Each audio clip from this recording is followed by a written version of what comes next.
Hello everyone and welcome back to Old Man Stories.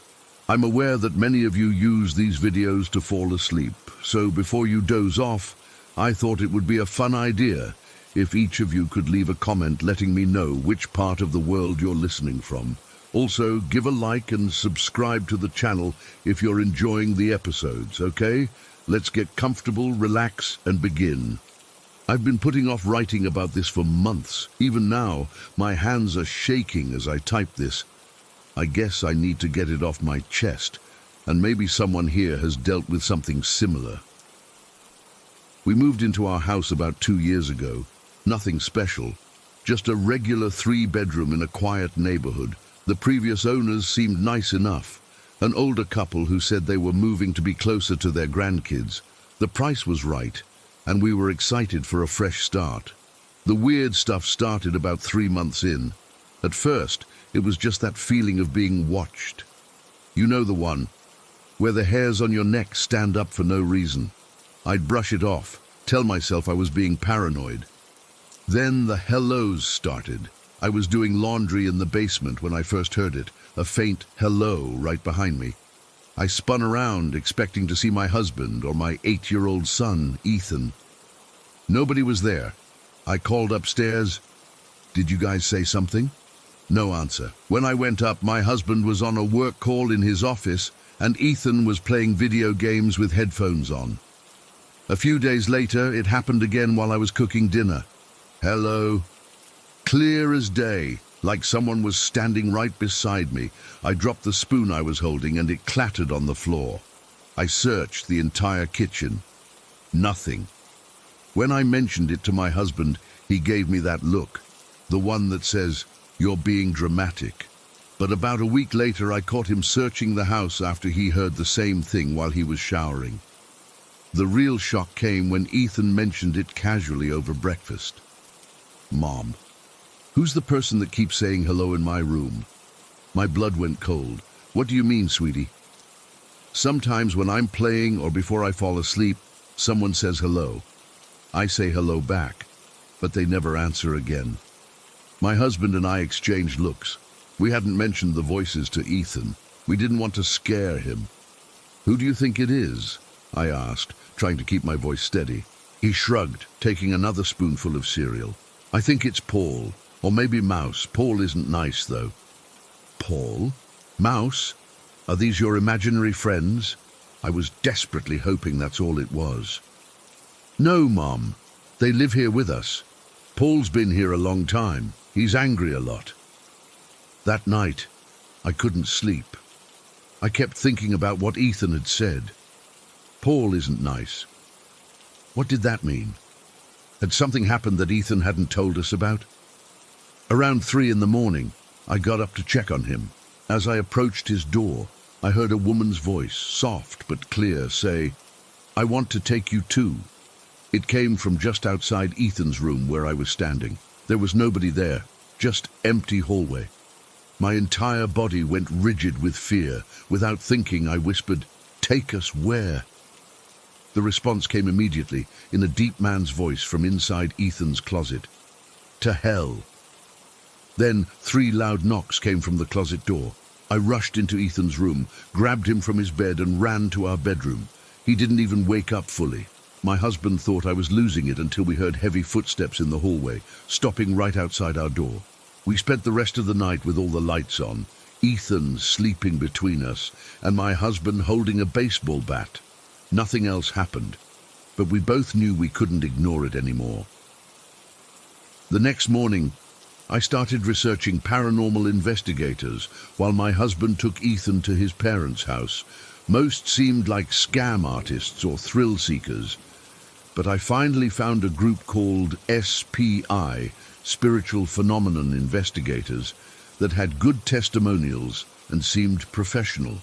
I was expecting to wait weeks for a response, but they called back that same afternoon.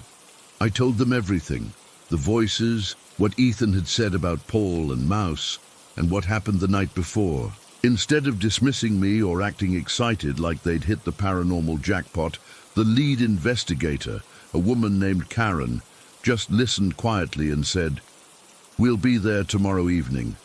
Try to stay somewhere else tonight if you can." We spent the night at a hotel. None of us wanted to be in that house after dark. The SPI team arrived the next day around 6 in the evening. 5 people with duffel bags full of equipment. Karen, the lead, was a middle-aged woman who looked more like a librarian than a ghost hunter. She introduced her team, 2 tech guys who handled the equipment, a medium named Sarah, and a guy who specialized in house cleansings. They set up cameras, audio recorders, temperature sensors, and some devices I didn't recognize throughout the house. Karen explained they would do a baseline reading first. Then Sarah would walk through and see what she picked up. We sat in the living room while Sarah toured the house. When she returned, her face was pale. "You've got quite a situation here," she said, sitting down heavily on our couch. "This isn't a simple haunting." My husband, who had been skeptical until now, leaned forward. "What do you mean?" Sarah looked at Karen, who nodded for her to continue. "There are multiple spirits here. I've identified at least 12 distinct energies." 12? I whispered, feeling sick. "How is that possible?" "The strongest presence is female. She's aggressive, territorial. She's carrying something, a knife, I think. She moves between forms, part human, part something else." Sarah hesitated. "In my experience, this matches the characteristics of what some would call a shape-shifting, half-breed demon." My husband scoffed, but I remembered the woman's voice outside Ethan's room. "There are also several trapped spirits that feel older, much older. Their energy has a distinct pattern that reminds me of Aztec or similar indigenous entities." One of the tech guys spoke up. "The EMF readings in the northeast corner of the basement are off the charts. Temperature drops of 15 degrees in seconds. And then there are the others," Sarah continued. "More recent. They feel brought in rather than naturally occurring." "Brought in like someone invited them?" I asked. Karen nodded. "Was the previous owner into anything spiritual? New Age practices, seances, anything like that?" We didn't know much about the previous owners, so I called our real estate agent the next day. She was hesitant at first, but finally admitted that the woman who lived here before us was known in the community for practicing witchcraft. Not the harmless Wiccan kind, something darker. Her son had lived with her briefly before being arrested after a violent episode where he trashed the house and threatened neighbors with a knife. "He dabbled in things he didn't understand," the agent said. "That's all I know." When I relayed this to Karen, she nodded grimly. "That explains a lot. Sometimes people open doors they can't close." The investigation continued for 3 more days. They captured EVPs, electronic voice phenomena, that matched exactly what we'd been hearing. The hellos, a woman's voice saying, "Take you," and a man's voice that seemed to be answering questions nobody had asked out loud. On the second night, they set up a special session to try to communicate with Paul, the entity Ethan had mentioned. Through a combination of EVP sessions and Sarah's mediumship, they determined that Paul was the spirit of a man who had died on the property long before our house was built. He wasn't evil, just confused and angry about being trapped. With a ritual that involved prayer, sage, and what Karen called energy work, they helped Paul cross over. Sarah said she could feel his relief as he finally moved on. But the others remained. The Aztec spirits were trapped in some kind of energy loop, according to Sarah. They were reliving the same trauma over and over, not even aware they were dead. And the half-breed entity, the one with the knife, was actively preventing them from leaving. "She feeds off their energy," Sarah explained. "And she's been feeding off yours too, your fear, your confusion, your family's life force." The SPI team did what they called a preliminary cleansing before they left. They said it would weaken the entity's hold on our home, but wouldn't eliminate them completely. That would take more work, and more time than they could spend in one investigation. They gave us protective measures, salt lines at doors and windows, special prayers to say, stones and symbols to place around the house. They promised to come back in a few weeks to continue helping the trapped spirits move on and to deal with the half-breed entity. It's been a month since then. The hellos have stopped. Ethan hasn't mentioned Paul or Mouse anymore. The house feels lighter somehow, but sometimes late at night I still hear footsteps in the hallway, and twice now I've found kitchen knives moved from the drawer to the counter when nobody has been cooking. The SPI team is coming back next week. Karen calls every few days to check on us. She says this kind of clearing takes time, especially with so many different entities and such a powerful negative presence. I'm typing this at my mother's house, where we're staying until the next phase of clearing is complete. I don't know if we'll ever move back permanently. How do you live in a place where something once whispered that it wanted to take you to hell? What keeps me up at night isn't just the memory of those voices or the knocking from inside the closet. It's the knowledge that these things have always existed in our world, just beyond what we can see. And most of us go about our lives never knowing how thin the veil really is between our world and theirs. Story 2. I still can't believe I'm writing this down. My hands shake even now, 20 years later. The memories have haunted me every night since it happened, and I've never shared this with anyone outside my village. But I need to tell someone, even strangers on the internet, before it consumes me completely. I grew up in a small riverside village in Assam. It was a simple life. Our homes were modest. The river was our lifeline, and fishing was how we survived. My younger brother Rohit and I worked as fishermen like our father before us. Every morning before sunrise, we'd take our wooden boat out on the river, casting our nets where the water ran deep. We weren't wealthy, but we caught enough to feed our family and sell the rest at the local market. Rohit and I were close, sharing everything from childhood games to adult responsibilities. At least that's what I thought until that terrible day. A day that changed everything. It started like any other morning. We set out at dawn, the mist still hanging low over the water. The air was cool and damp against my skin. We rowed to our usual spot, where the river bent and created a deep pool. The fishing had been good there lately, and we were hoping for another bountiful catch. The first few hours were normal. We cast our nets, hauled them in, and collected the fish in our woven baskets. I remember feeling pleased with our catch. Several large rohu fish, a few catfish, and many smaller ones. But then something odd happened. I turned away to adjust the boat's position, and when I looked back, the basket where I'd placed at least 6 large fish was nearly empty. "Rohit, where are the fish?" I asked. He looked at me strangely. "What fish? We've barely caught anything today." I stared at him, confused. I knew I'd caught those fish. I'd held them in my hands, felt their slippery bodies as I placed them in the basket. Was I losing my mind? I said nothing more, but kept a closer eye on our catch. Again, I hauled in a net full of fish, placed them in my basket, and pretended to check something on the other side of the boat. Through the corner of my eye, I watched as Rohit's hand moved swiftly to my basket. I spun around and caught him red-handed. "What are you doing?" I demanded. He smiled, but something about his expression made my blood run cold. It was Rohit's face, but the smile didn't reach his eyes. They remained flat, emotionless, like a doll's eyes. "Just checking your catch, brother," he said, his voice slightly different, deeper, raspier than usual. That's when I noticed something peeking out from under his dhoti, a small pouch made of what looked like fish skin, tied with human hair. A jalunga. My heart nearly stopped. Every child in our village grows up hearing stories about dots, water demons that can take human form. They're said to use jalunga pouches to store their power. My grandmother had told us how to recognize them. They steal fish, they can't stand mustard, and they carry their jalunga everywhere.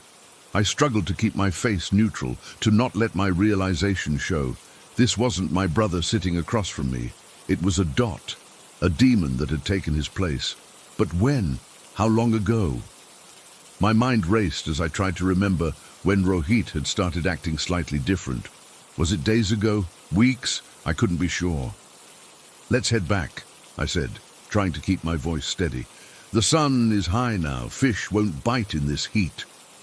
The creature nodded, its movements slightly too fluid, too graceful to be human.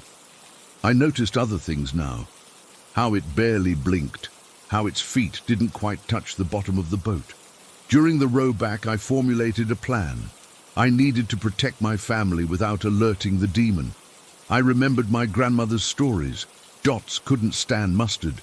We grew mustard on our land and had sacks of seeds stored at home. As we pulled the boat ashore, I pretended to stumble, grabbing a handful of mud from the riverbank. I secretly mixed some mustard seeds from my pocket into the mud and kept it hidden in my palm.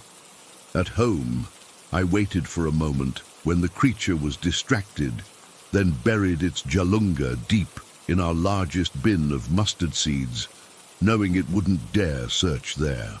I took my mother aside when the demon was outside. "Ma," I whispered urgently, "I've hidden something in the mustard bin. If anyone asks for it, especially Rohit, never give it back. Do you understand? Never, under any circumstances, no matter how much time passes." Her eyes widened with fear, but she nodded. I couldn't tell her the full truth, that her younger son was gone, replaced by a monster. It would break her heart, and I wasn't even sure she would believe me. Better to let her think Rohit was still Rohit. Days passed, then weeks, then months. The demon continued its perfect imitation of my brother. It worked alongside me, ate with our family, laughed at the right moments. Only I could see the subtle wrongness, the too perfect movements, the eyes that never showed true emotion. Years went by. We both married. I wed a girl from our village named Priya, while the demon took a wife from a neighboring village. Her name was Lakshmi, a beautiful woman with kind eyes who had no idea what kind of creature she had married. Both our wives gave birth to children. Priya and I had 2 sons who looked just like me. The demon fathered 3 children, 2 boys and a girl. They were unusual from birth, unnaturally strong, with features that weren't quite right. Their eyes had a strange glow in the dark, and they grew much faster than normal children. Throughout these years, the demon would occasionally ask my mother, "Ma, where's my jalunga?" And each time, my mother would reply, "It's in the mustard bin, beta." The demon would nod and walk away, never approaching the bin. Life continued in this strange balance. I lived in constant fear, watching the demon raise its half-human children, wondering if it would someday reveal its true nature. I kept mustard seeds in my pockets at all times, scattered them around my home's doorway, planted mustard around our family compound. It was my only protection. The breaking point came during the annual Bawana festival. Everyone in the village was attending. The celebration of harvest with dancing, music and feasting. Only my elderly mother stayed home, too frail to join the festivities. That evening, as we celebrated, I felt a sudden chill, a premonition of danger. I made an excuse to Priya and hurried home. As I approached our family compound, I heard a horrible sound, a high, inhuman laugh that made my skin crawl. I burst through the door to find my mother trembling in the corner. The demon stood in the center of the room, clutching the jalunga, its eyes now glowing with an eerie blue light. "What have you done?" I gasped. "I gave it back," my mother whispered, tears streaming down her face. "He's been asking for 20 years. I thought it was just a childhood toy. I was tired of him asking. I just wanted him to stop." The demon turned to me, and for the first time, it dropped its disguise. Its face stretched and warped, the features melting away to reveal something ancient and terrible. Not quite a fish, not quite human. Its skin glistened wetly in the lamplight. 20 years I've lived among you," it said, its voice no longer even attempting to sound human. 20 years I've waited for my jalunga." "Where is my brother?" I demanded. "What did you do to him?" The creature's mouth stretched into what might have been a smile. Your brother has been gone since the day I took his place. He feeds the fish now." With that, it backed toward the door, clutching the jalunga to its chest. I lunged forward, throwing a handful of mustard seeds I kept in my pocket. The demon hissed in pain as the seeds touched its skin, leaving smoking burns, but it was too late. It disappeared into the night, leaving only wet footprints that led to the river. I collapsed, the truth crushing me. My brother had been dead for 20 years. The thing that wore his face had lived in our home, eaten at our table, fathered children with a human woman. I had to tell Lakshmi the truth. She was devastated, unable to believe her husband of 15 years had been a demon. But when she looked at her children, their strange eyes, their unusual strength, their affinity for water, she knew it was true. In the years that followed, something strange happened. Every few weeks, enormous fish would appear on Lakshmi's doorstep before dawn, river monsters so large they could feed her family for days. No human fisherman could have caught them. They were offerings from the demon to its human family. Lakshmi's children grew into adults with features not entirely human. They were unnaturally tall and strong, could hold their breath underwater for impossibly long periods, and sometimes, when they thought no one was looking, I swear I've seen webbing between their fingers. I'm an old man now. Most who knew the real Rohit have passed away.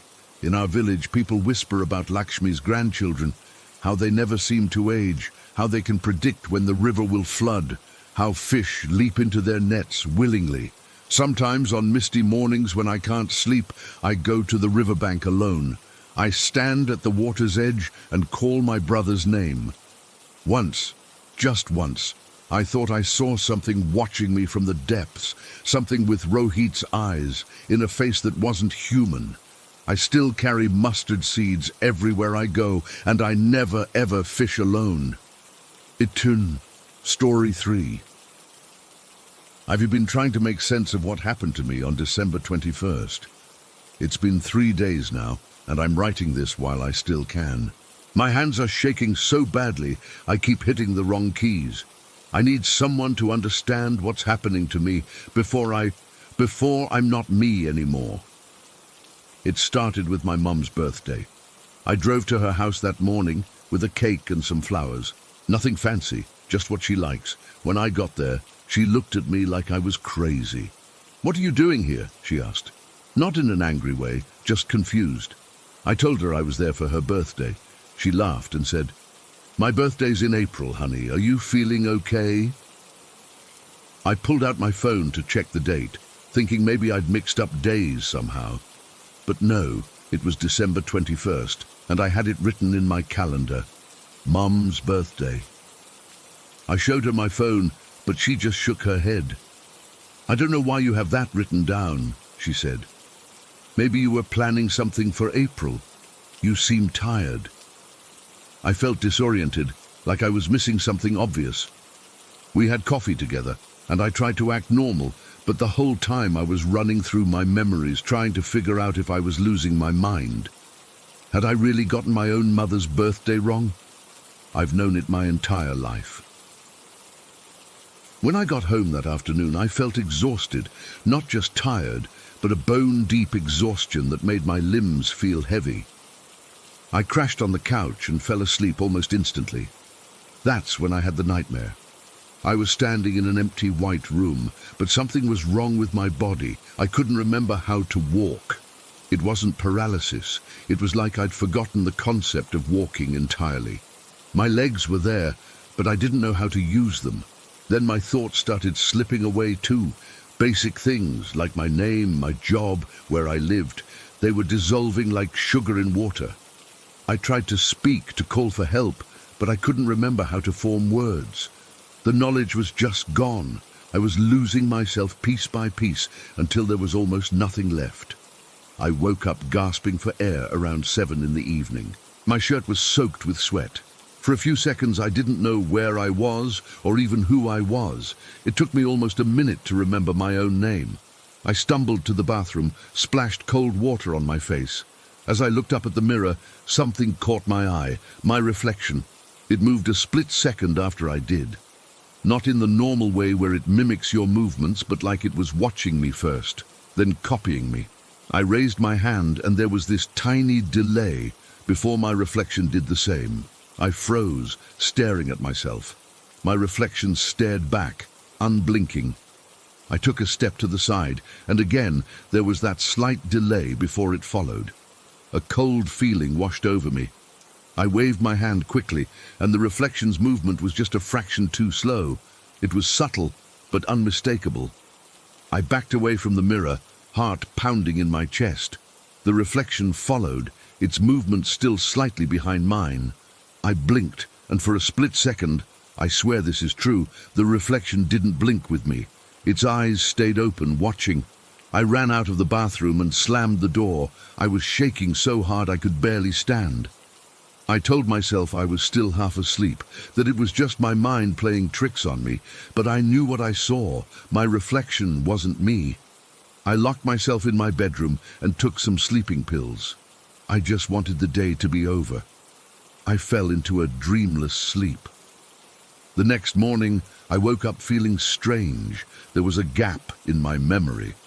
I couldn't remember going to bed. The last clear memory I had was being in the bathroom, seeing that thing in the mirror. But here I was, in bed, wearing pajamas I didn't remember putting on. I sat up, trying to piece together what happened after I left the bathroom. Nothing came back to me. It was like someone had cut out a chunk of my memories and sewn the edges together. The sound of a key turning in the front door made me freeze. Someone was in my house. I heard footsteps coming toward the bedroom, and then the door opened. A woman walked in. Dark hair, early 30s, wearing a blue sweater. She smiled at me like she knew me. "You're still in bed? I thought you had that meeting this morning." I had no idea who she was or what meeting she was talking about. I stayed completely still, my mind racing. How did she have a key to my house? "Who are you?" I asked, my voice barely above a whisper. She laughed at first, thinking I was joking, but then she saw my face, and her smile faded. "Very funny. I'm running late for work. There's coffee in the kitchen if you want some." She turned to leave. "No, wait," I said, getting out of bed.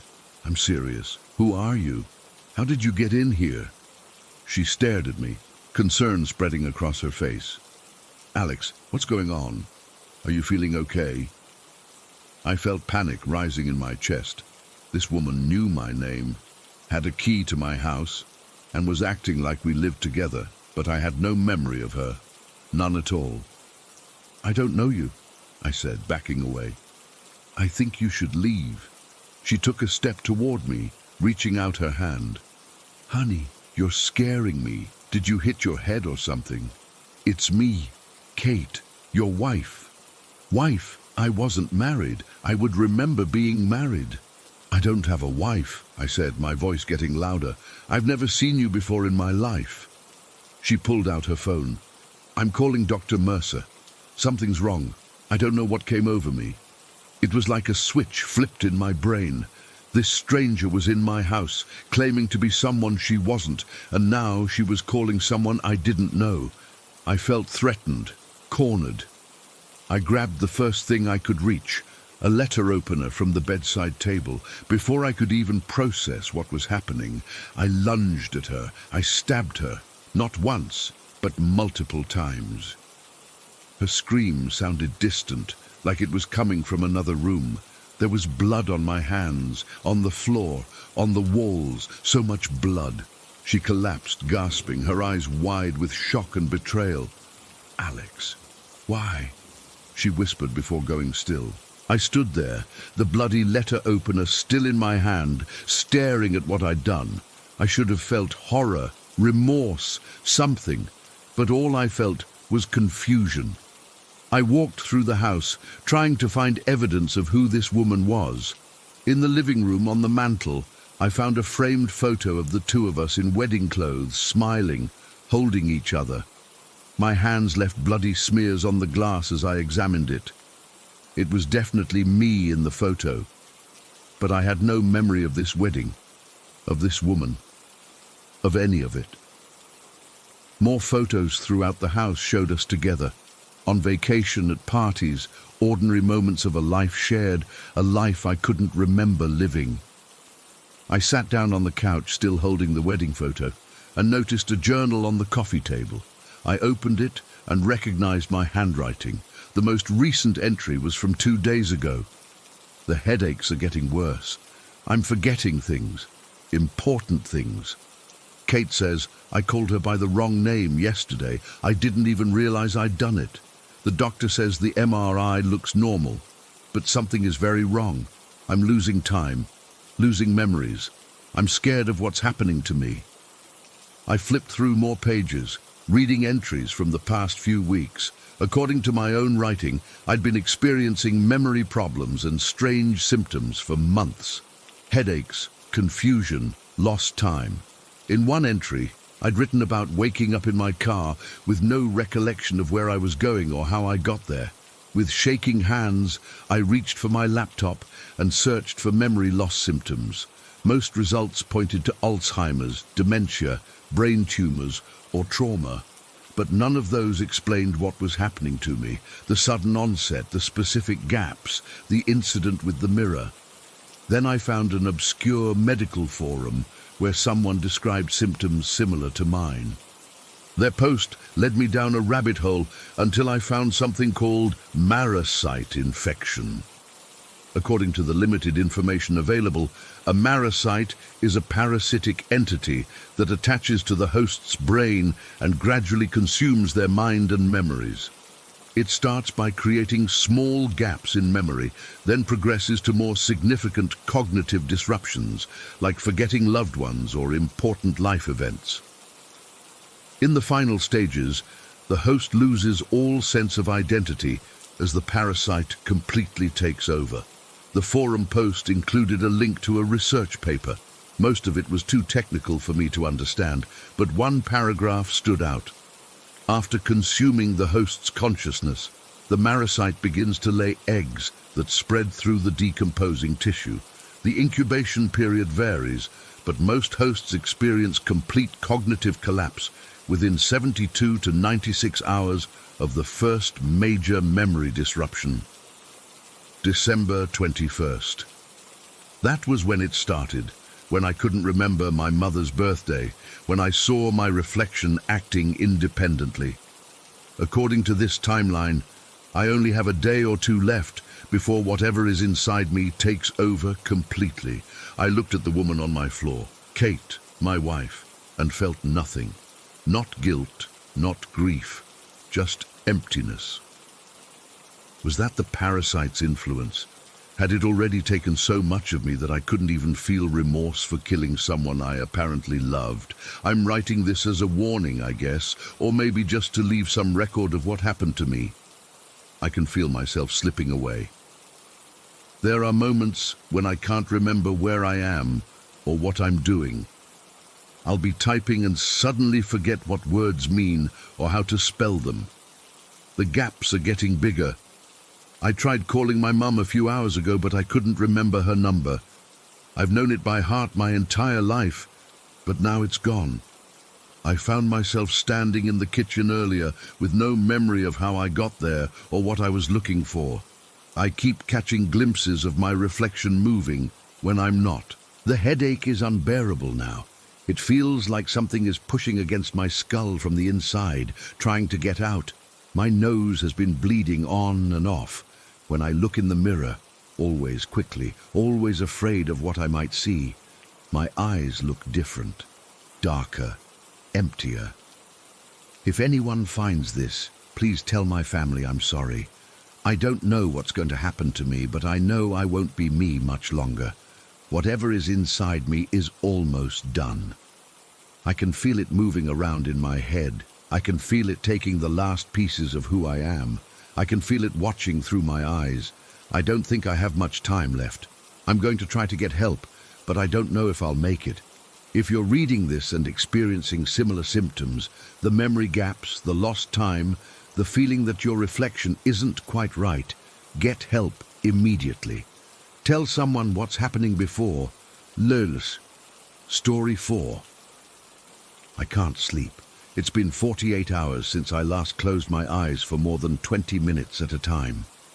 My girlfriend is finally passed out from exhaustion beside me, but I'm still wide awake, listening to every creak and groan of this old Victorian house. I've got to write this down while it's all fresh in my mind, while I can still piece everything together. It all started 3 days ago when we decided to check out this abandoned mining town about 2 hours from where we live. I've always been into urbex, urban exploration, and my girlfriend humors me by coming along. This particular ghost town had been on my list for a while, Coalvale, a mining community that was abandoned in the late 1970s after a massive fire tore through most of the buildings. The place has all these rumors about being haunted, but honestly, what abandoned town doesn't? We packed a lunch, grabbed our flashlights, and made a day of it. The drive there was beautiful, all winding roads through forests and hills, until the trees opened up to reveal this decaying town sitting in a valley. From a distance, it looked peaceful, just a collection of burned-out buildings reclaimed by nature. Up close, though, there was something off about it. The silence was too thick, like the air itself was holding its breath. We parked at what was left of the town entrance and started exploring. The first few buildings were pretty standard abandoned fare. Collapsed roofs, graffiti, beer cans from teenagers who'd partied there, nothing special. But then we came to what must have been the main street, and that's when we saw it. It was a child's bicycle. Not just any bicycle, but one of those old-fashioned ones with a bell and a little basket on the front. The entire thing was charred black. The rubber on the tires melted away, leaving just the metal rims. The basket was twisted and warped from intense heat. It was sitting upright in the middle of the street, as if someone had just parked it there before the fire and never came back for it. "That's creepy as hell," my girlfriend said, and I had to agree. There was something deeply unsettling about it, maybe because it obviously belonged to a kid, or maybe because it seemed so deliberately placed. I wanted to take a photo, but my phone was acting up. The camera app kept crashing every time I tried to open it. I figured it was just the cold. It was pretty chilly that day. We walked past the bicycle and headed into one of the larger buildings. Looked like it had been some kind of general store. The floor was littered with debris, and the walls were blackened with soot, but the structure itself was relatively intact. As we moved through the rooms, my girlfriend suddenly grabbed my arm. "Did you hear that?" she whispered. I stopped moving and listened. At first I didn't hear anything, but then there was a distinct banging sound coming from outside, like metal hitting pavement. And then I heard something else, a small, delicate ringing, like a bicycle bell. We both rushed back outside to look at the bicycle, but it was gone, not moved to a different spot. Completely gone. Even the char marks that had been on the pavement beneath it were no longer there. It was as if the bicycle had never existed at all. "Did you move it?" I asked my girlfriend stupidly, knowing full well she hadn't. "No, I was with you the whole time." We stood there for a minute, both of us trying to rationalize what had just happened. Maybe someone else was in the town. But we hadn't seen any other cars, and we would have heard an engine if someone had driven up while we were inside. Maybe the wind had blown it away, but there was barely a breeze, and the thing had been too heavy to be moved by wind anyway. "Let's keep going," my girlfriend finally said. Though I could tell she was unsettled. I was too, but I didn't want to cut our trip short over something that probably had a logical explanation. We continued down the main street until we came to a building that stood apart from the others. It was larger, with a more ornate facade, probably the town hall or some other important place. Unlike the other buildings, this one seemed darker, more oppressive somehow. The windows were all intact, but so filthy you couldn't see through them. The door was ajar, hanging slightly off its hinges. My girlfriend hesitated at the entrance. "I don't like this one," she said. I didn't either, if I'm being honest, but curiosity got the better of me. "Just a quick look," I promised. Inside, it was even darker than I expected. Our flashlights cut through the gloom, revealing a large open space with a few overturned desks and chairs. Papers and trash littered the floor. The air was heavy with dust and the smell of rot. We moved carefully, testing each step to make sure the floor would hold our weight. In one of the back rooms, we found a door that was barely attached to its frame. The wood around it burnt and warped. Every time we closed it to see where it led, the doorknob would fall off and roll across the floor. It was one of those old brass doorknobs, heavy and ornate, with an intricate pattern engraved around its edge. After the third time it fell off, I picked it up and examined it. Despite the fire damage all around, the doorknob itself was in surprisingly good condition, just tarnished with age. Without really thinking about it, I slipped it into my backpack.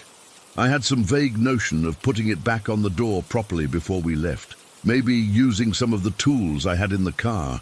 But as we continued exploring, I completely forgot about it.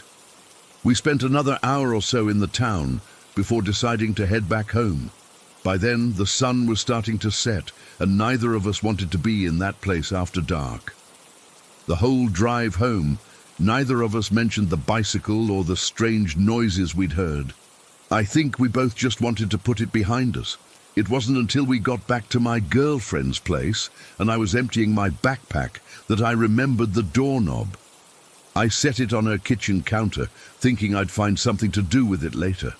Maybe clean it up and keep it as a souvenir. My girlfriend's house is this beautiful old Victorian that's been maintained in its original state, except for modern technology and furniture. It's the kind of place that has character, with its creaking floorboards and drafty windows. She inherited it from her grandmother and loves it despite its quirks. That night, we were watching a movie in her living room when we first started noticing things.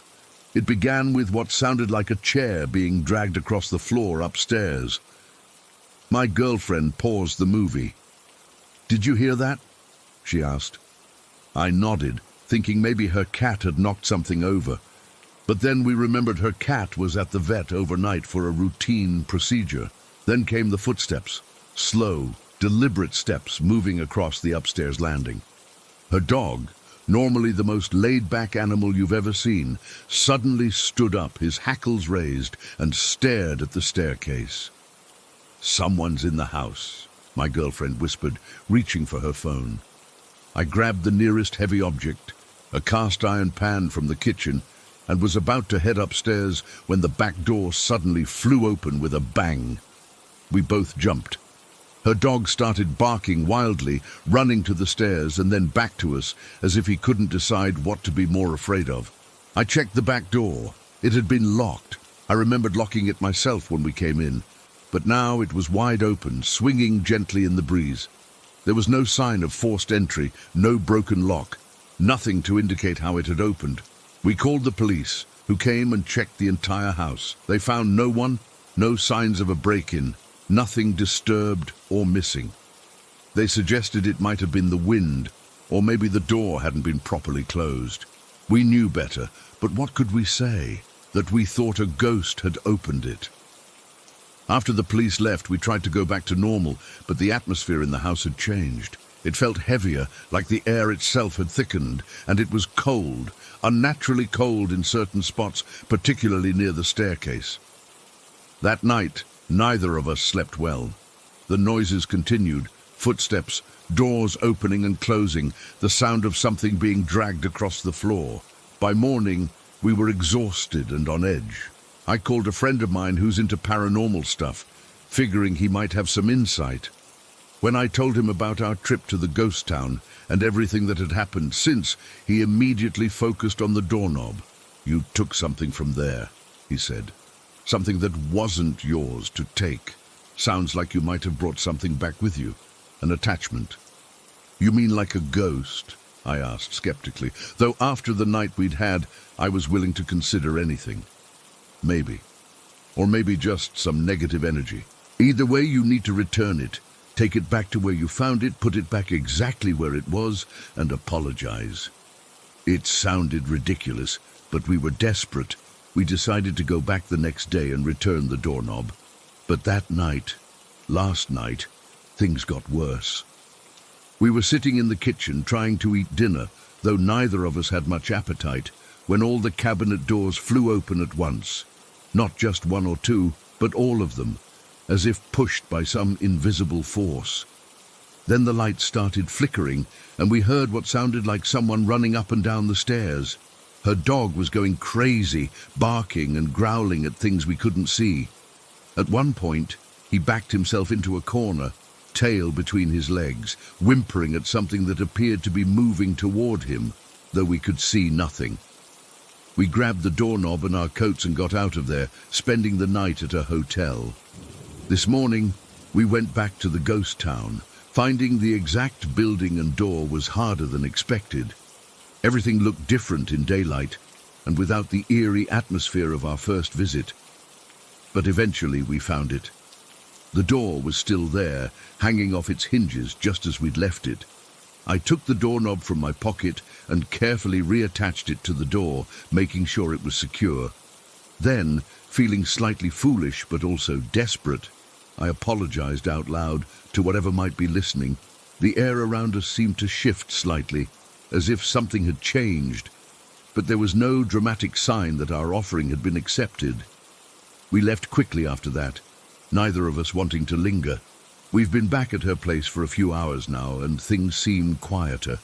The oppressive feeling that had filled the house seems to have lifted somewhat, but I still can't shake the feeling that we're being watched, that something followed us back from that town and isn't quite ready to leave us alone. As I'm writing this, my girlfriend is finally sleeping beside me, but I keep hearing soft footsteps on the landing and what sounds like someone trying the doorknob to our room.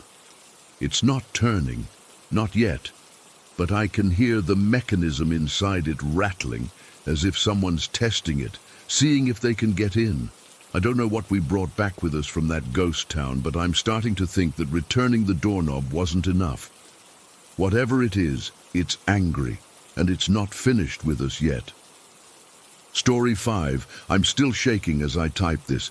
It's been a week since we got out of the backcountry, and I still can't sleep through the night without seeing those eyes staring back at me across the creek. Early September was supposed to be perfect for our Sierra Nevada backpacking trip. My buddy and I had planned this section of the Pacific Crest Trail for months. Fewer crowds, cooler temps, and the aspens just starting to turn. We'd been having a great time too until that fourth day. We'd been making good progress that morning when we decided to drop off the PCT into this valley that looked incredible on our topo map. Nice creek running through it, decent tree cover, and supposedly some cool rock formations worth checking out. We were about half a mile down the trail when we came around a bend and practically walked straight into a black bear. It couldn't have been more than 15 feet away. My heart basically stopped. The bear looked just as surprised as we were, thank God, and took off crashing through the underbrush. "Holy shit," my buddy whispered after it disappeared. We both stood there for a minute, adrenaline pumping, before we started laughing with relief. We'd seen bears before on other trips, but never that close. We continued down into the valley, but I started noticing things I wish I'd paid more attention to. There were fresh bear tracks in the mud near the trail. We passed several logs that had been torn apart, the kind of thing bears do looking for grubs. And the tree marks. Some of the pines had claw marks way higher than I would have expected, like shoulder height on me, and I'm 6'2". It was late afternoon when we reached the creek that ran through the valley floor. The spot was gorgeous, clear water, flat areas for camping, and these huge granite boulders scattered around. But as we dropped our packs, I noticed something weird. There was already a campsite set up about 40 yards away. "Looks like we've got neighbors," I said, pointing it out. We walked over to say hello, but nobody was there. It was strange. The tent was fully set up, a sleeping bag unrolled inside, cooking gear spread out near a small fire ring, though no fire was burning. There was even a cell phone just sitting on top of a backpack. "Hello?" my buddy called out. "Anybody here?" Nothing. Just the sound of the creek and wind in the trees. Maybe they went for a day hike, I suggested. But something felt off. Who leaves their cell phone behind? And some of their food was sitting out unwrapped. A half-eaten energy bar, trail mix spilled on a bandana. It looked like they'd just vanished mid-snack. We decided to set up our own camp about 60 yards downstream. I was staking out my tent when I felt that sensation of being watched. I glanced up and froze. Across the creek, maybe 30 yards away, a black bear was standing at the tree line, just watching us. Not moving, not foraging, just staring. It was much bigger than the one we'd seen earlier, probably 250 pounds. What made it especially unnerving was how calm it seemed about us seeing it. No startled reaction, no running away. It just stood there. "Dude," I said quietly, "don't make any sudden movements, but there's a bear across the creek." My buddy slowly turned and saw it too. Shit, that's a big one. As my eyes adjusted to the shadows, I noticed something at the bear's feet, a torn, open bear bag with food scattered around it. Now it made sense. The careless camper had hung their food, but this bear had gotten to it. "That's probably our neighbor's food," I said. "Maybe they saw the bear get it and took off." We were annoyed at first. Hanging food improperly in bear country is dangerous for everyone. But something still didn't add up. Their expensive gear was all left behind. People don't usually abandon everything because a bear got their food bag. "I'm going to walk the trail a bit and see if I can find them," I said. "Maybe they're hurt or something." I hiked about a mile back up the trail, calling out every few minutes. "Hello, anyone need help?" Nothing, just emptiness and the increasing sense that something was very wrong. When I got back to camp, the bear was still there watching. We needed to try to scare it off before dark. "Hey!" I shouted, clapping my hands together hard. "Get out of here!" My buddy joined in, and we made ourselves look big, waving our arms and yelling. The bear didn't even flinch. It just watched us with those emotionless black eyes. After about 5 minutes of this, the bear finally seemed to lose interest. It turned and started to climb the steep embankment behind it, disappearing into the brush. "Thank God," my buddy muttered. I was starting to think. That's when we saw it. As the bear climbed higher, something came into view that had been hidden by the creek bank. A body, half in the water, half draped over the edge of the bank. The bear had apparently been trying to haul it uphill when it slipped back into our line of sight. I can't describe the feeling that hit me. Horror, disbelief, nausea, terror, all at once. The body was wearing hiking clothes. One arm was clearly missing. The face was... I don't want to describe it, but I knew instantly this was our missing camper. "Oh my God," my buddy whispered. "Is that... We need to leave now," I said, already backing toward our gear. We packed our stuff in record time, constantly watching the spot where the bear had disappeared with its meal. The bear reappeared halfway through our packing, back at the body. It was completely unfazed by our presence now, openly feeding less than 40 yards from us. Before we left, we knew we had to warn anyone else who might come through. We scribbled notes on pieces of paper. Danger, bear attack, body at creek, bear still present, and placed them in Ziploc bags. We left them at obvious spots along the trail, including one at the missing hikers' camp. We made one last attempt to scare the bear away from the body, but this time it responded differently. It came out from the creek, moving toward us with purpose, huffing and popping its jaws. It was defending what it now saw as its food. We didn't wait around. We grabbed our packs and hiked 5 miles straight uphill until we finally got cell signal. My hands were shaking so badly I could barely dial 911. The ranger station said they'd send someone out immediately. That night, we camped 9 miles away from the site. Neither of us slept. Every sound in the forest made me jump. At one point, I turned on my headlamp to check something outside my tent and caught a pair of eyes reflecting in the trees. I'll never forget that moment, not knowing if it was the same bear, if it had followed us. I didn't sleep a minute after that. The next morning, rangers intercepted us on the trail. They confirmed they'd found the scene exactly as we'd described it. They told us the bear had been killed, which gave me mixed feelings. I understand why they had to do it. A bear that associates humans with food is too dangerous. But it was just being a bear, doing what bears do. They couldn't tell us much about what happened to the hiker. Maybe the bear found them already dead from a fall or medical issue. Maybe there was a confrontation over food.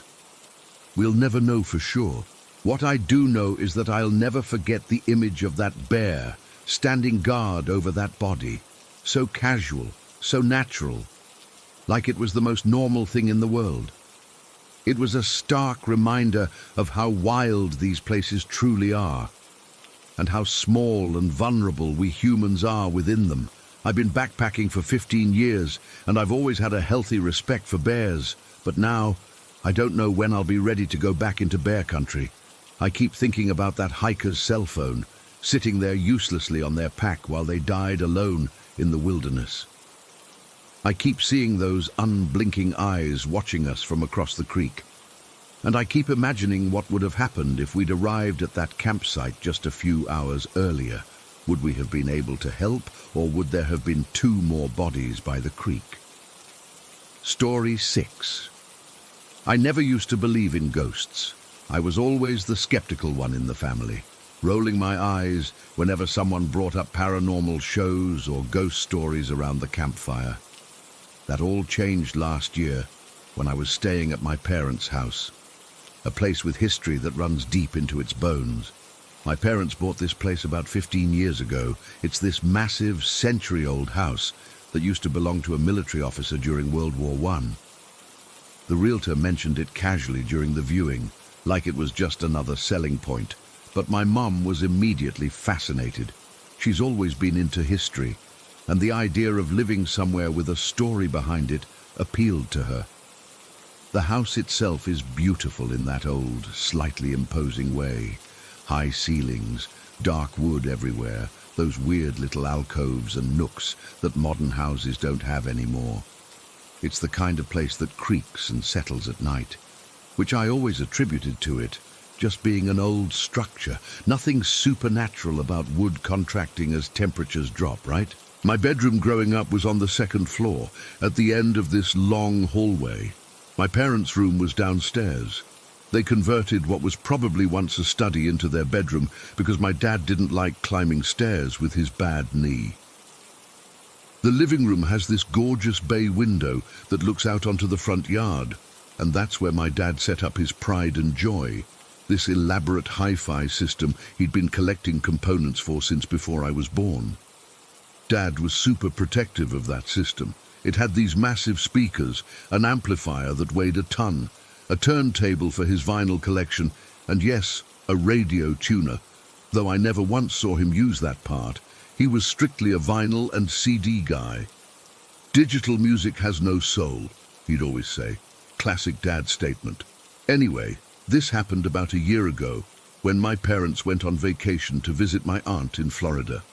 I was between apartments and staying with them at the time, so I offered to house sit while they were gone. It seemed perfect. I'd have the whole place to myself for 2 weeks, could blast my own music, not on Dad's system obviously, and just relax. The first few days were completely uneventful. I worked remotely during the day, ordered way too much takeout, and binged shows at night. Normal stuff, nothing weird at all. Then came that night. It was a Wednesday, I remember, because I had a big presentation the next morning, and went to bed earlier than usual, around 11, I think. The house was dead quiet, the way only old houses in semi-rural areas can be. No traffic noise, no neighbors' TVs bleeding through walls, just silence. I fell asleep pretty quickly, but then at exactly 2:43 in the morning, I jolted awake to this ungodly noise blasting through the house. It was so loud that the walls seemed to vibrate. My first thought was that someone had broken in, which sent my heart racing immediately. The sound was this horrible, distorted static, like when you're between radio stations, but cranked to deafening levels.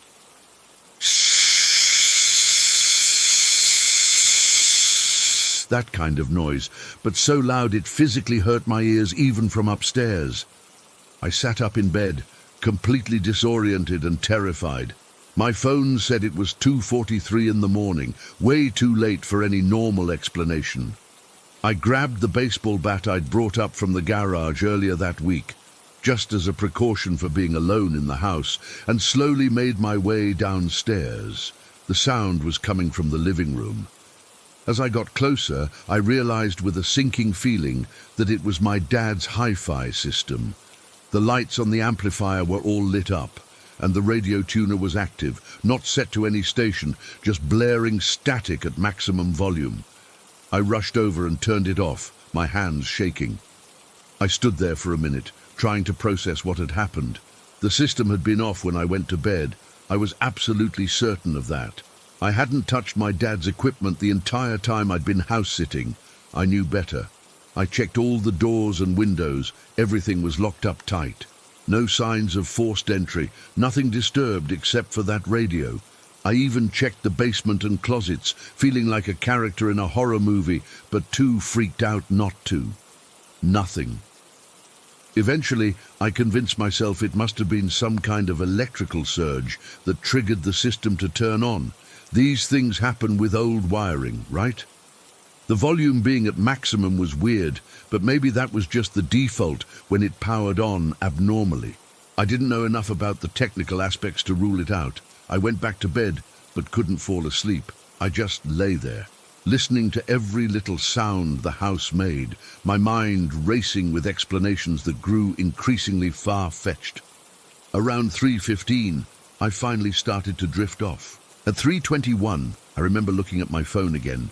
The noise blasted through the house a second time, that same deafening, distorted static. S S S S H H H H H H H H H H R R R R R R R R R K K K K K K K K. My blood went cold. This wasn't a power surge. This wasn't something I could explain away. I grabbed the bat again and went downstairs, my whole body tense. The living room was exactly as I'd left it, except the hi-fi system was on again, full volume, static blaring. The dial on the volume knob had been physically turned all the way up. I turned it off again with trembling hands, and that's when I felt it. This overwhelming sense that I wasn't alone. The air felt heavy and charged, like the atmosphere before a thunderstorm. The hair on my arms stood up, and I had this distinct feeling of being watched from somewhere in the room. I've never been so terrified in my life. I stood there frozen, clutching the baseball bat, my eyes darting around the darkened living room. Nothing moved, nothing changed, but the presence was undeniable.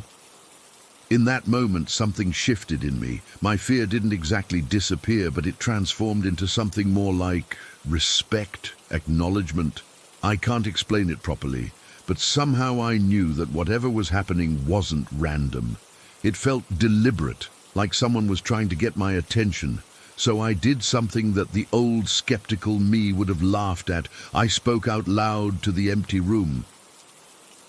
"I know you're here," I said, my voice surprisingly steady despite my racing heart. "This is your house too, I understand that. I respect that. But you're scaring me, and I don't want trouble. Please don't bring harm to me or my family. We take good care of this place. We honor its history." I felt a little ridiculous talking to thin air, but also strangely certain it was the right thing to do. Then I did something practical.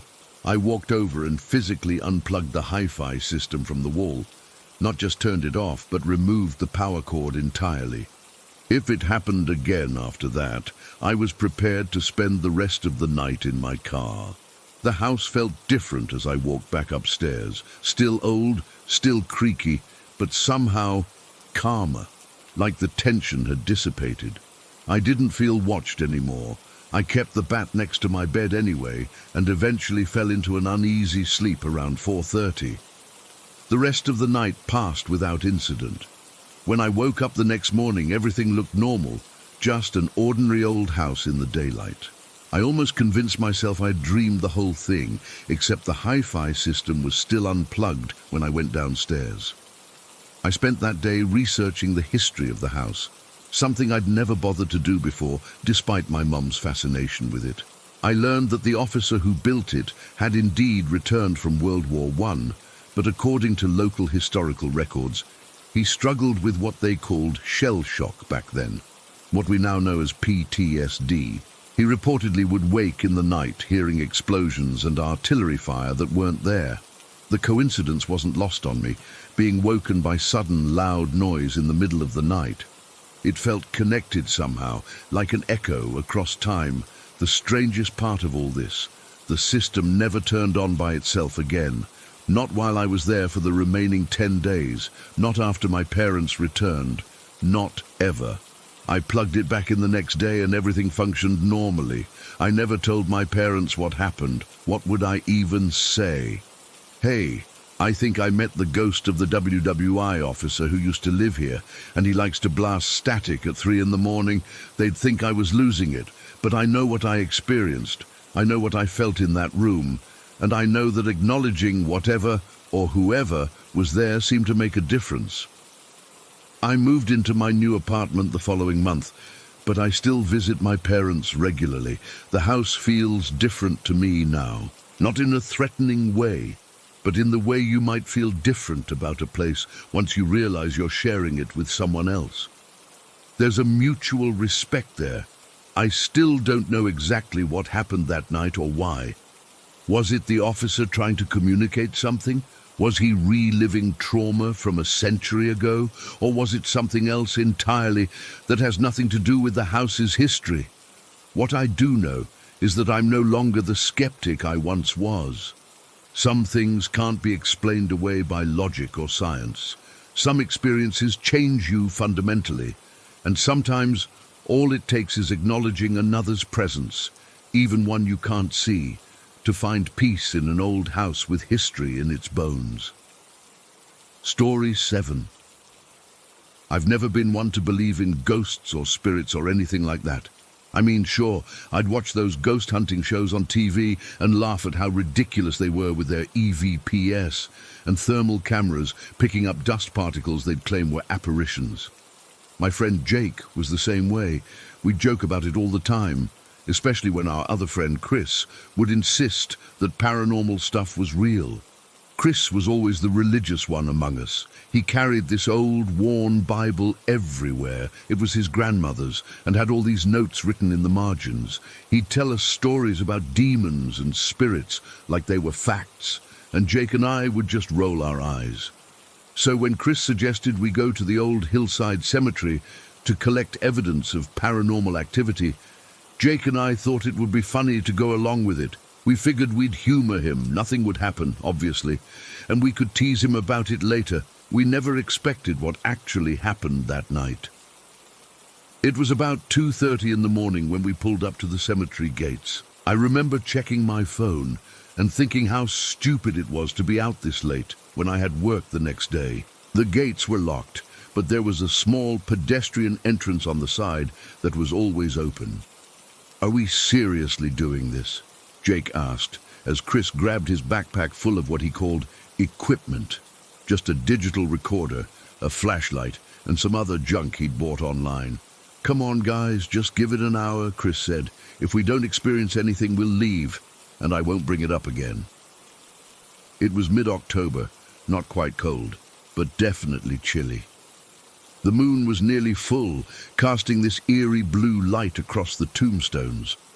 I won't lie, even though I didn't believe in ghosts, there's something inherently creepy about cemeteries at night. The way the shadows stretch across the ground, how the trees seem to reach out with their branches like fingers. It's unsettling. We walked around for a while, Chris leading the way with his flashlight, stopping at random graves and asking questions to the air. "Is anyone here with us? Can you make a sound to let us know you're present?" Jake and I hung back, trying not to laugh. After about 45 minutes of absolutely nothing happening except leaves rustling in the breeze, I was bored and cold. "Chris, man, this is pointless. Can we go now? You promised an hour and it's been almost that," I said. Jake nodded. "Yeah, dude. The only spirits here are the ones I wish we'd brought to drink. Chris looked disappointed but nodded. Fine, just let me try one more thing. He went to this old grave, something from the 1800s, and started doing this whole routine, asking the spirit to show itself. Nothing happened, of course. Finally, Chris sighed. All right, let's head back. We trudged back to Chris's car, an old Toyota Camry that had seen better days. Chris got in the driver's seat, Jake took shotgun, and I climbed in the back. As Chris was about to start the car, I noticed his Bible sitting in the pocket behind the driver's seat. Now, I don't know why I did this. Maybe it was because I was irritated at wasting my night, or maybe I just wanted to mess with Chris a little.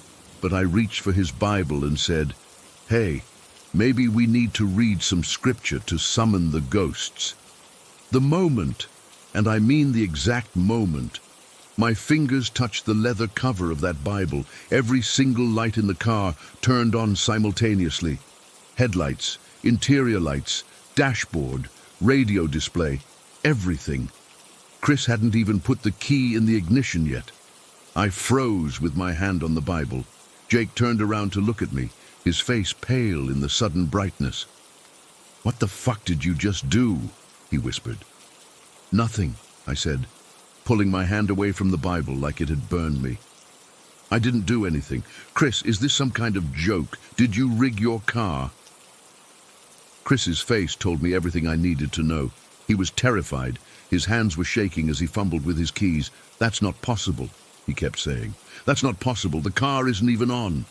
He tried inserting the key and turning it, thinking maybe that would reset whatever electrical glitch was happening. But nothing changed. All the lights stayed on, bright and unnatural in the darkness of the cemetery. "Try turning them off manually," Jake suggested, his voice higher than usual. Chris reached for the headlight switch and flipped it off. Nothing happened. He tried the interior light controls. Nothing. We sat there for what felt like hours, but was probably only a couple of minutes, all of us too scared to move. The car was completely silent except for our breathing, which seemed unnaturally loud. "Okay, let's just calm down," I said, trying to sound rational, even though my heart was pounding so hard I thought it might burst out of my chest. There's got to be a logical explanation. Cars have electrical systems. Maybe there's a short somewhere. In a way that turns on every single light at once, right when you touch my grandmother's Bible? Chris shot back. "After we've been walking around a graveyard at 3 in the morning. I didn't have an answer for that. Jake took a deep breath. "Let's just try again. Chris, turn off the car completely, pull the key out, and let's wait a minute." Chris did as Jake suggested. We sat in the glaring light of the car for a full minute, none of us speaking. The cemetery around us seemed to have grown even darker by contrast, like the car was a beacon in an ocean of blackness. After that minute passed, Chris slowly put the key back in and turned it to the accessory position. We all held our breath. Most of the lights went off. The headlights, the dashboard, the radio, they all returned to normal. But there was one light that stayed on, the small reading light directly above my seat in the back. "That one's still on," Jake pointed out unnecessarily. "I can see that," I snapped, nerves making me irritable. "I'll just turn it off manually." I reached up to press the light switch. The moment my finger touched it, something happened that I still can't explain to this day. The light began to dim, but not in the normal way lights dim. It was like it was pulsating, getting dimmer and brighter in a rhythm that almost felt deliberate. And there was this sound, a low, buzzing hum that seemed to be coming from the light itself. "Chris," I said, my voice barely above a whisper, "does your car light usually make that sound?" "No," Chris said. "Never." The buzzing got louder, and the pulsing of the light became more erratic. It was like it was responding to us, to our fear. I pulled my hand away, and the light immediately returned to its steady, unnatural brightness. "Let me try," Jake said, turning around in his seat and reaching back. The same thing happened, the pulsing, the buzzing. But this time, the light eventually went out completely when Jake kept his finger on the switch. We all sat in the now normal darkness of the car, none of us speaking. The only sound was the quiet hum of the engine and our ragged breathing. Finally, Chris spoke. "We need to go. Now." He put the car in gear and pulled away from the cemetery so fast that gravel sprayed from under the tires. None of us spoke during the drive back. What was there to say? When Chris dropped me off at my apartment, I expected to feel relief at being home, away from that place. But I didn't. I felt watched, like something had followed me. I couldn't sleep that night. I kept thinking about how those lights had turned on the moment I touched Chris's Bible. There was no logical explanation for it. Cars don't work that way. Electrical systems don't respond to religious objects. It defied everything I believed about how the world worked. The next day, the three of us met up at a diner to talk about what had happened. Jake and I weren't laughing anymore. "I've been thinking," Jake said, stirring his coffee endlessly. "What if we go back, but with proper equipment this time, like actual cameras, EMF readers, that kind of thing?" Chris nodded. "I've been saying we should take this seriously. I didn't want to go back. I really didn't. But at the same time, I couldn't stop thinking about it. What had we encountered? Was it actually a ghost, a demon, or was there some explanation we were missing?" That night changed me. It changed all of us. We went from being skeptics, well, two of us anyway, to believers in the span of a few terrifying minutes. Whatever had manipulated the electrical system in Chris's car was something beyond our understanding. We've been back to that cemetery a few times since then, always with better equipment. We've recorded EVPs that we can't explain, captured strange lights on camera, and measured electromagnetic fluctuations that defy normal patterns. But nothing has ever matched the intensity of that first night. Sometimes I still wake up in the middle of the night, thinking I hear that strange buzzing sound, like the car light is somewhere nearby, pulsing in that unnatural rhythm. I'll turn on my bedside lamp and sit there, listening, wondering what exactly we encountered that night. I don't touch Bibles anymore. I don't go near cemeteries at night, and I'm much more careful about what I mock or dismiss as impossible. Because now I know better. Now I know that there are things in this world, or perhaps beyond it, that we can't explain, and they're listening, watching, waiting for us to call out to them in the darkness. Whatever was in that cemetery that night, it heard us. It responded, and sometimes late at night when I'm alone, I can't shake the feeling that it followed us home. Story 8. I've never told this story to many people. It's hard to explain something you can't prove, especially when it's been gone for years now. But I need to get this off my chest. My family has lived in the same spot for about 120 years. I'm the fourth generation to occupy our house, which sits about half a mile down the road from what everyone in town calls the mansion. It's this massive old home with extensive grounds that used to be part of several acres of farmland and pine forest. The last person to live there was a woman named Agnes, who died about 10 years ago. Agnes was this widowed woman with no children of her own. My mother knew her foster daughter when they were young. Mom always described Agnes as this prim, proper, formal woman, the kind who wore pearls to get the mail. According to my mother, Agnes was terrifying, strict, firm, and completely insensitive to children's feelings. The funny thing is, I knew Agnes too, but I had a completely different impression of her. When I was around 11 or 12, I spent a lot of time at that mansion. Agnes would invite me over sometimes when her foster daughter's family visited with their children. I remember her as proper and strict, yeah, but also kind and friendly in her own way. She'd let me have tea with real sugar cubes that you could pluck with these tiny silver tongs. But looking back, I realized something odd. In all my visits, I never went upstairs. Not once. I stuck to the kitchen and this small recreational space off to the side of the main floor. I never even asked to see the rest of the house, the mansion itself. God, it always had this uninviting feel to it. It wasn't just old, it was oppressive. The place was always scarcely lit, even on bright days.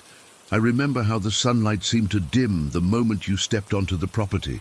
There were these gravel walks leading either to the main entrance or this unofficial side entry that Agnes told me was originally built for horse carriages.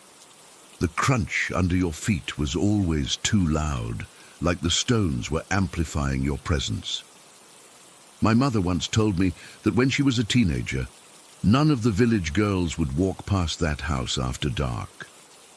They'd take the long way around, adding 20 minutes to their journey just to avoid it. They never really talked about why, it was just understood. They all felt watched. And the weird thing is that feeling wasn't limited to nighttime. Even in broad daylight, something about that place made the hairs on your neck stand up. The footsteps were the first thing most people noticed. Walking up those gravel paths, you'd always hear a second pair of footsteps besides your own. At first, I thought it was just an echo bouncing off the mansion walls, but then I realized if you stopped walking, the second set stopped at exactly the same moment, not a fraction of a second later like an echo would, at exactly the same time, and then when you started walking again, so did they. I remember this one summer afternoon when I was about 12. The sun was blazing hot, not a cloud in the sky. I was walking up to the mansion to return a book Agnes had lent me. The gravel was crunching under my sneakers, and there it was, that second set of steps. I froze in the middle of the path, and the other steps stopped too. I called out, thinking maybe one of Agnes's relatives was playing a trick on me. Nothing, just the buzz of cicadas and distant lawnmowers. I took one deliberate step forward, crunch, and right with it, a second crunch that wasn't mine. The outhouses and auxiliary buildings were another thing altogether. The mansion had several: a gardener's shed, an old stable, a small greenhouse. The windows of these buildings were always completely black, impossible to see through no matter what time of day it was or how bright the sun.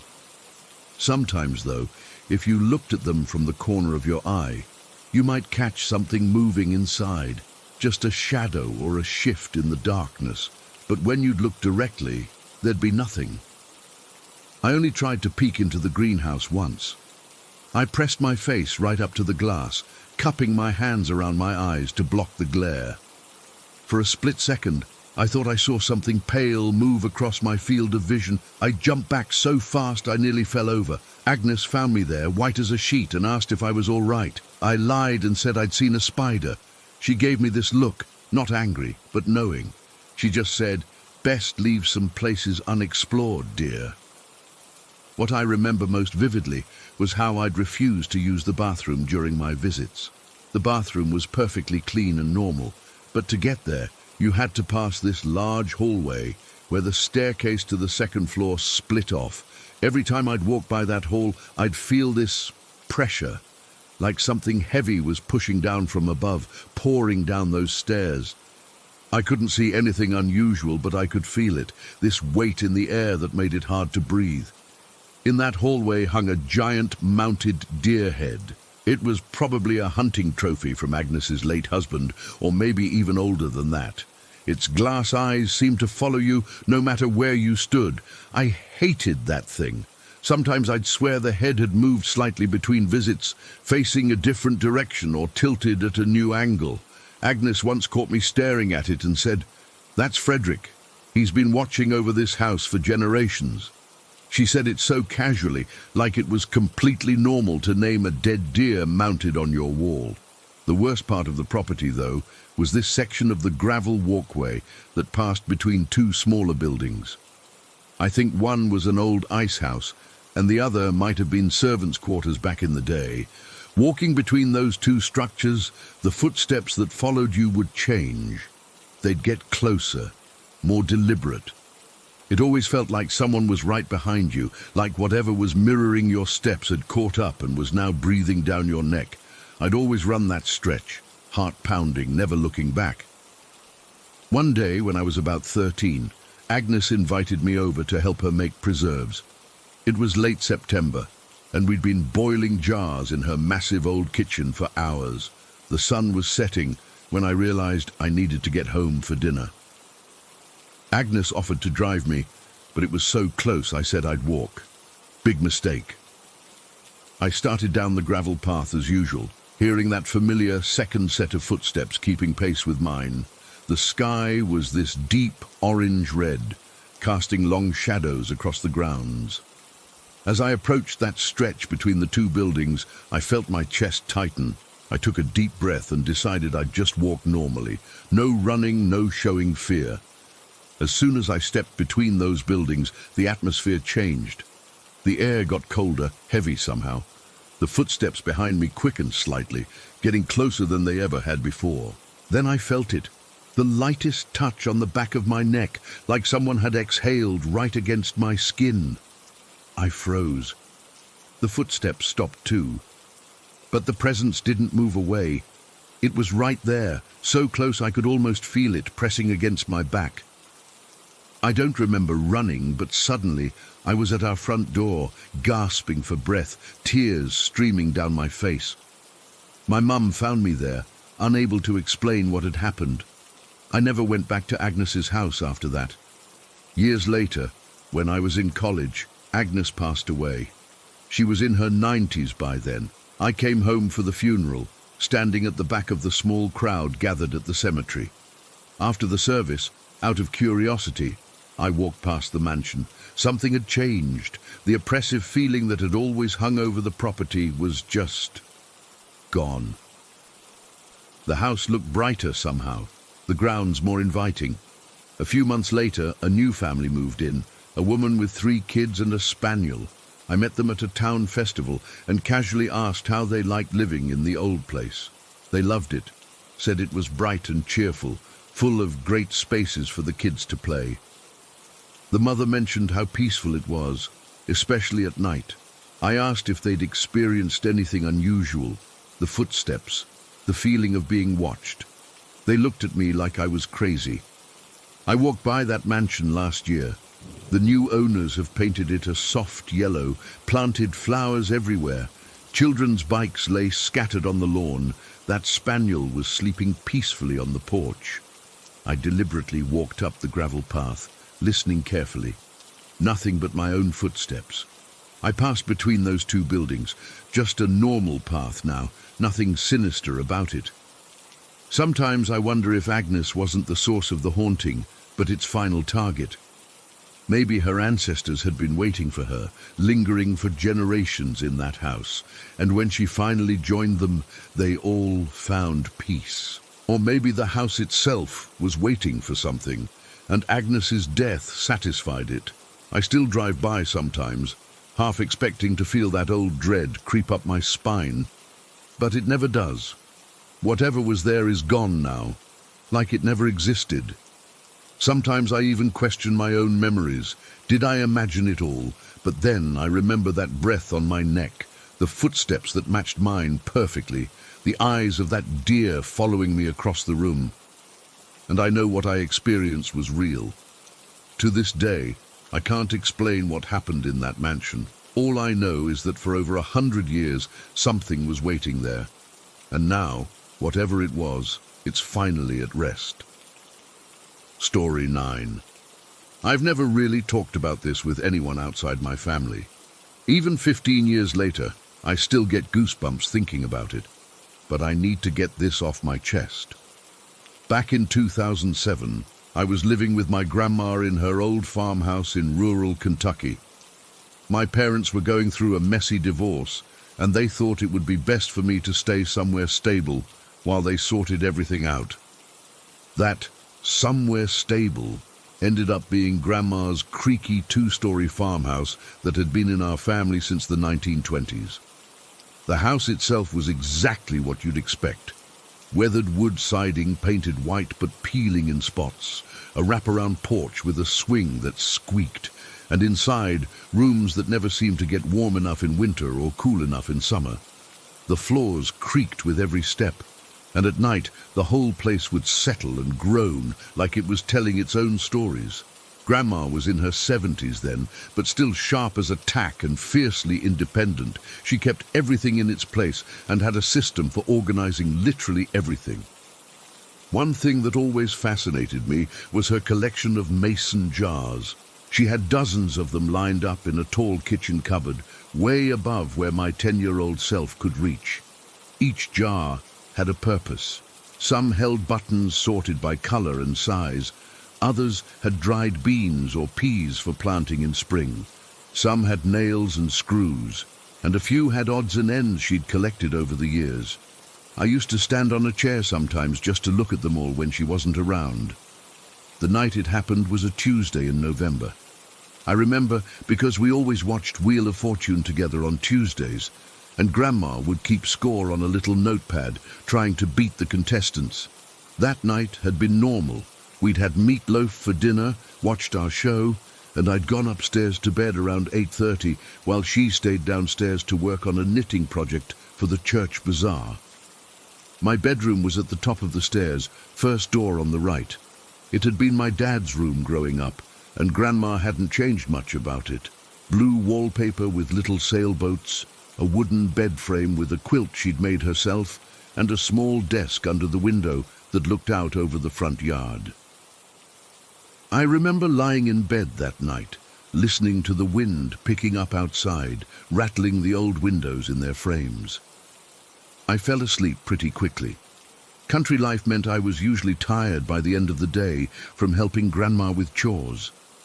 I don't know exactly what time it was when I woke up, but it was pitch black, except for the dim glow of my Power Rangers nightlight in the corner.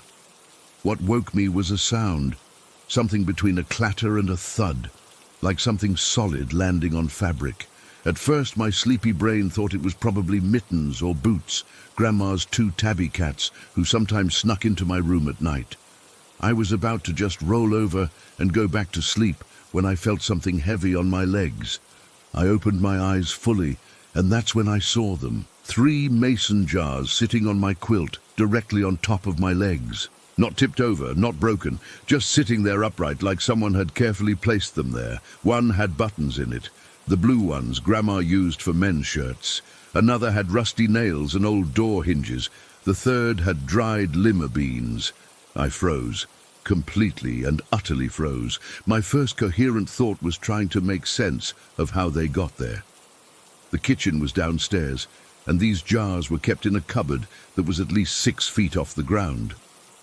My bedroom door had been halfway closed when I went to bed, and I would have definitely heard if Grandma had come in. Plus, why would she put jars on me while I was sleeping? The weight of them on my legs felt wrong, invasive somehow. I remember being afraid to move because I thought they might break, and then I'd be in trouble for making a mess. But more than that, there was something deeply unsettling about seeing objects that belonged somewhere specific now, sitting impossibly in a place they shouldn't be. "Grandma?" I called out, my voice sounding small and shaky even to my own ears. Then louder, "Grandma?" I heard her knitting needles clatter to the floor downstairs, then her quick footsteps coming up the stairs. She was surprisingly fast for her age when she needed to be. "What's wrong, honey?" she called as she made her way up, probably thinking I'd had a nightmare. When she appeared in my doorway, her hand instinctively reaching for the light switch, I just pointed at my legs. She flicked on the overhead light, and I'll never forget the look on her face when she saw those jars. Her normally rosy cheeks went completely pale, and her mouth opened slightly like she was about to say something but couldn't find the words. Then she just whispered, "That damn house." Not angrily, not scared exactly, but with a weary resignation that made my stomach knot up. She crossed the room quickly, gathered up all 3 jars in her arms without saying another word, and took them out. I heard her footsteps go down the stairs, then the sound of the cupboard opening and closing in the kitchen. When she came back, she had composed herself, but I could tell she was shaken.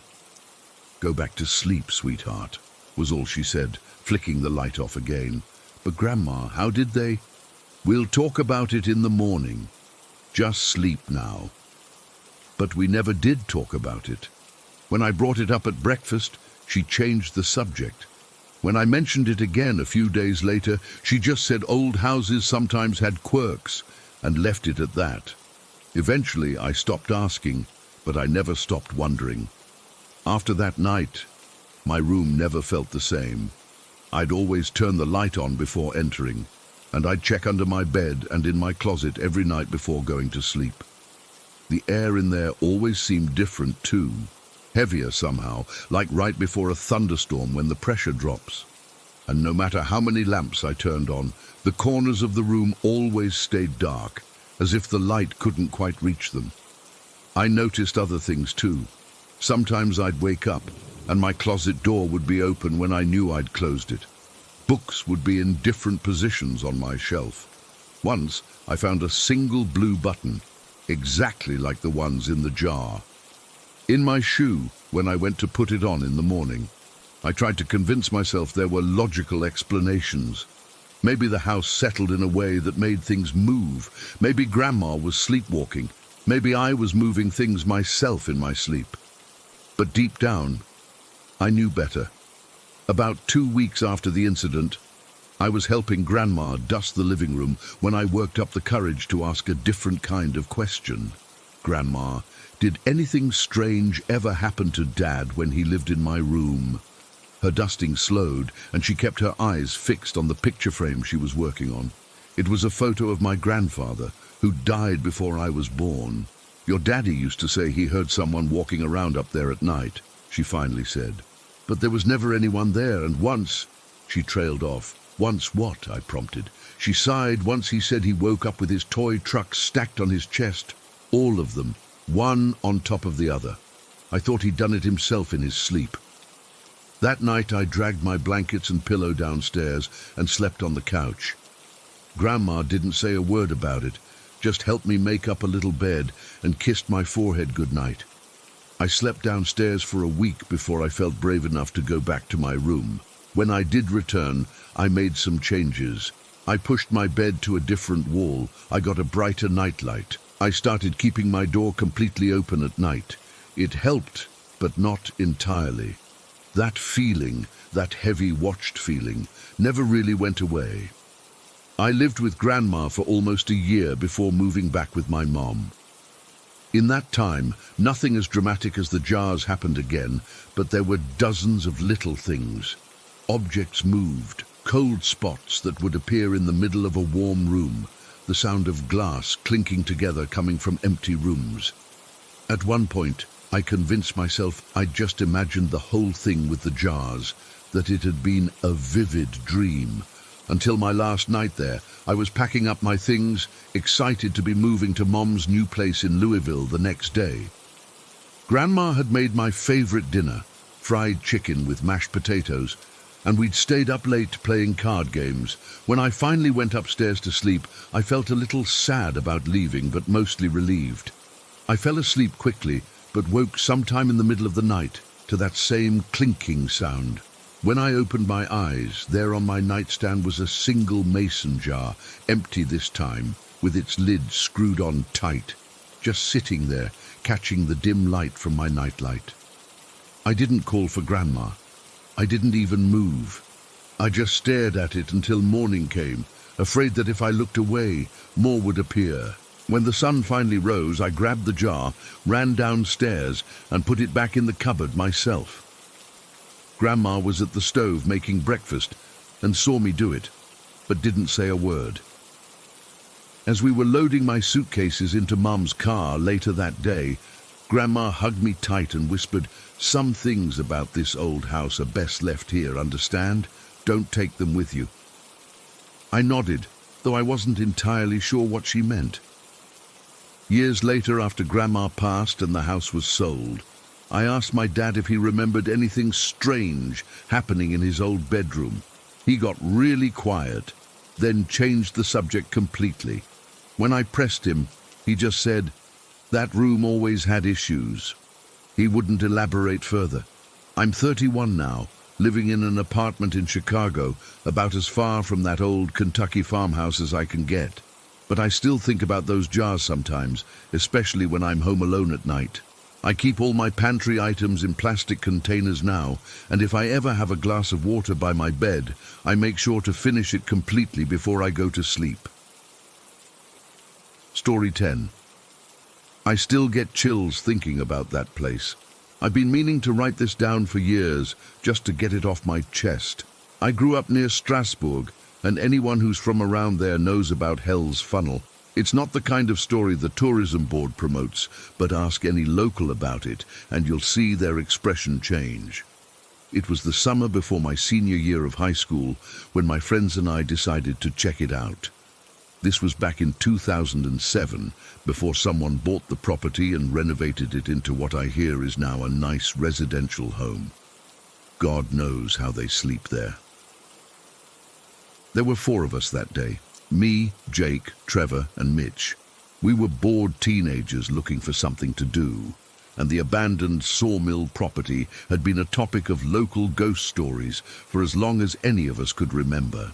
Jake's older brother had gone there a few years earlier and came back white as a sheet, refusing to talk about what he'd seen. That was enough to pique our interest. We headed out around 4 in the afternoon. I remember checking my watch because I told my mom I'd be home for dinner by 7, which seemed like plenty of time. The property wasn't far outside town, maybe a 15-minute drive. Then a short hike through some woods. You couldn't see it from the main road, which added to its mystery. The first thing I noticed as we approached was how the trees above the dirt road seemed to curve inward, almost like they were forming a tunnel. I'd always dismissed that part of the story as dramatic embellishment, but seeing it in person made the hair on my arms stand up. It really did look like a funnel leading somewhere else. "Guys, look at the trees," I said, pointing up. "Yeah, that's weird as hell," Trevor replied, his voice quieter than usual. The property itself was larger than I expected. The main house, what used to be the sawmill office, stood about 50 yards from where the dirt road ended. Behind it were the remains of the sawmill itself, mostly just concrete foundations and a few rusted pieces of equipment too heavy for scrappers to haul away. To the right was an old horse stable, its roof partially caved in, and beyond that was the pond everyone talked about in the stories. "Let's check out the house first," Jake suggested, trying to sound brave but his voice cracking slightly. We approached cautiously, each step crunching on the overgrown gravel driveway. The house wasn't much to look at, a 2-story wooden structure with peeling white paint and boarded-up windows on the first floor. Someone had broken into one of the boards, creating a gap just big enough for a person to squeeze through. "Who wants to go first?" Mitch asked, staring at the opening. None of us answered immediately. "I'll go," I finally said, not wanting to seem scared in front of my friends. The smell hit me first as I squeezed through the gap, musty, damp, with an undercurrent of something sickly sweet that made my stomach turn. I pulled out my flashlight and shined it around what must have been a living room. Wallpaper peeled from the walls like dead skin, and the wooden floorboards were warped from years of exposure to the elements. Empty beer cans and cigarette butts suggested we weren't the first visitors. "It's clear," I called back, and the others followed me in. We spent about 20 minutes exploring the first floor. There was nothing particularly scary, just the sad remains of an abandoned building. The kitchen still had an ancient refrigerator with the door hanging off its hinges. The dining room had a single chair in the corner, which was creepy but not supernatural. "Let's check upstairs," Trevor suggested, pointing to a staircase that looked dangerously rotted. "I don't know if those stairs will hold us," I said, relieved to have a practical reason not to go up there. "One at a time, then," Jake said, already placing his foot on the first step. We watched nervously as Jake tested each step before putting his full weight on it. The wood groaned but held. When he reached the top, he called down that it seemed safe enough, so we followed, one by one. The upstairs was even more disappointing than the first floor. Just empty rooms with broken windows and more garbage left by previous explorers. No ghosts, no blood-stained walls, nothing that lived up to the stories. "This place isn't haunted," Mitch scoffed. "It's just a dump." I was about to agree when a loud crash came from somewhere outside. We all froze. "What was that?" Trevor whispered. "Probably just an animal," I said, not believing it myself. We decided we'd seen enough of the house and headed back downstairs. As we reached the bottom, I noticed a door we hadn't checked, likely leading to the basement. It was slightly ajar, revealing nothing but darkness beyond.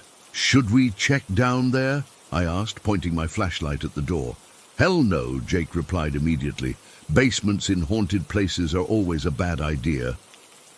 For once, we all agreed with Jake's assessment. We'd satisfied our curiosity about the house, and it was time to see the rest of the property before heading home. Outside, the late afternoon sun was casting long shadows across the overgrown yard. The air felt heavy, like right before a thunderstorm, though the sky was clear. We made our way toward the pond, passing the old stable on the way. "Hey, check this out," Mitch called, veering off toward a small structure near the tree line that we hadn't noticed before. It was the remains of what looked like a clubhouse, just a platform with partial walls and no roof. Weathered wood, rusted nails sticking out at dangerous angles. "I bet this is where the Boy Scouts used to hang out," Trevor said, kicking at a rotted board. I'd heard that story, how a local scout troop had built a clubhouse on the property years ago. Before the stories got bad, they'd abandoned it after several boys reported seeing strange figures watching them from the trees. "Let's check out the pond," I suggested, suddenly uncomfortable near the clubhouse. The pond was surprisingly large and clean-looking, given the state of the rest of the property. The water was dark but clear, with cattails growing around one edge. It would have been peaceful if not for the stories about the woman who supposedly drowned herself there after her husband bled to death on their porch. "Do you guys know the full story of this place?" I asked as we stood at the edge of the water. "Which version?" Jake replied. "The one where the guy cuts off his hand and bleeds out, or the one where he kills everyone with an axe?" "I heard it was his whole arm," Trevor added. "He was working the saw, slipped somehow, and the blade took his arm clean off. He knew he was going to die from blood loss, so he ran home to see his wife and kids one last time. Bled out right on his front porch while his wife watched. And then she came here and drowned herself in this pond," Mitch continued, staring at the water. "That's why people see her walking around the edge, or sometimes on the water." I felt a sudden chill, despite the warm summer air. "Has anyone actually seen her?" "Jake's brother claims he did," Trevor said. "Says she tried to grab him when he got too close to the water." Jake nodded. He came back with scratches on his arm, 3 long ones like fingernails. As if on cue, the surface of the pond rippled, though there was no breeze. "Probably just a fish," I said quickly. "Yeah, let's head back," Jake agreed. "It's getting late." We turned back toward the house, planning to leave the way we came. The sun was getting lower, casting the property in an orange glow that made the old buildings look like they were on fire. As we approached the house, Mitch said, "Wait, we never checked the actual sawmill foundations. That's where it all happened, right?" "We can come back another time," I replied, checking my watch. It was already 6:30. "We're already here," Trevor argued. "It'll just take a minute." Reluctantly, I agreed, and we made our way to the concrete slabs behind the house. Not much remained of the sawmill, just the foundation. A few rusted pieces of metal embedded in the concrete, and a large circular depression where the main saw must have been. "So this is where that poor bastard lost his arm," Jake said, standing in the depression. "Or where he came back and murdered everyone," Mitch added with a nervous laugh. "Either way, nothing scary here," I said, relieved. "Let's go." We walked back toward the house, planning to exit through the same broken board we'd entered through. As we passed by the basement window, which was at ground level, Trevor shined his flashlight inside out of curiosity. That's when we saw it. In the flash of light, something moved in the basement, something wearing red. It wasn't a curtain or a piece of cloth. It had a shape, a form. For just a second, I saw what looked like a face turned toward the light. Pale and gaunt with dark hollows where the eyes should be. We all saw it. I know because we all reacted the same way, with pure instinctive terror. Without a word, we ran, sprinted away from the house, past the stable, past the clubhouse, and didn't stop until we reached the dirt road leading back to the main road. "What the fuck was that?" Trevor gasped, bent over with his hands on his knees. "A curtain," Mitch said, though he didn't sound convinced. It had to be a curtain moving in the breeze. "There weren't any curtains in that house," Jake pointed out, his face pale, "and there wasn't any breeze." The walk back to where we'd parked was tense and silent. None of us wanted to be the one to suggest it was just our imagination, because we all knew what we'd seen. A few days later, Mitch told us about his friend who lived near Hell's Funnel. The friend and his uncle had gone camping on the property a few summers back, not inside the buildings, just in a tent near the edge of the property. In the middle of the night they heard strange noises outside their tent, not animal sounds, but something that sounded almost mechanical, like metal grinding on metal. The uncle went outside to check, but found nothing. When he came back in, his nephew felt a hand grab his shoulder from behind. The thing is, his uncle was in front of him, and they were the only two people in the tent. They packed up and left immediately, never camping there again. I've driven past the property a few times since then. After it was renovated, it looked like any other nice house. Fresh paint, new windows, landscaped yard. You'd never know what had happened there, but I always slow down as I pass, and I always notice how the trees still curve inward above the road, like a funnel drawing you in. Sometimes I wonder about that figure in red we saw in the basement. Was it the worker who lost his arm, one of the people he supposedly murdered, or something else entirely? I don't know if I believe in the supernatural, but I know what I saw that day, and I know I'll never set foot on that property again. The new owners have lived there for years now without incident, at least none that's been reported. Maybe they renovated away whatever darkness lingered there. Or maybe it's still there, waiting in the basement wearing red. I still have nightmares about it. In them, I'm always alone in that basement, and I always hear the sound of a saw blade starting up behind me. I never turn around. I'm afraid of what I'll see if I do. Story 11. I've been debating whether to share this for months now. I'm not someone who usually believes in paranormal stuff, but what happened that night in my house has left me questioning everything I thought I knew about reality. After my divorce was finalized last year, I decided I needed a fresh start. The apartment we'd shared held too many memories, so I used what little money I had left after the settlement to put a down payment on a small 2-bedroom house built in the 70s. It wasn't fancy, just a simple ranch-style home, with a living room, kitchen, 2 small bedrooms, and a laundry room off the kitchen. But it was mine, and that's all that mattered. The first few weeks were pretty uneventful. I was busy painting walls, fixing minor issues, and making the place feel like home. But around the 1-month mark, I started noticing things. Strange noises would wake me up at night, especially from the direction of the laundry room. At first, I chalked it up to the house settling. It was built in 1974, after all, and old houses make noise. I'd tell myself it was just the pipes, or maybe the water heater kicking on. But the noises continued, night after night.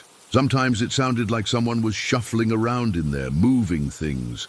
Other times, it was more like a soft tapping on the wall.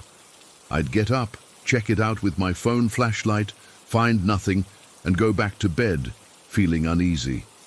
About 2 months in, I decided I should probably get to know my neighbors better. The house on my right was owned by a middle-aged couple who were hardly ever home, but the one on my left belonged to a woman named Sandy, who had lived there for over 20 years. One Saturday morning, I saw Sandy outside gardening and went over to introduce myself properly. She was friendly, in her 60s probably, and seemed happy to have someone new in the neighborhood. We got to talking about the house and the previous owner. "Oh, you mean Irma," Sandy said, her expression growing somber. "Sweet lady. Lived there alone for nearly 40 years after her husband passed. Always kept that garden of hers immaculate. I mentioned that I'd been meaning to do something with the overgrown flower beds, but hadn't found the time yet. It was actually how we realized something was wrong. Sandy continued. Hadn't seen her out in the garden for days, which wasn't like her at all. A few of us neighbors got worried and did a wellness check. She paused, looking uncomfortable. Found her in her recliner. The paramedics said she'd probably been gone for at least 3 days before we found her. A chill ran down my spine. In the recliner. The one in the living room? The same recliner I'd decided to keep because it was in good condition and the perfect size for the space. Sandy nodded. She loved that old thing. Used to say it was the only place she could really get comfortable in her later years with her arthritis. I thanked Sandy for telling me and headed back inside, feeling weirdly shaken. I'm not usually superstitious, but knowing someone had died in my house, in my chair, was unsettling. After that conversation, the strange noises seemed more frequent, or maybe I was just more attuned to them. Either way, I found myself talking to Irma sometimes. Just casual stuff like, "Hey Irma, I'm making spaghetti tonight," or "What do you think of the new paint color in the bathroom?" It made me feel less alone in the house, and I figured if her spirit was hanging around, maybe she'd appreciate being acknowledged. Fast forward to about 6 months after moving in. I'd had an absolutely hellish day at work. My boss had torn apart a project I'd spent weeks on. A client had screamed at me over the phone about something that wasn't even my department's responsibility, and my ex had texted asking if I could delay the alimony payment. Again, by the time I got home, I was a bundle of stress and tension. I decided to take one of the marijuana edibles my friend had given me a while back. I'm not a regular user, but I figured if there was ever a time I needed to relax, it was that night. I took a long shower, made myself a simple dinner, and settled into the recliner, Irma's old recliner, with the remote. I put on some classic TV shows, those old comfort watches like the Andy Griffith Show. I remember watching Andy Taylor talking to Barney about something, feeling the edibles start to kick in, and then nothing. I must have fallen asleep because the next thing I knew, I was being jolted awake by an enormous crashing sound coming from the laundry room. It was like every pot and pan I owned had been thrown to the floor at once. My heart was instantly pounding. The edible had worn off mostly, but I still felt slightly disoriented. My first thought was that someone had broken in. I reached down to the hidden compartment I'd installed in the side of the recliner, one of the first modifications I'd made to the chair, and pulled out my gun. I'd never had to use it before, but I kept it there just in case.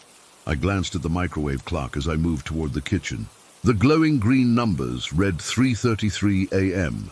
Something about that time made me pause. 333, March 1933, my father's birth month and year. He'd passed away just before my divorce, and the significance of the numbers hit me hard in that moment.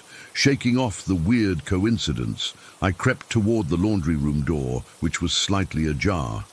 I strained to hear any voices or footsteps that would indicate an intruder was still there, but the house was completely silent now. I pushed the door open slowly with my foot, gun raised, and flipped on the light switch with my elbow. What I saw made me freeze. There were no intruders, but my pots and pans, which I kept on a shelf above the washer, were scattered all over the floor. Not just a few of them, but all of them. Big ones, small ones, lids, my cast iron skillet, everything. They were spread across the entire floor in no particular pattern, as if someone had just swept their arm across the shelf and knocked everything down at once. But here's the thing that still makes my skin crawl. The shelf itself was completely intact. It wasn't broken or tilted. Nothing else in the room was disturbed, just the pots and pans thrown violently to the floor. I checked the entire house, closets, underbeds, behind shower curtains, but found no signs of anyone having been there. All doors and windows were locked from the inside. With shaking hands, I put the pots and pans back on the shelf. It took several trips because there were so many, and with each one I felt like someone was watching me. The air in the laundry room felt heavy and cold, despite it being the middle of summer. When I finished, I went back to the living room and sat in the recliner, gun still in hand. I didn't feel tired anymore, just alert and deeply unsettled. I turned the TV back on for some background noise and light, but I couldn't focus on it. My mind kept circling back to the time, 3:33 a.m., and Irma, dying alone in this very chair. And the countless nights I'd heard noises from the laundry room. I don't know why, but I found myself speaking out loud. "Irma, was that you? I'm not mad. I need to know if you're here." Nothing happened, of course. Just the soft drone of the TV and the occasional creak of the house, but the feeling of being watched intensified. I couldn't bring myself to go back to bed that night. I stayed in the recliner until sunrise, jumping at every little sound. When morning finally came, I felt exhausted but too wired to sleep. I called in sick to work and spent the day researching the history of the house. I couldn't find much. No tragic deaths or crimes that would explain a haunting. Just a normal house built in the 70s that had been owned by Irma and her husband until he died, and then just by her until she passed away in that recliner. Over the next few days, I tried to rationalize what had happened. Maybe there had been a small earthquake that I slept through, and it only affected that one shelf. Maybe the shelf had been improperly balanced, and the weight finally caused everything to fall. But neither explanation felt right. The way those pots and pans were scattered looked deliberate, like someone had angrily thrown them. About a week after the incident, I was in the kitchen making dinner when I noticed something strange about the refrigerator magnets. I have those letter magnets, the kind parents usually get for their kids, and I'd had them spelling out grocery list next to my notepad. Now they spelled "im here." I stood there, frozen, staring at those 7 letters. I hadn't moved them. I lived alone. There was no explanation for this that didn't terrify me. With trembling fingers, I rearranged them back to grocery list and went to bed early, locking my bedroom door behind me.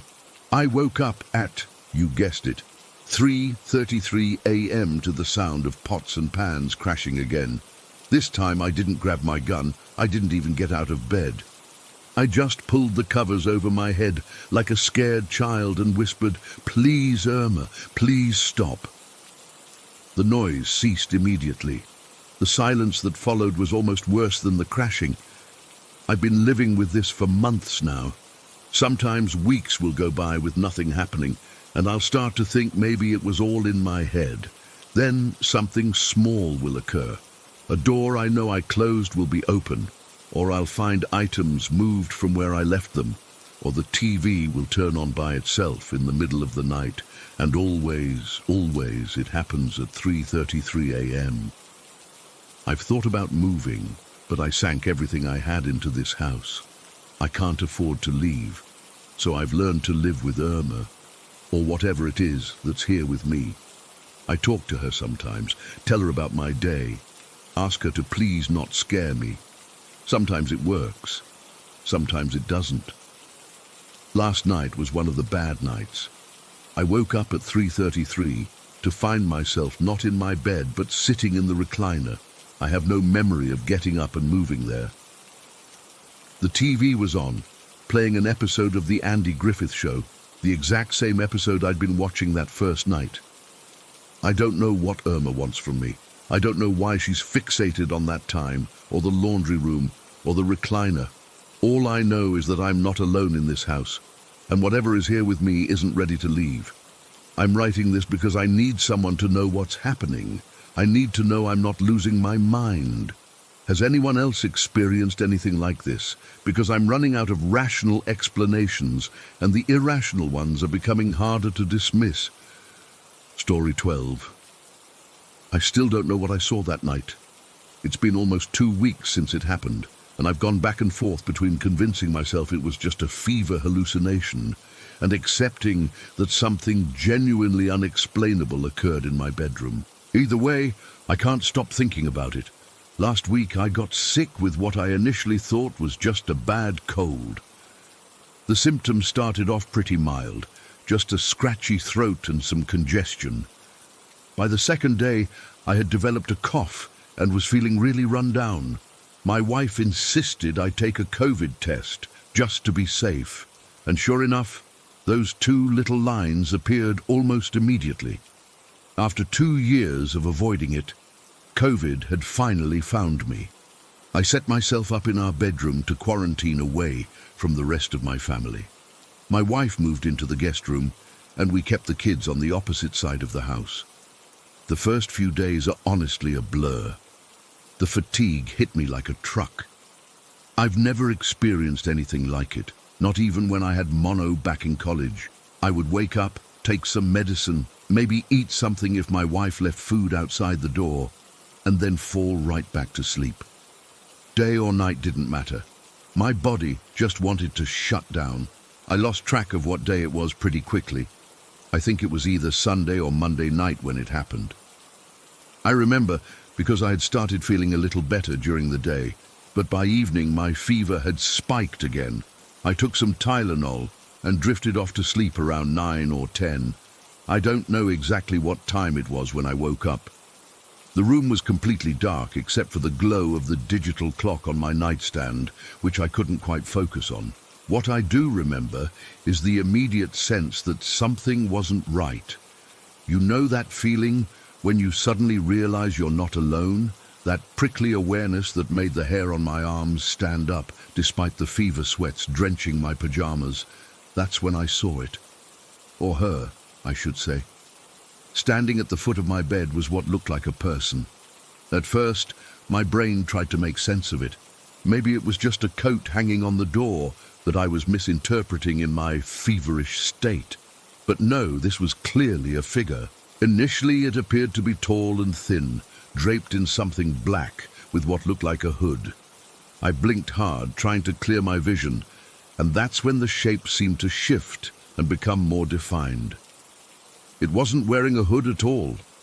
It was an elderly black woman with long, wispy hair that seemed to float around her head. She was just standing there, not moving, not speaking, just staring in my direction. I couldn't move. My whole body felt like it was sinking into the mattress, but not in a sleep paralysis kind of way. More like I was too weak and shocked to do anything but lie there and stare back. My heart was pounding so hard I could feel it in my ears, and despite my fever, I suddenly felt cold.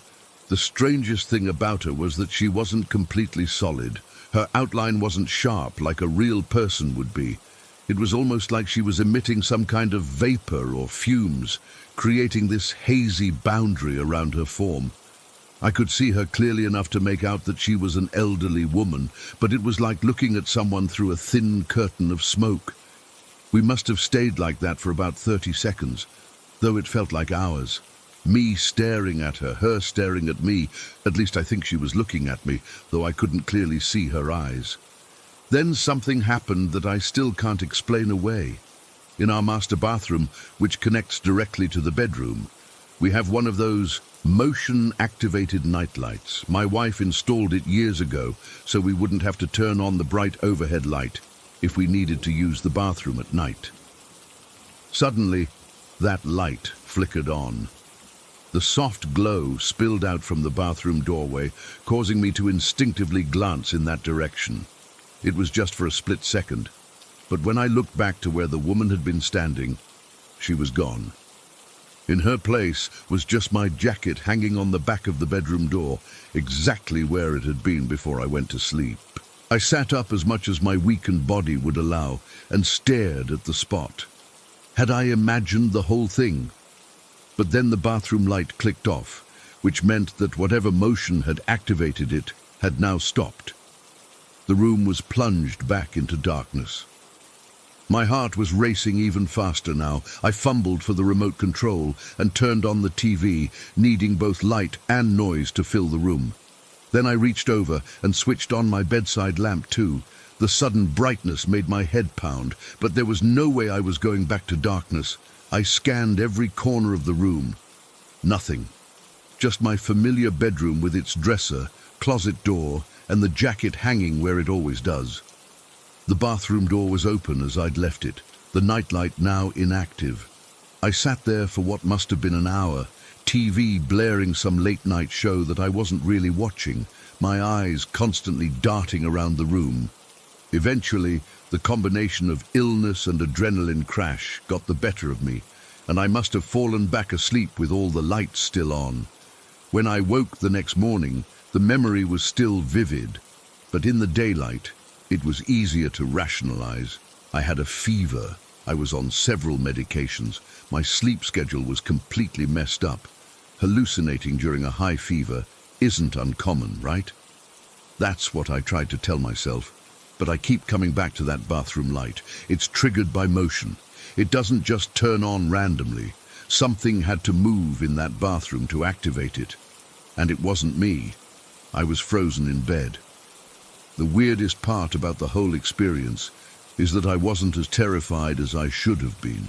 Don't get me wrong, I was shocked and definitely unsettled, but the kind of bone-deep fear you'd expect from seeing an apparition in your bedroom just wasn't there. It's like the COVID had dulled my emotional responses, along with my sense of taste and smell.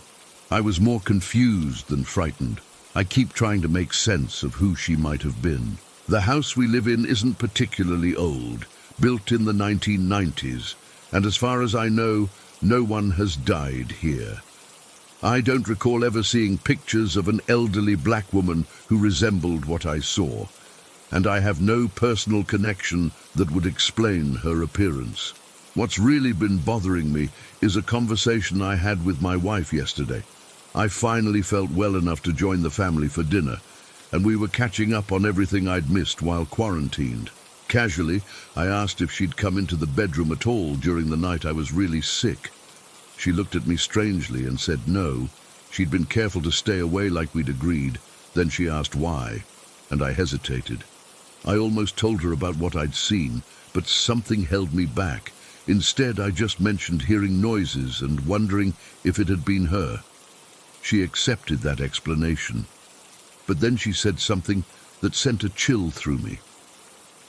You know, it's funny you mentioned noises that night. I woke up around 3 in the morning and could have sworn I heard voices coming from our room. I almost got up to check on you, thinking maybe you were on the phone with someone. But then I remembered you were probably just watching TV.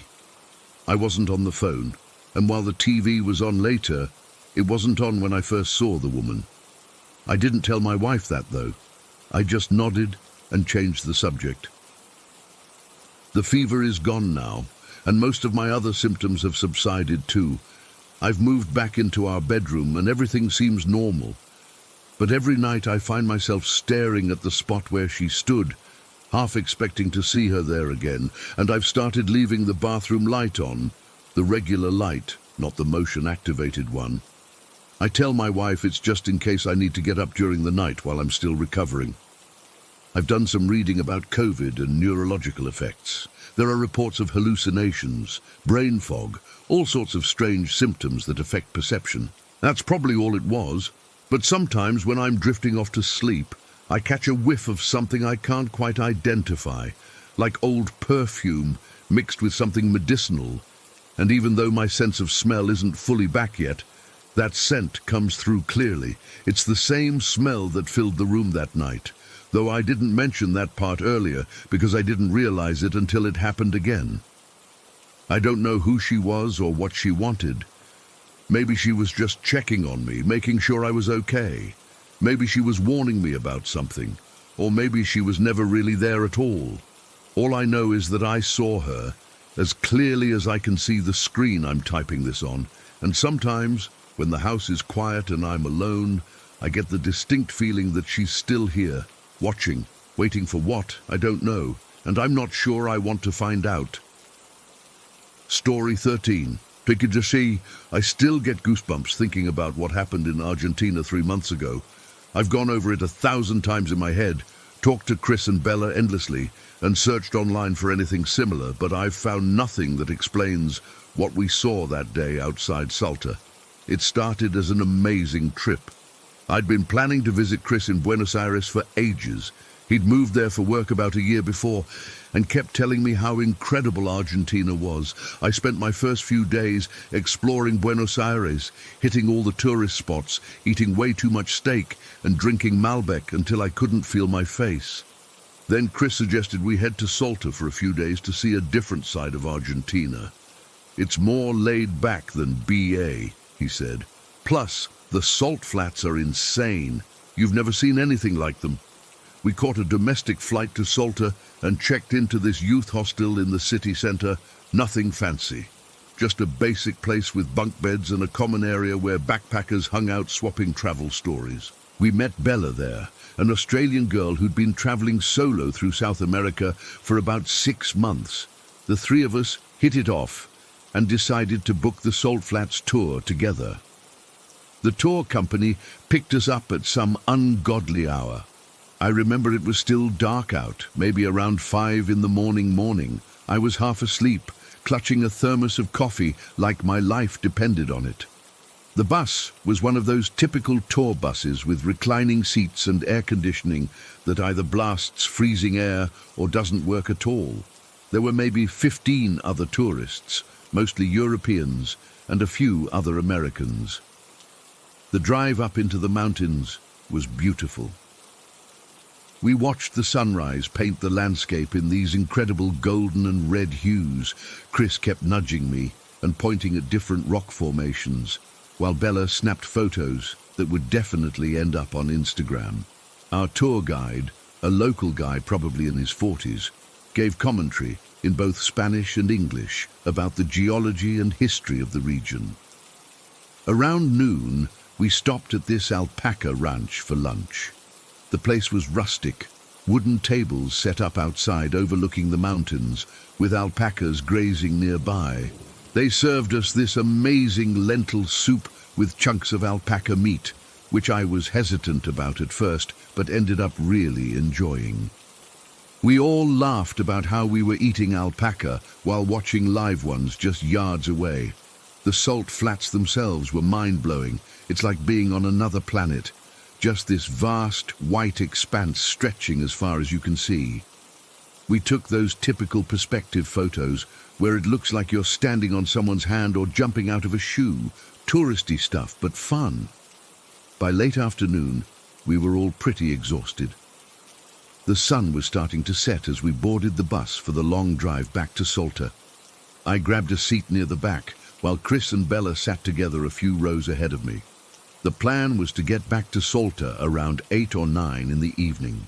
I remember staring out the window at the passing landscape. It was getting darker, and the scenery had changed from the pristine white of the salt flats to a more industrial area. We passed what looked like mineral processing plants, these ugly concrete structures with metal pipes sticking out everywhere. Then there was this primary school that had definitely seen better days, with peeling paint and a basketball hoop missing its net. There were scattered houses too, most looking barely habitable. I was starting to doze off when I heard the tour guide's voice over the bus intercom. He said something in Spanish that I didn't fully catch, but I heard Americanos and something about the sky. Chris turned around and caught my eye, gesturing for me to look out the window. He said the Americans who were asking about weird stuff in the sky earlier should check this out, Chris explained. I hadn't asked about anything in the sky, but I looked out anyway. That's when I saw it. There were flashing lights just above the road ahead of us, maybe half a mile away. My first thought was that it was an airplane. You know, the typical red and white navigation lights you see on aircraft. But as we got closer, something felt wrong. The plane appeared to be flying east, directly toward our bus. It was low, I'd guess about 200 feet off the ground, and it seemed to be about 300 yards away. But as we continued driving and getting closer, I realized with this creeping sense of unease that the plane wasn't moving at all. "Are you seeing this?" I called to Chris and Bella. They had both pressed their faces against their window. "What the fuck is that?" Chris said, not taking his eyes off the sight. As we got closer, I could make out more details. It was definitely a commercial airliner, like a Boeing or Airbus, with flashing lights on the wings and tail. The passenger windows were clearly visible, illuminated from inside with that yellowish cabin light. It was just hanging there, completely motionless, no movement whatsoever. There was no logo on the plane that I could see, no airline markings at all, just a white fuselage with windows. And the weirdest part, absolute silence. No engine noise, no whooshing sound, nothing you'd expect from a massive aircraft. The bus drove right underneath this thing. I pressed my face against the glass and craned my neck to keep it in view. It was like someone had taken a full-size commercial airplane and just stuck it in the air above this remote valley like some bizarre art installation. "Is it a model?" Bella suggested, her Australian accent thicker with confusion, like some kind of weird advertising. But it wasn't. It was too big, too detailed, and who would put an airplane model in the middle of nowhere, hours from the nearest city? I live near LAX back home, so I know what planes look like, how they move, how loud they are. This was wrong on every level. Commercial aircraft make an enormous racket, especially that close to the ground. They can't hover. They need forward momentum and headwind to generate lift. A plane that size can't just hang motionless 200 feet above the ground. The whole viewing experience lasted maybe 10 minutes as we approached, drove under, and then continued past it. The entire time, the plane didn't move an inch. It was like time had frozen for that aircraft, while everything else kept going. I looked around the bus to see others' reactions. Most passengers were staring out the windows, pointing and talking rapidly in various languages. Some were taking photos or videos. The tour guide was oddly calm, just watching our reactions in the rear-view mirror. "Hey," I called up to him in my limited Spanish. "What is that? El avión." He just shrugged and said something that Chris later translated as, "It's just something that happens here sometimes. Just something that happens here sometimes. A commercial airliner frozen in mid-air." For the next 2 hours, Chris, Bella, and I kept bringing it up, trying to make sense of what we'd seen. "Maybe it was some kind of hologram?" Chris suggested. "For what purpose?" I countered. "In the middle of nowhere?" "Weather balloon?" offered Bella, though she didn't sound convinced. "A weather balloon shaped exactly like a passenger plane, with cabin lights?" We each checked our phones. But of course, there was no signal out there in the mountains. I wanted desperately to Google what we'd seen, to see if anyone else had reported something similar. By the time we got back to our hostel in Salta, it was after 9 at night. The tour guide didn't mention the plane again, and when I tried to ask him about it as we disembarked, he just smiled politely and wished us a good evening. Back at the hostel, I immediately jumped onto the Wi-Fi. I searched for airports near Salta and found there's just one small regional airport. We had been at least 2 hours from town when we saw the plane, in the opposite direction from the airport. I searched for news of any unusual aircraft sightings, any test flights, any aviation experiments in the area. Nothing. I checked the photos on my phone. I'd taken several, but they were all blurry or too dark to make out details. The bus had been moving, and the light was poor. Chris and Bella had the same issue with their photos. You could tell something was there, but the images were too unclear to be convincing. That night, I barely slept. I kept seeing that plane whenever I closed my eyes, its motionless form suspended above the landscape, the cabin lights glowing, the navigation lights blinking steadily. It made no sense. The next morning, I asked the hostel owner if he'd heard of anything like what we'd seen. He listened patiently, then shook his head. "Many strange things in the mountains," he said in broken English. "People see things. The air is different there. But this wasn't a mirage or a hallucination. 3 of us saw it, along with a bus full of tourists. It was real." We spent the rest of our time in Salta trying to find answers. We asked locals, checked local newspapers, even visited a small museum to see if there was any mention of unusual aerial phenomena in the region. We found nothing. Back in Buenos Aires, before I flew home, I spent hours researching online. The closest I came to an explanation was an article about time slips, theoretical moments where different time frames overlap. But even that couldn't explain a frozen aircraft. It's been 3 months now, and I still think about it daily. Chris, Bella and I have a WhatsApp group where we occasionally share new theories or ask if anyone has found an explanation. Nobody has.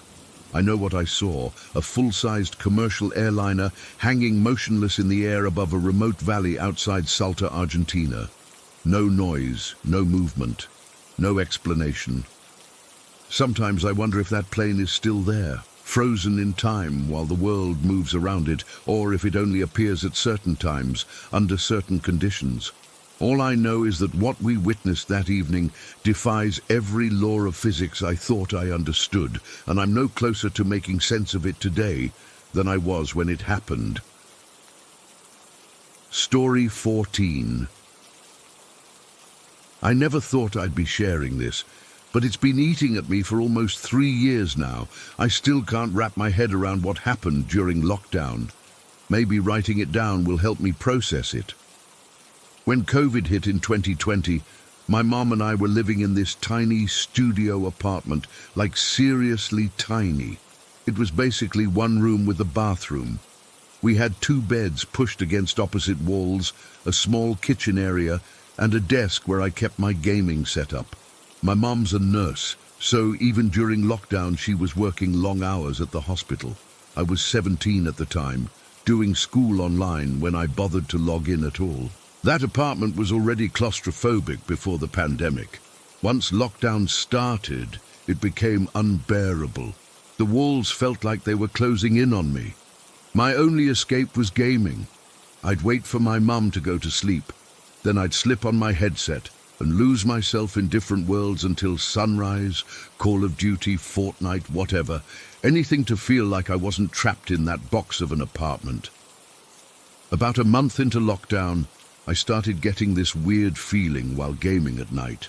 It's hard to explain. It was like when someone's staring at you and you just know it, you know.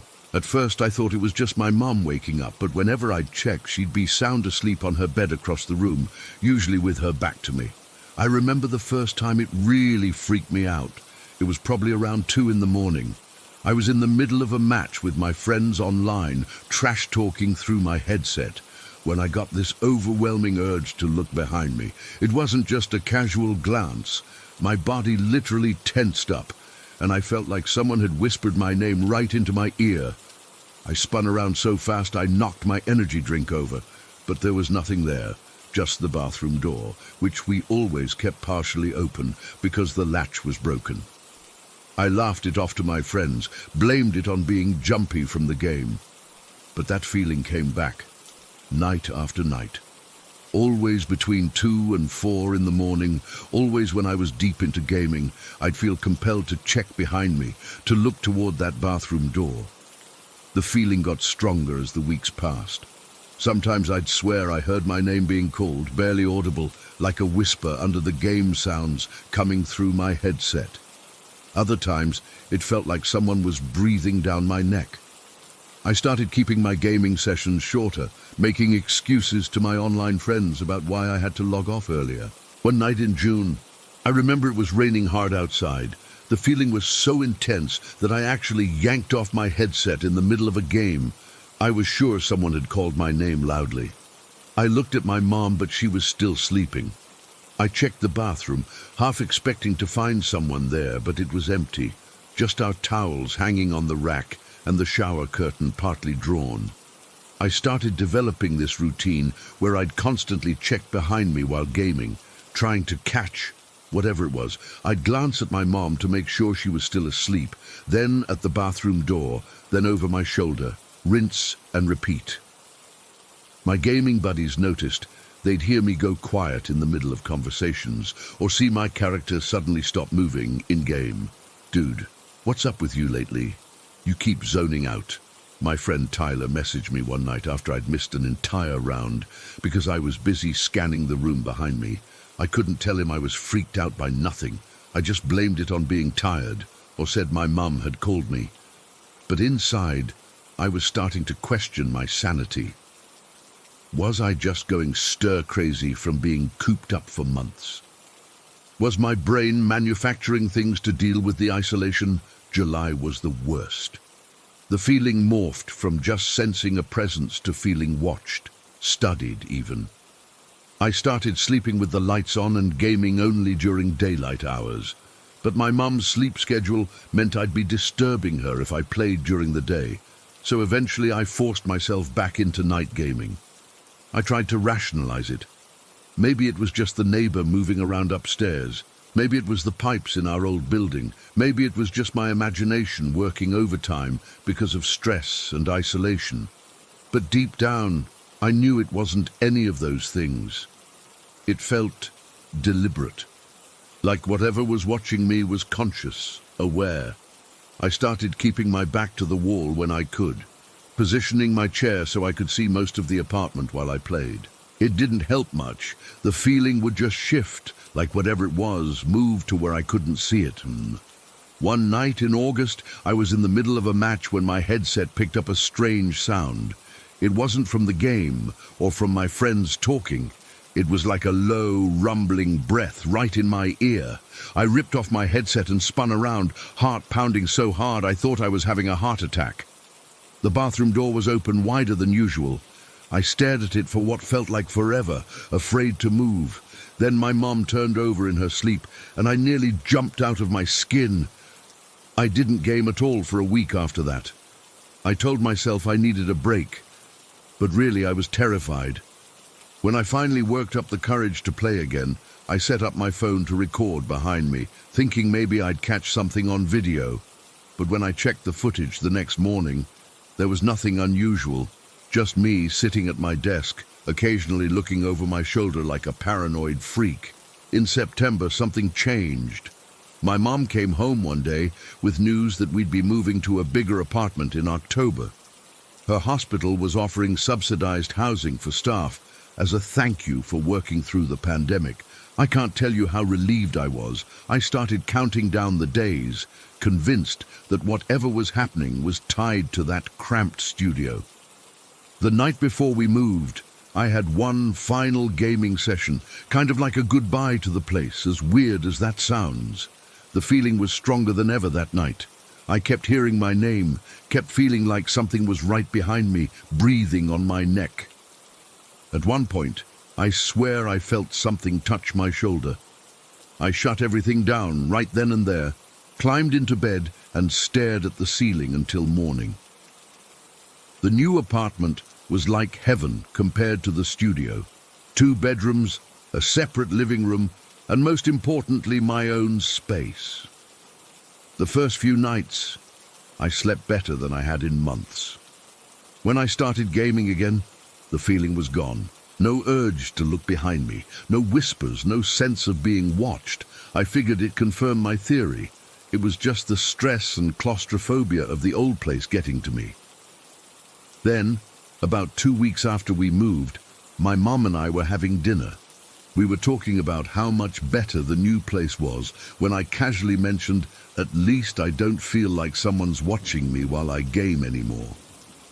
I expected her to laugh it off or ask what I meant. Instead, she put down her fork and just stared at me. Her face went pale. "You felt that too?" she asked. My stomach dropped. "What do you mean too?" She took a deep breath and explained that she hadn't been asleep all those nights, at least not always. Sometimes she'd wake up and see me gaming, but she'd pretend to be asleep because she didn't want to bother me during the only time I had to myself. And on those nights, she'd seen something, someone, standing behind me. It was like a tall shadow, she said, darker than the room around it. It would stand right behind your chair, leaning over you. I thought I was seeing things at first, or that it was just shadows from your monitor. But then I noticed it would move independently, like it was watching you. Sometimes it would turn toward me, and I'd shut my eyes and pretend to be asleep. I couldn't speak. My whole body went cold. All those nights I'd felt someone watching me, All those times I'd heard my name or felt a presence. It was real. My mom had seen it. "Why didn't you say anything?" I finally managed to ask. "I was scared," she admitted.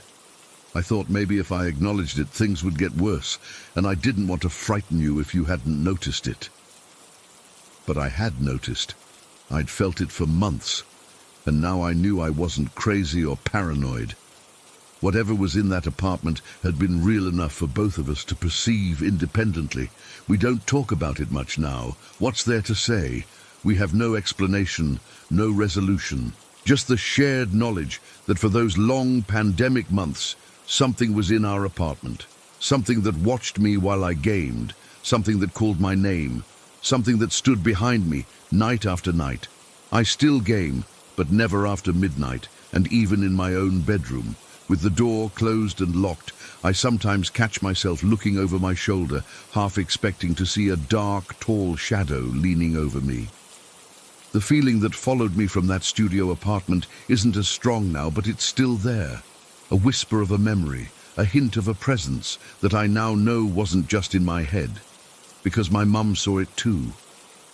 Story 15. I've always considered myself a rational person. Science, logic, reason. These were the pillars of my worldview. I'd roll my eyes at ghost stories and change the channel when those paranormal investigation shows came on. I was the designated skeptic in my friend group, the one who'd explain away the unexplainable with facts and figures. That all changed last summer. My stepdad is originally from this province I won't name, mostly because I don't want to deal with angry locals in the comments telling me I'm disrespecting their culture. It's a rural area with dense forests and small villages scattered between larger towns, the kind of place where traditions run deep and outsiders are immediately recognized.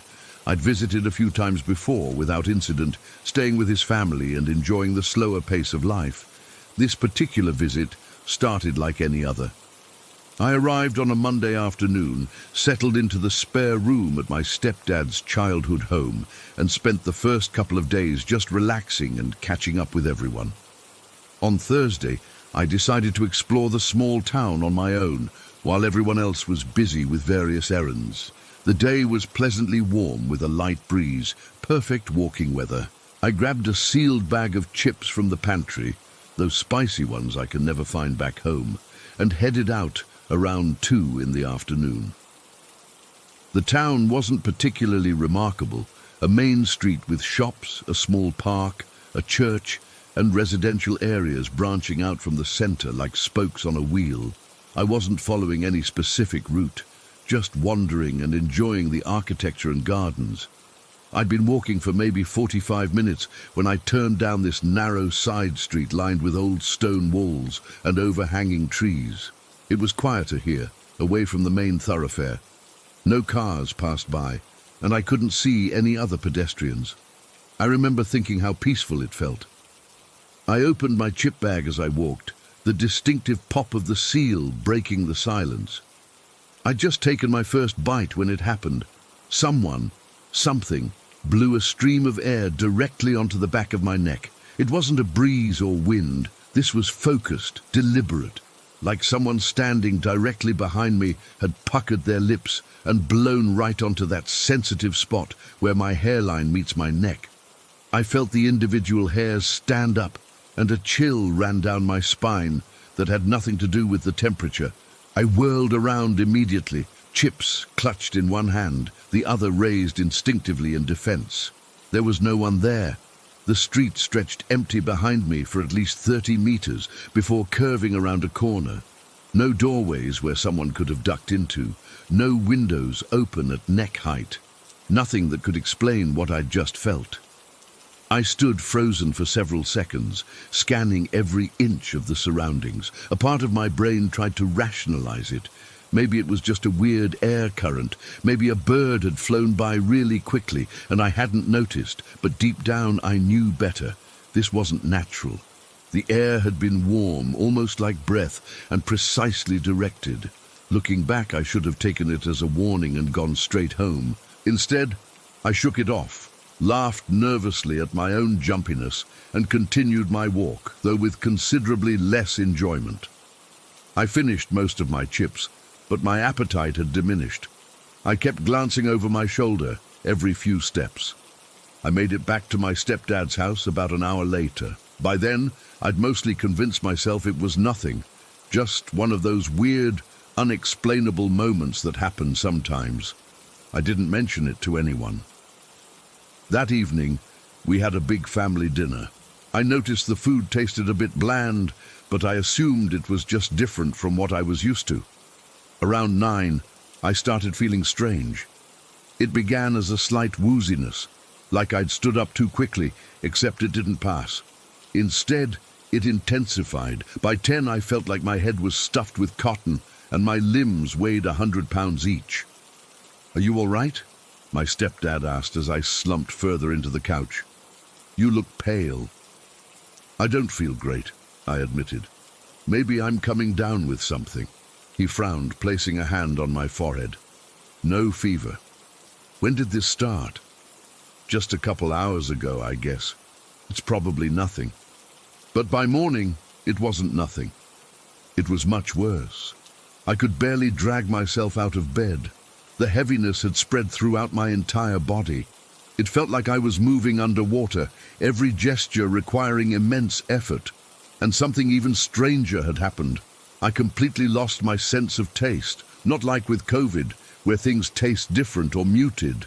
This was a total absence. I bit into an apple at breakfast, and it was like chewing flavorless rubber. I had zero appetite anyway, so it didn't matter much. My stepdad insisted on taking me to the local clinic. The doctor ran several tests, blood work, vitals, the usual, but everything came back normal. No infection, no virus, nothing that would explain my symptoms. He suggested it might be stress or exhaustion and recommended rest and fluids. I spent the next day in bed, but there was no improvement. If anything, the symptoms intensified. The heaviness was now accompanied by a persistent pressure at the base of my skull, and occasional waves of dizziness would wash over me without warning. I couldn't eat more than a few bites of anything, and what little I did manage tasted like nothing at all. On the second night of this mysterious illness, I overheard my stepdad talking in hushed tones with his sister in the kitchen. "It's not natural," she was saying. "You know what this sounds like." "Don't start with that," my stepdad replied, though he didn't sound entirely convinced of his own skepticism. Where was she walking before this started? There was a pause. "The old quarter, I think, near Mahogany Street." His sister made a sound that was half sigh, half groan. "Of course, that's her territory." "We don't know that for certain." "Don't we? The symptoms match perfectly. The doctors found nothing wrong. What more proof do you need?" My stepdad didn't respond immediately. When he did, his voice had changed. It was softer, resigned. "I'll take her to see him tomorrow." "Good. The sooner the better." I pretended to be asleep when my stepdad checked on me a few minutes later, my mind racing with questions. Who was her? What territory? And who was this him they were planning to take me to? I got my answer the next morning. My stepdad came into my room early, before anyone else was awake. "Get dressed," he said quietly. "There's someone I want you to see." "Another doctor?" I asked, my voice raspy from disuse. He shook his head. "Not exactly. Just trust me." Too weak to argue and desperate for relief, I pulled on some clothes and followed him out to his truck. We drove in silence for about 20 minutes, leaving the town behind and venturing into the more remote areas of the province. The roads became increasingly narrow and rough, winding through dense forest. Eventually, we turned onto what looked like little more than a footpath. I would have missed it entirely if I'd been driving. After bouncing along this for another few minutes, we reached a small clearing with a modest wooden house. It looked ancient, weathered by decades of sun and rain, yet somehow perfectly maintained. Smoke curled from a chimney despite the warm morning. "Where are we?" I asked, the first words either of us had spoken since leaving. "This is Mang Tomas's place," my stepdad replied, turning off the engine. "He helps people." "What kind of help?" I was growing uneasy. This seemed like the setting for one of those horror movies where city folks get dismembered by backwoods cultists. My stepdad looked at me directly. "The kind you need right now. Please, just keep an open mind." He got out and came around to help me from the truck. My legs felt like lead as we approached the house. Before we reached the door, it swung open. The man who stood there was small and wiry, with deep lines etched into his dark face and hands that looked like twisted tree roots. He had to be at least 80, but his eyes were sharp and clear as he assessed me. He wore simple clothes, worn pants and a faded button-up shirt, nothing like the robes or mystical garb I might have expected. "This is her?" he asked my stepdad in the local dialect, which I understood only because I'd been around it enough growing up. "Yes, Mang Thomas." The old man nodded and gestured for me to enter. The inside of the house was surprisingly tidy and ordinary. Wooden furniture, a small kitchen area, shelves lined with jars of various contents. The only unusual features were the bundles of dried herbs hanging from the ceiling beams and the distinct smell in the air, earthy and medicinal. "Sit," he instructed, pointing to a chair in the center of the main room. I hesitated, looking at my stepdad, who nodded encouragingly. I sat down, trying to control my trembling. Mang Thomas didn't ask what was wrong with me. He didn't take my temperature or check my pulse. He simply stood in front of me, studying my face intently. After what felt like an eternity, he placed his palm on the top of my head. His hand was warm, almost hot, and I felt an odd tingling sensation spread from the point of contact. He began to mutter words I couldn't understand. Not in the local dialect or any language I recognized. The sounds were rhythmic but harsh, like stones tumbling down a mountainside. As he spoke, the pressure in my skull intensified until it was almost unbearable. I gripped the edges of the chair, knuckles white. Just when I thought I couldn't take any more, he stopped speaking. In one swift motion, he bent down and blew gently on my hair, right at the crown of my head. The sensation was familiar, identical to what I'd felt on the back of my neck on that empty street. He moved away and went to a shelf, selecting several small bottles. With practiced efficiency, he mixed drops from each into a small cup, the liquid swirling together into an oily, amber-colored mixture. "Drink," he said, handing it to me. I looked at my stepdad again, who nodded once more. The mixture smelled bitter and astringent. I took a deep breath and downed it in one gulp. It tasted exactly like it smelled, awful, though I was surprised I could taste it at all given my condition. "It is done," Mang Thomas said simply. "Take her home. She will recover." My stepdad handed him some money, which he accepted without counting. No prescription, no follow-up appointment, no explanation of what had just happened. We left as quickly as we had arrived. "What was that all about?" I demanded once we were back in the truck. "Who is he? What did he give me?" My stepdad was quiet for a moment, navigating the rough path back to the main road. "Mang Thomas is a healer, the old kind. He knows things that doctors don't." "But what does he think is wrong with me?" He glanced at me sideways. "You encountered something on your walk, something not friendly." "What are you talking about?" "In the old quarter, near Mahogany Street. That's where she usually is." "She? Who's she?" He sighed. "Some call her a mankukulam, a witch, I guess you'd say in English, though that's not quite right. Someone who knows old magic and uses it to harm others." I laughed, though it came out weak and unconvincing. "You can't be serious. You felt something unusual that day, didn't you, before you got sick?" The memory of that breath on my neck flashed vividly in my mind. I shivered involuntarily. "That's what I thought," he said, noticing my reaction. "She marked you." "Why, I don't know." Maybe you offended her somehow without realizing. Maybe she just didn't like an outsider in her territory. It doesn't really matter now." I wanted to argue, to tell him how ridiculous this all sounded, but I was too exhausted, and deep down, a part of me wasn't so sure anymore. The next morning, I woke up and immediately knew something had changed. The heaviness was gone. I sat up in bed, marveling at how easy it felt to move. In the kitchen, I grabbed an apple and bit into it. The flavor exploded in my mouth, sweet and tart and perfect. My appetite had returned full force, and I devoured breakfast like I hadn't eaten in weeks. By that afternoon, all my symptoms had completely vanished. It was as if I'd never been sick at all. The doctor's tests had shown nothing wrong, and now there was nothing to show I'd recovered. It was like the whole episode had been a dream. Except I know it wasn't. I never did go back to that street during the remainder of my visit. When we drove past the turn that would lead to it, I looked away.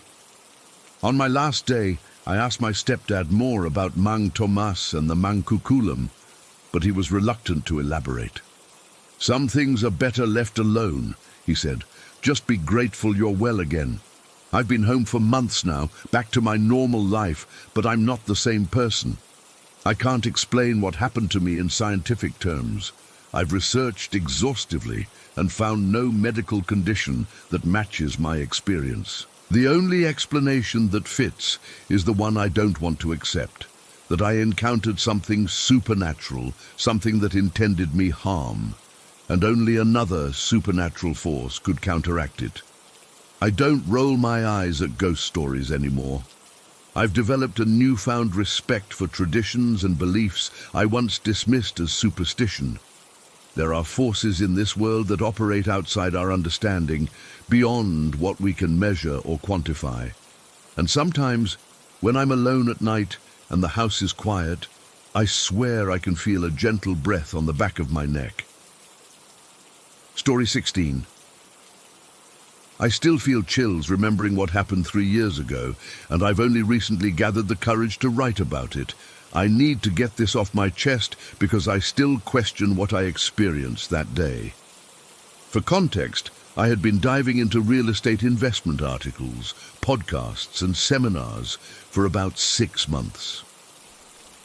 I was excited about the possibility of generating passive income through property ownership, and had been sharing my journey on Instagram and Facebook. Nothing too in-depth, just snippets about my research and goals. One Tuesday afternoon, I received a message from Zoe, an old college friend I hadn't spoken to in nearly 2 years. We'd kept in touch through social media, liking each other's posts now and then, but that was about it. Her message caught me by surprise. "Hey, saw your posts about getting into real estate. My in-laws have a flat they're trying to sell. It's in Westbridge Heights, that new luxury development. Would you be interested in taking a look?" Westbridge Heights was one of those developments everyone in the city talked about. Modern architecture, high ceilings, floor-to-ceiling windows, and all the amenities you could imagine. "Units there typically sold within days of listing," I replied immediately, trying to contain my excitement. After a few messages back and forth, Zoe mentioned something that would normally be a deal-breaker. I should probably tell you up front. My husband's brother passed away in the apartment about a year ago. It was suicide. She explained that despite this history, her in-laws weren't offering any discount on the property, which struck me as unusual. Properties with histories of unnatural deaths typically sell for 10 to 15% below market value. When I asked about this, Zoe said her in-laws were adamant about the price because the building was barely 2 years old and in a prestigious location. My husband thought it was worth checking out anyway. "Even if we don't buy it, it'll be good to see what's available in that price range," he reasoned. So I agreed to meet Zoe's in-laws that Friday afternoon. My husband couldn't make it because of work, but I figured I could take pictures and videos to show him later. That Friday, Zoe messaged me apologizing that she couldn't join either, something about her kid being sick. Instead, I'd be meeting her father-in-law, Mr. Chen, directly at the property. I was a bit nervous about viewing the apartment alone, especially knowing its history, but my curiosity outweighed my apprehension. The building was even more impressive in person. The lobby had marble floors, a water feature, and a concierge desk staffed by a uniformed attendant. Mr. Chen was waiting for me by the elevators, a man in his early 60s with silver-rimmed glasses and a serious expression that barely changed throughout our interaction. "Thank you for coming," he said with a slight bow. "My wife is upstairs in the apartment." The elevator ride to the 22nd floor was silent and awkward. I tried making small talk about the building amenities, but Mr. Chen only offered short, factual responses. When we entered the apartment, I immediately understood why this place commanded such a high price tag. The entrance opened into a spacious living area with those promised floor-to-ceiling windows, offering a panoramic view of the city skyline and river beyond. The kitchen featured top-of-the-line appliances, marble countertops, and custom cabinetry. Mrs. Chen greeted me with a tense smile and then proceeded to show me around. The master bedroom was enormous, with an ensuite bathroom that looked like something from a luxury hotel. There was a second bedroom currently set up as a home office and a guest bathroom in the hallway. Everything was immaculate. No personal belongings anywhere, no photos, nothing to indicate anyone had ever lived there. "The apartment comes fully furnished," Mrs. Chen explained, her voice slightly strained. "All the furniture is less than 2 years old." As we moved through the apartment, I kept wondering which part of this beautiful space had been the site of such tragedy. I didn't want to ask directly, but my curiosity must have been written on my face. When we reached the master bathroom with its standalone soaking tub, separate shower, and double vanity, Mr. Chen suddenly spoke. "This is where it happened. Our son Lin." The statement hung in the air. I didn't know how to respond. Mrs. Chen's face tightened, but she continued with the tour as if nothing had been said. "He was a doctor," Mr. Chen added after a moment, his voice flat. "He used drugs that only medical personnel would have access to. It was quick," they said. "The casual way he mentioned this made my skin crawl." I mumbled something about being sorry for their loss, but they didn't acknowledge it. Instead, Mrs. Chen started talking about the water pressure and the heated floors in the bathroom. I couldn't take my eyes off the bathtub. It was a beautiful piece, large and deep with elegant curves. But all I could think about was a young man ending his life in it. Had they replaced it or just cleaned it? Would I ever be able to use that tub without thinking about what happened there? We finished the tour in the kitchen, where Mrs. Chen pointed out all the features of the appliances with mechanical precision. They seemed eager to sell, but reluctant to negotiate on price. When I mentioned that properties with histories like this usually sell at a discount, Mr. Chen's expression hardened. "This is a premium property. The building is new. What happened here was a private family matter that shouldn't affect the value." I thanked them for the tour and promised to discuss it with my husband. As they escorted me to the elevator, Mrs. Chen suddenly grabbed my arm. "You should know that our other son and his wife refused to live here. We offered it to them first, of course. They say they feel uncomfortable, but they're just being superstitious. There's nothing wrong with this place." The elevator doors closed between us, and I let out a breath I didn't realize I'd been holding. Something about the whole experience had left me unsettled, but I couldn't put my finger on what exactly bothered me most.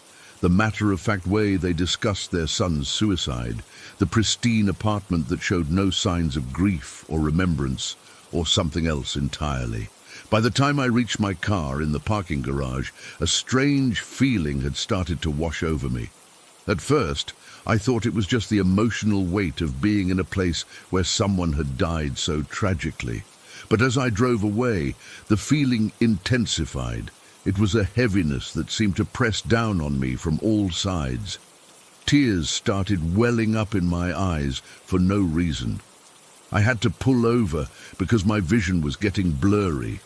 I sat there, hands gripping the steering wheel, trying to understand why I suddenly felt so profoundly sad.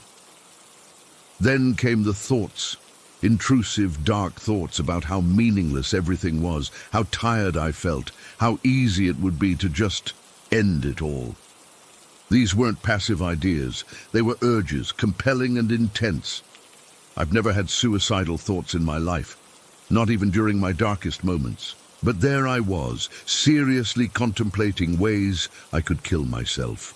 The rational part of my brain was screaming that these weren't my thoughts, that this wasn't me, but the feelings were overwhelming, suffocating. I called my husband, but he didn't answer. I sat in my car for almost 30 minutes, fighting against this sudden, inexplicable desire to harm myself. Eventually, I managed to start driving again, focusing intensely on the road and repeating to myself that I just needed to get home. The thoughts didn't go away, but I could function enough to drive safely. When I got home, I was still in this strange, dark mental space. My husband wasn't home yet, which was probably for the best, because I didn't know how to explain what I was feeling. I decided to bake, something I often do when stressed. The precise measurements and methodical steps of making pastry seemed like the perfect distraction. I was about 20 minutes into making apple turnovers, hands deep in dough, when the feeling suddenly lifted. It was like someone had opened a window in a stuffy room. The crushing weight on my chest disappeared, and those horrible thoughts vanished. The relief was so sudden and complete that I actually gasped out loud. And then I smelled it. Cologne. A distinctive, masculine scent that wasn't familiar to me. It wasn't my husband's, and it definitely wasn't something I wore. The smell was strongest near the kitchen doorway, as if someone wearing that cologne had just walked past. I froze, flour-covered hands suspended in mid-air. My house was empty. I had locked the door when I came in. There was no one else here. Yet the scent lingered for maybe 10 seconds before dissipating. In that moment, I knew with absolute certainty what had happened. The soul or spirit, or whatever you want to call it, of Zoe's brother-in-law had followed me home from that apartment. Somehow he had attached his energy to me and passed along the terrible feelings that had led him to take his own life. And then, just as suddenly, he had moved on. I abandoned the half-made pastry and took the longest shower of my life, scrubbing at my skin as if I could wash away the memory of those thoughts and feelings. When my husband got home, I couldn't bring myself to tell him the full story. I just said the apartment had a sad history, and I didn't think it was right for us. That night, I messaged Zoe and told her what happened. I expected her to think I was crazy, but her response chilled me even more. This is why we refused to live there. I felt it too. So has my husband, that crushing sadness that comes out of nowhere, the thoughts that don't feel like your own. His parents think we're being dramatic or superstitious, but there's something in that place. Lynn's energy is still there, and it's so dark. I'm so sorry you experienced it. I should have warned you more clearly.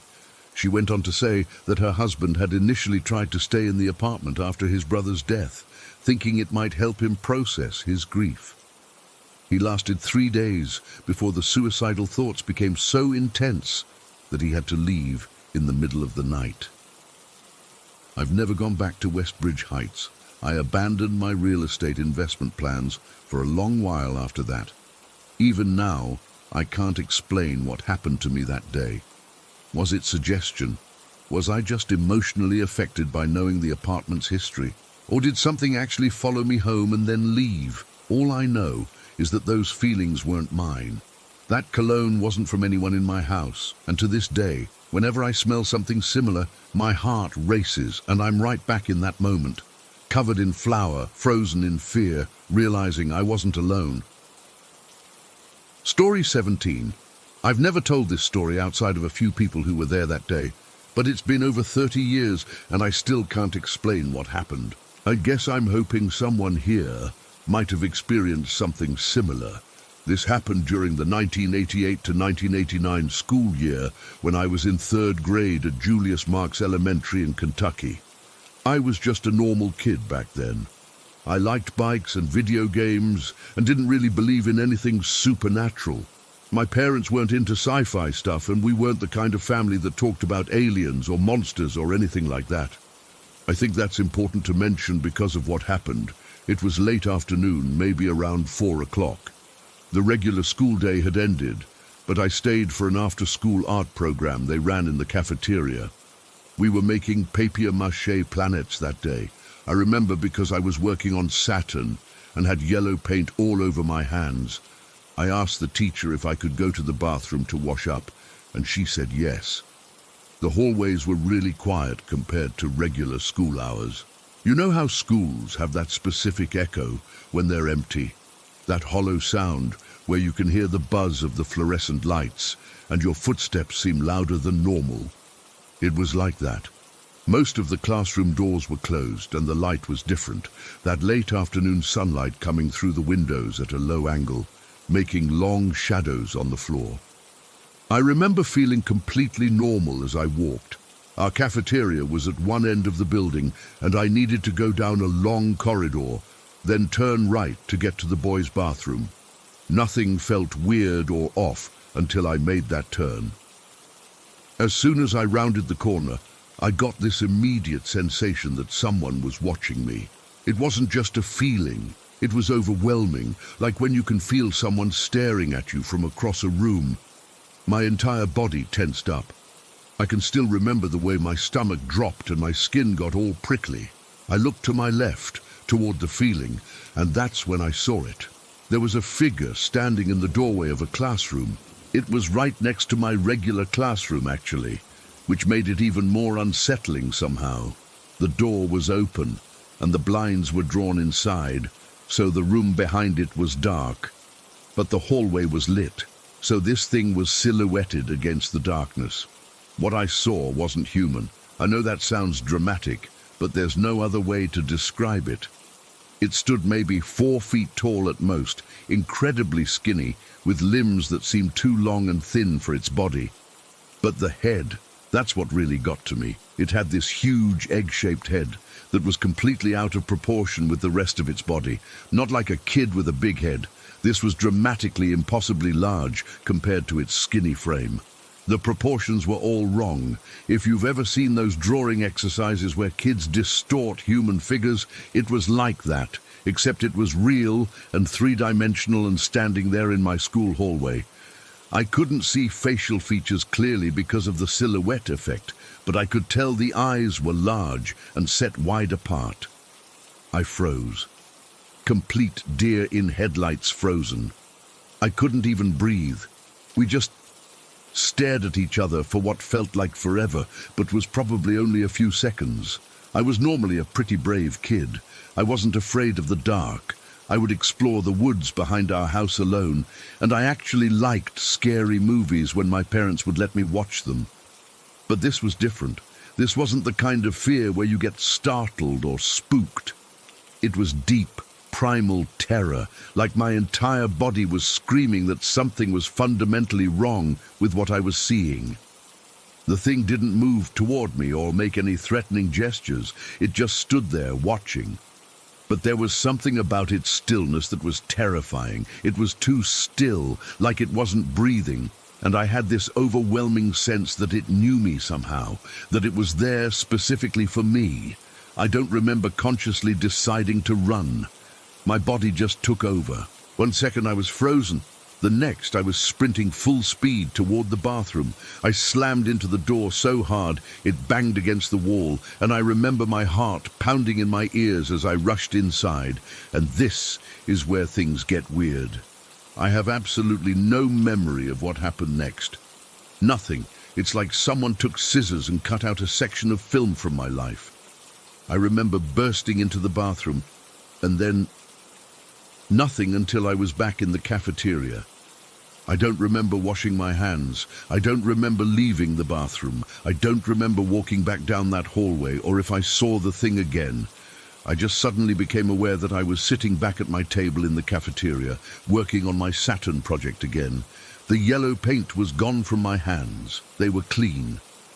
The clock on the wall showed that about 15 minutes had passed, which seemed about right for a bathroom break, but I had no recollection of most of that time. I must have looked shaken because one of my friends asked if I was okay. I wasn't thinking clearly and just blurted out what I'd seen in the hallway. I described the skinny creature with the huge head and the wrong proportions. I remember my voice shaking as I tried to explain. That's when one of the older kids in the program, a fifth grader, said, "Sounds like you saw an alien." I had no idea what he was talking about. This was 1988, before the internet, before alien imagery was everywhere. I'd never heard of aliens looking like that. My only concept of aliens came from E.T., which I'd seen once at a friend's house, and that looked nothing like what I'd seen. The fifth grader grabbed a piece of paper and sketched what he called a grey alien. When he showed me the drawing, I felt sick to my stomach. It was almost exactly what I'd seen. The oversized head, the thin body, the large eyes. How could he know? How could he draw exactly what I'd just seen when I'd never seen anything like it before? Everyone started talking at once then. Some kids were excited, saying I'd seen a real alien. Others were skeptical, saying I was making it up. The art teacher overheard and came over, telling everyone to calm down and get back to their projects. She gave me a concerned look, but didn't say anything else about it. My mom picked me up about an hour later. I didn't tell her what happened. Somehow I knew she wouldn't believe me, or worse, she'd think something was wrong with me. So I kept quiet. Over the years, I've tried to make sense of what happened. The most logical explanation is that I saw another kid in costume, or maybe a teacher with some prop for a science class. But this was March or April, nowhere near Halloween, and the proportions were so wrong, so inhuman, that I can't imagine it being a costume, especially not in 1988 when realistic costumes weren't as common. I've also wondered if it could have been a hallucination, but I wasn't sick, wasn't on any medication, and had never had hallucinations before or since. And why would I hallucinate something I'd never even seen images of before? The missing time bothers me the most. I've read that this is common in alien encounter stories, people missing chunks of time they can't account for. Some people would say I was abducted and my memory was wiped. I don't know if I believe that, but I also can't explain why I can't remember those minutes. I've never had another experience like this. I've never seen a UFO or had any other strange encounters. It was just this one isolated incident that makes no sense in the context of my otherwise normal life. I went back to that hallway the next day, half expecting to see the figure again, but there was nothing unusual. The classroom it had been standing in was just a regular fourth grade classroom. The teacher said no one had been in there after hours the day before. For years, I convinced myself it must have been my imagination. Kids have active imaginations, right? But I can't shake the memory of that feeling. The absolute certainty that what I was looking at wasn't human, and I can't explain how I described a grey alien perfectly before I knew what one was supposed to look like. I'm 39 now with kids of my own, and I still get goosebumps when I think about that day. I've never felt that specific type of fear again, that bone-deep wrongness. Sometimes I'll see a silhouette of someone in a doorway and get a flash of panic before I realize it's just a normal person. I don't know what I saw in that hallway. I don't know what happened during those missing minutes, but sometimes when I'm driving past my old elementary school, I feel like something is watching me from those windows, and I can't bring myself to look. Story 18. I was about 8 or 9 years old at the time. My younger sibling and I were staying up way past our bedtime watching TV in our bedroom. It was probably around 11 at night, maybe midnight. Mom was asleep downstairs. She always fell asleep on the couch watching her shows. And Dad was working the night shift at the factory, like he did most weekdays. Our bedroom was on the second floor of our house, at the end of a short hallway. The house was pretty old, and a lot of things didn't work right.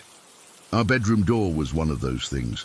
The doorknob was broken in this weird way, where it wobbled up and down instead of turning side to side like normal doorknobs do. To actually open the door, you had to grip the knob firmly and pull it upward while turning it. It wasn't something that could just happen on its own. The door also had this old-fashioned padlock that we rarely used, except when we were playing fort or something childish like that. That night, instead of using the padlock, I had just stuffed an old beach towel along the bottom of the door to keep it shut. It was one of those bright blue towels with a faded dolphin on it. I remember it clearly because I was staring at that stupid dolphin when everything started. We were watching some cartoon with the volume turned way down so Mom wouldn't hear. The house was making its usual nighttime noises, the heater clicking on and off, the occasional creak of the wooden floors, nothing out of the ordinary. My sibling was half asleep next to me on the bed, wrapped in a blanket. Then I noticed the door. It started opening slowly, just a crack at first. There was this long, drawn-out creaking sound, like someone was deliberately opening it as slowly as possible. I thought maybe the towel had slipped, so I got up, pushed the door closed, and jammed the towel back in place, making sure it was really wedged in there good this time. I had barely gotten back to the bed when it happened again. The door started opening, making that same eerie creak. Slower this time, if that was possible. I was getting annoyed, thinking it was just the old house settling or something, so I got up again, slammed the door shut, and really stuffed that towel in tight. I even remember kicking it to make sure it was wedged firmly. I made it halfway back to the bed when the door opened a third time. At this point I was getting frustrated. I woke my sibling up completely and asked them to try closing it, thinking maybe I was doing something wrong. They went over, pushed the door shut, and wedged the towel in just like I had. We both watched the door for a minute to make sure it would stay closed. It didn't. As we were watching, the door started creeping open again. That same slow, deliberate movement. The creaking seemed louder this time, cutting through the quiet of the house. Now I was starting to get scared. This wasn't normal. The towel should have kept the door closed. Even if the house was settling, it wouldn't keep opening the door exactly the same way. "Let's use the lock," my sibling whispered. Their voice was shaky. I nodded, went to the door and slammed it shut again. This time I slipped the padlock through the latch and clicked it shut. I remember the sound of that click. It was so final, so secure. Nothing was going to open that door now. I had just turned around to head back to bed when I heard it. The doorknob was moving. Not just moving. It was shaking violently, up and down, just the way our broken doorknob worked. There was no mistaking what was happening.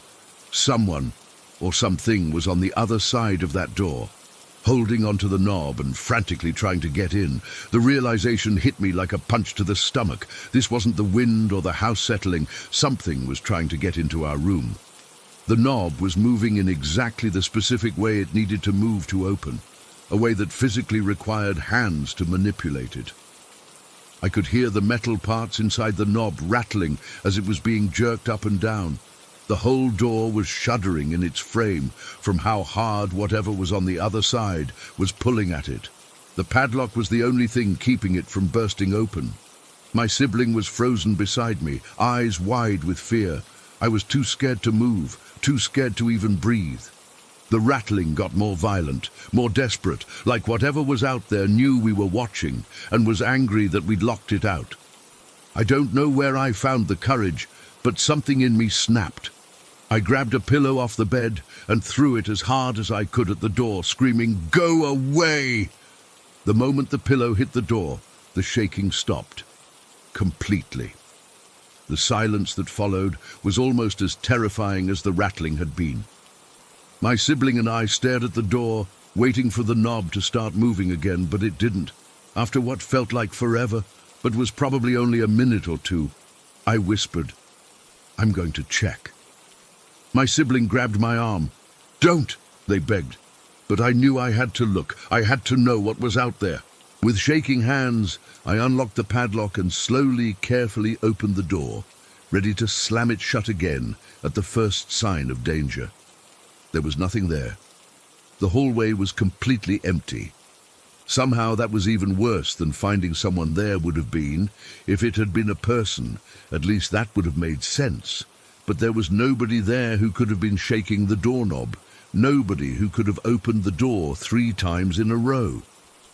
I quickly checked the other bedroom across the hall, the only other room on that floor besides the bathroom. It was empty too. The windows were all closed and locked from the inside.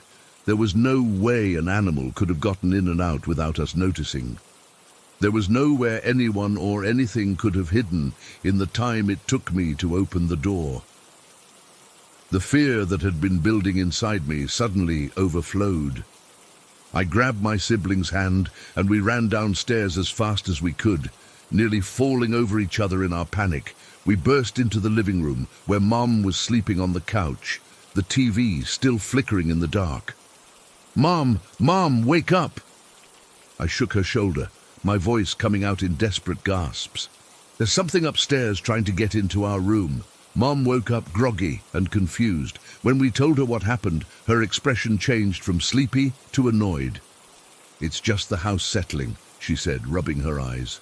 "Old houses make noises. Go back to bed." "No, Mom, something was shaking the doorknob.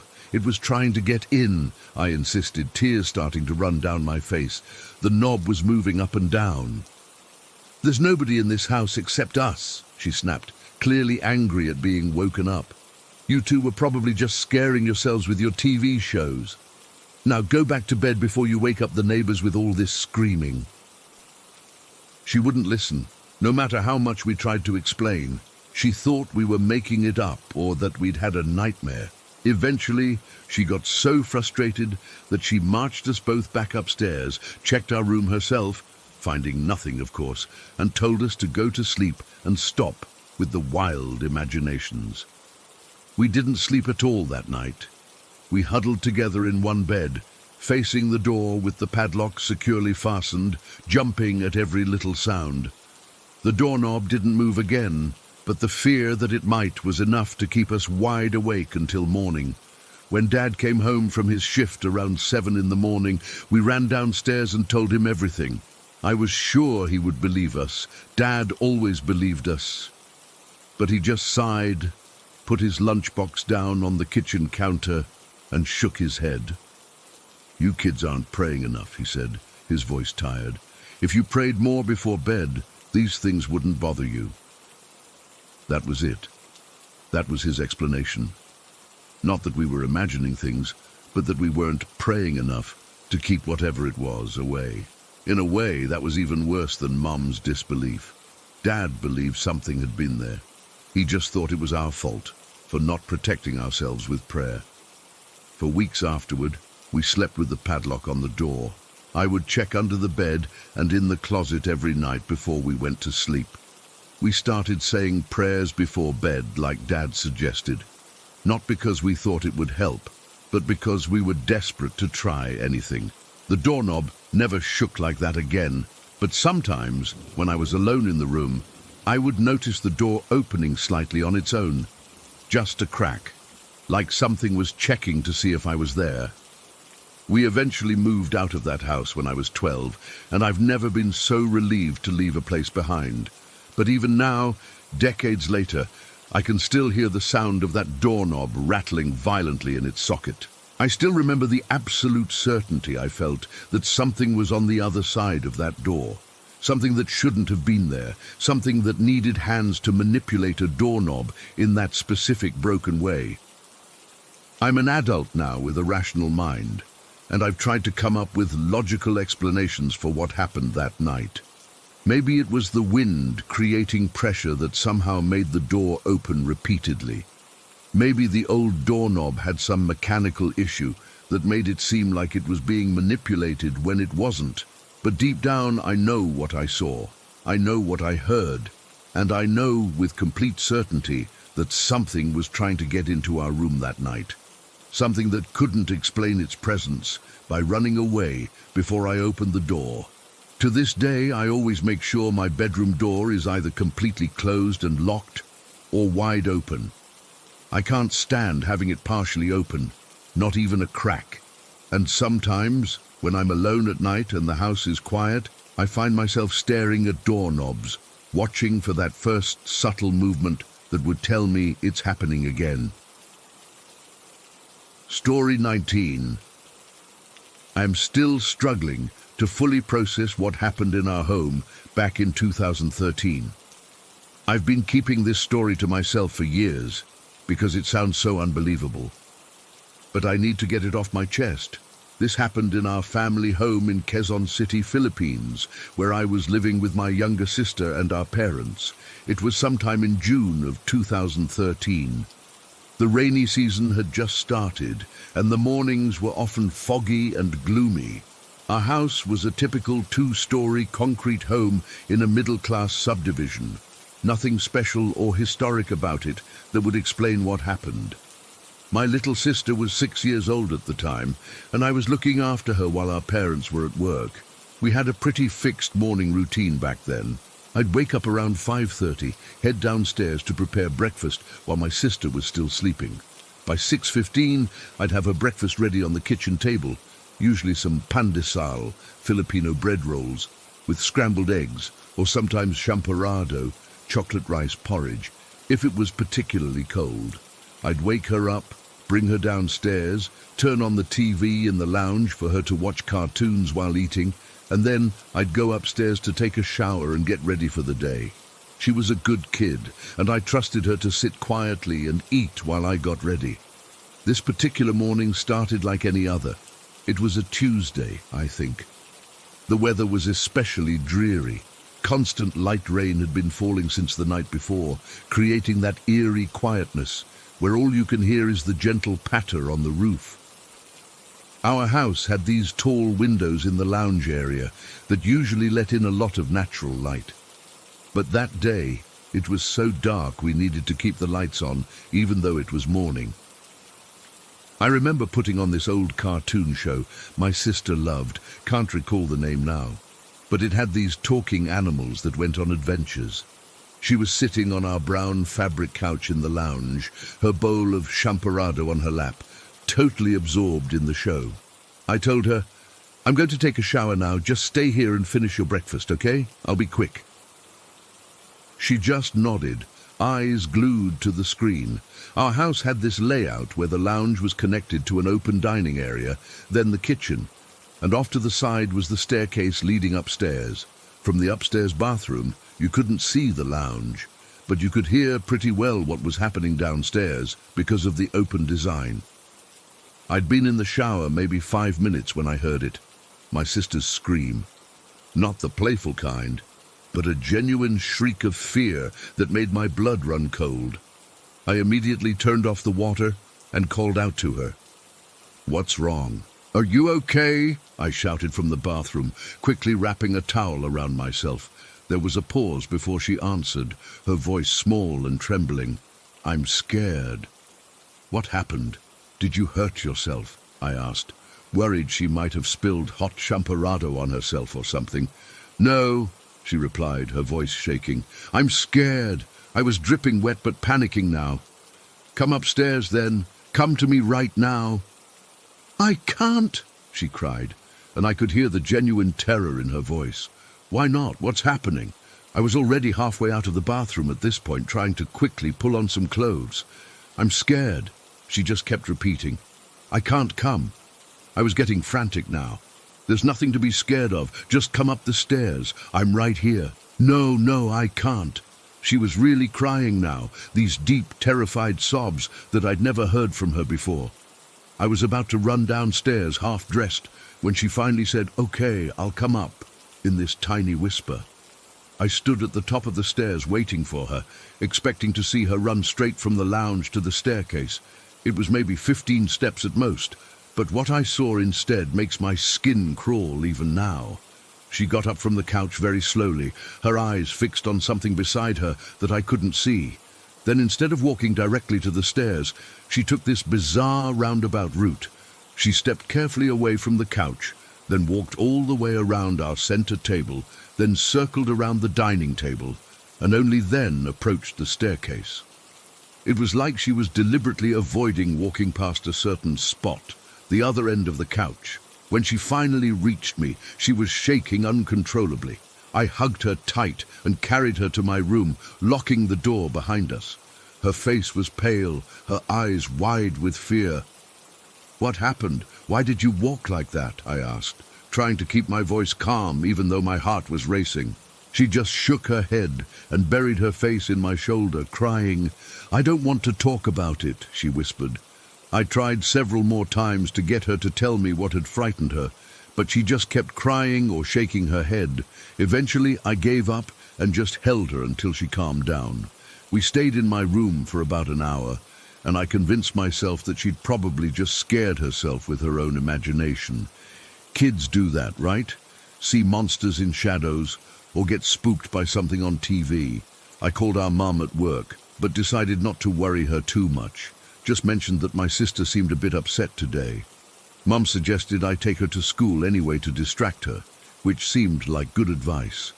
The rest of the morning was tense. My sister refused to go back downstairs alone, so I had to accompany her everywhere, even to get her backpack from the lounge. I noticed she was still avoiding that same path, still looking nervously at the couch. I walked her to school that day instead of taking the usual tricycle, hoping the fresh air would help. She was quieter than usual, but seemed to be doing better outside the house. I tried to bring it up again as we walked. "Are you going to tell me what scared you this morning?" But she just shook her head vigorously and changed the subject. All day at the university, I couldn't focus on my classes. I kept thinking about her scream, that look of pure terror on her face, the way she moved around the furniture.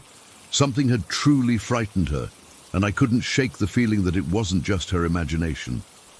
I picked her up from school that afternoon, and we walked home together. She seemed much better, laughing, telling me about her day, almost her normal self. But as we approached our house, she got quieter again, clutching my hand tighter. Once inside, she refused to go into the lounge, saying she wanted to do her homework at the kitchen table instead. I didn't push it. We sat together in the kitchen until our parents came home around 6 after dinner, while Mom was helping my sister get ready for bed. I told Dad about the morning incident, hoping he'd have some rational explanation. He just shrugged it off, saying she probably had a bad dream or got scared by a shadow. I almost believed him, wanted to believe him.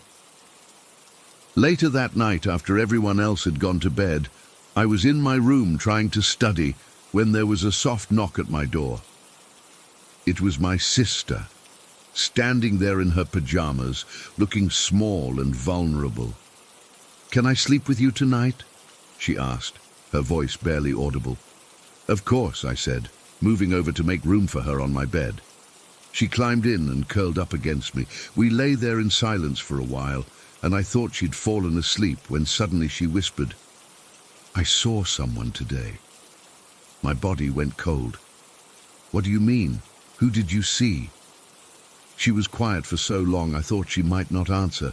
Then in a voice so low I had to strain to hear it, she said, "A lady on the couch with me." I tried to keep my voice steady. "What lady, sweetie?" There was no one in the house but us. "She was sitting on the other end of the couch," my sister continued, as if she hadn't heard me.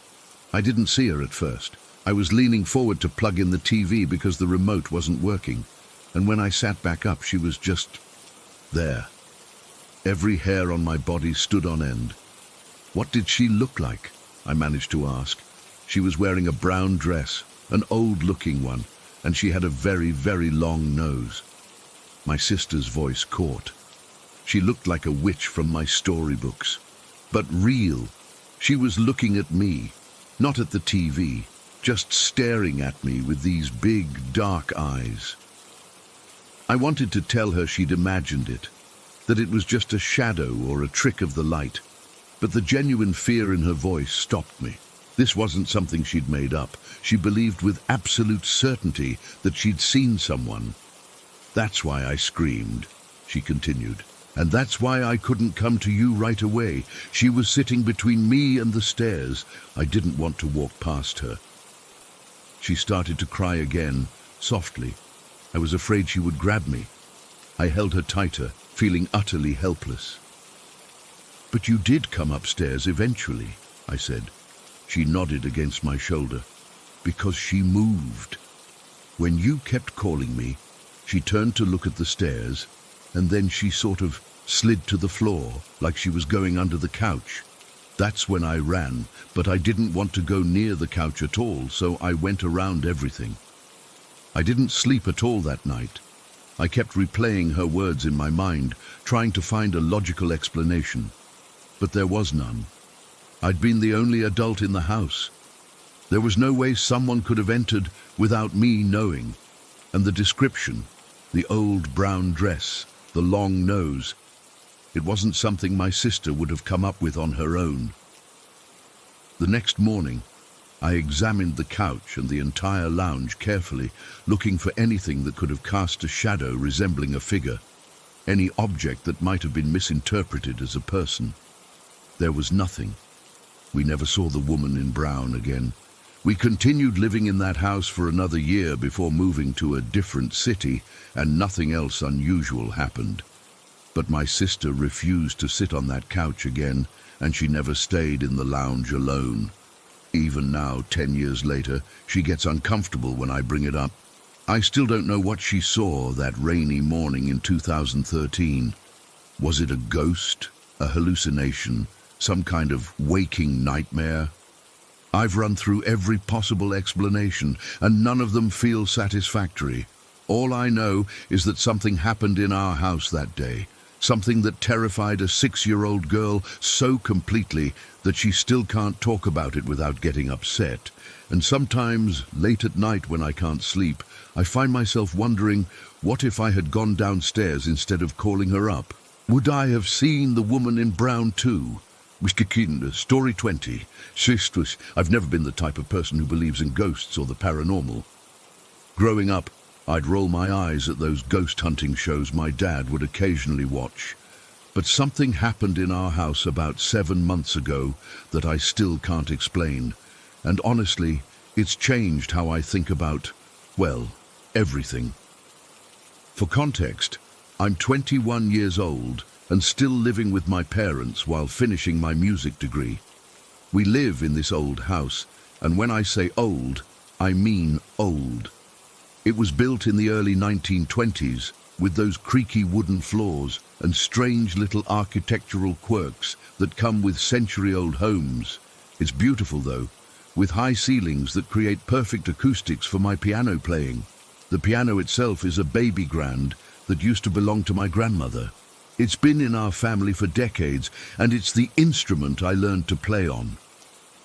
My parents put it in what used to be the formal living room near the front of the house, which is now basically my studio. I practice there for hours every day. It's my safe space. We have this family friend, Mariana, who comes to tune the piano once or twice a year. She's been doing it since before I was born. Mariana is in her 60s and has this calm, grandmotherly energy about her. She's not exactly the type you'd expect to believe in the supernatural either. She's practical, straightforward, and knows pianos inside and out. Last December, I came home from class to find Mariana sitting in our kitchen with my mom. I thought she was just there for the usual piano tuning, but something felt off. They both had this weird look on their faces, like they'd been talking about something serious. "Hey, what's up?" I asked, dropping my backpack on one of the chairs. My mum cleared her throat. "Mariana was just telling me something strange that happened while she was tuning the piano." I looked at Mariana, who seemed hesitant to speak. This was already unusual. Mariana is normally so confident. "I've been tuning pianos for over 30 years, she finally said, "and I've never experienced anything like this before." According to Mariana, she had been working on the piano for about an hour when she took a short break to answer a phone call.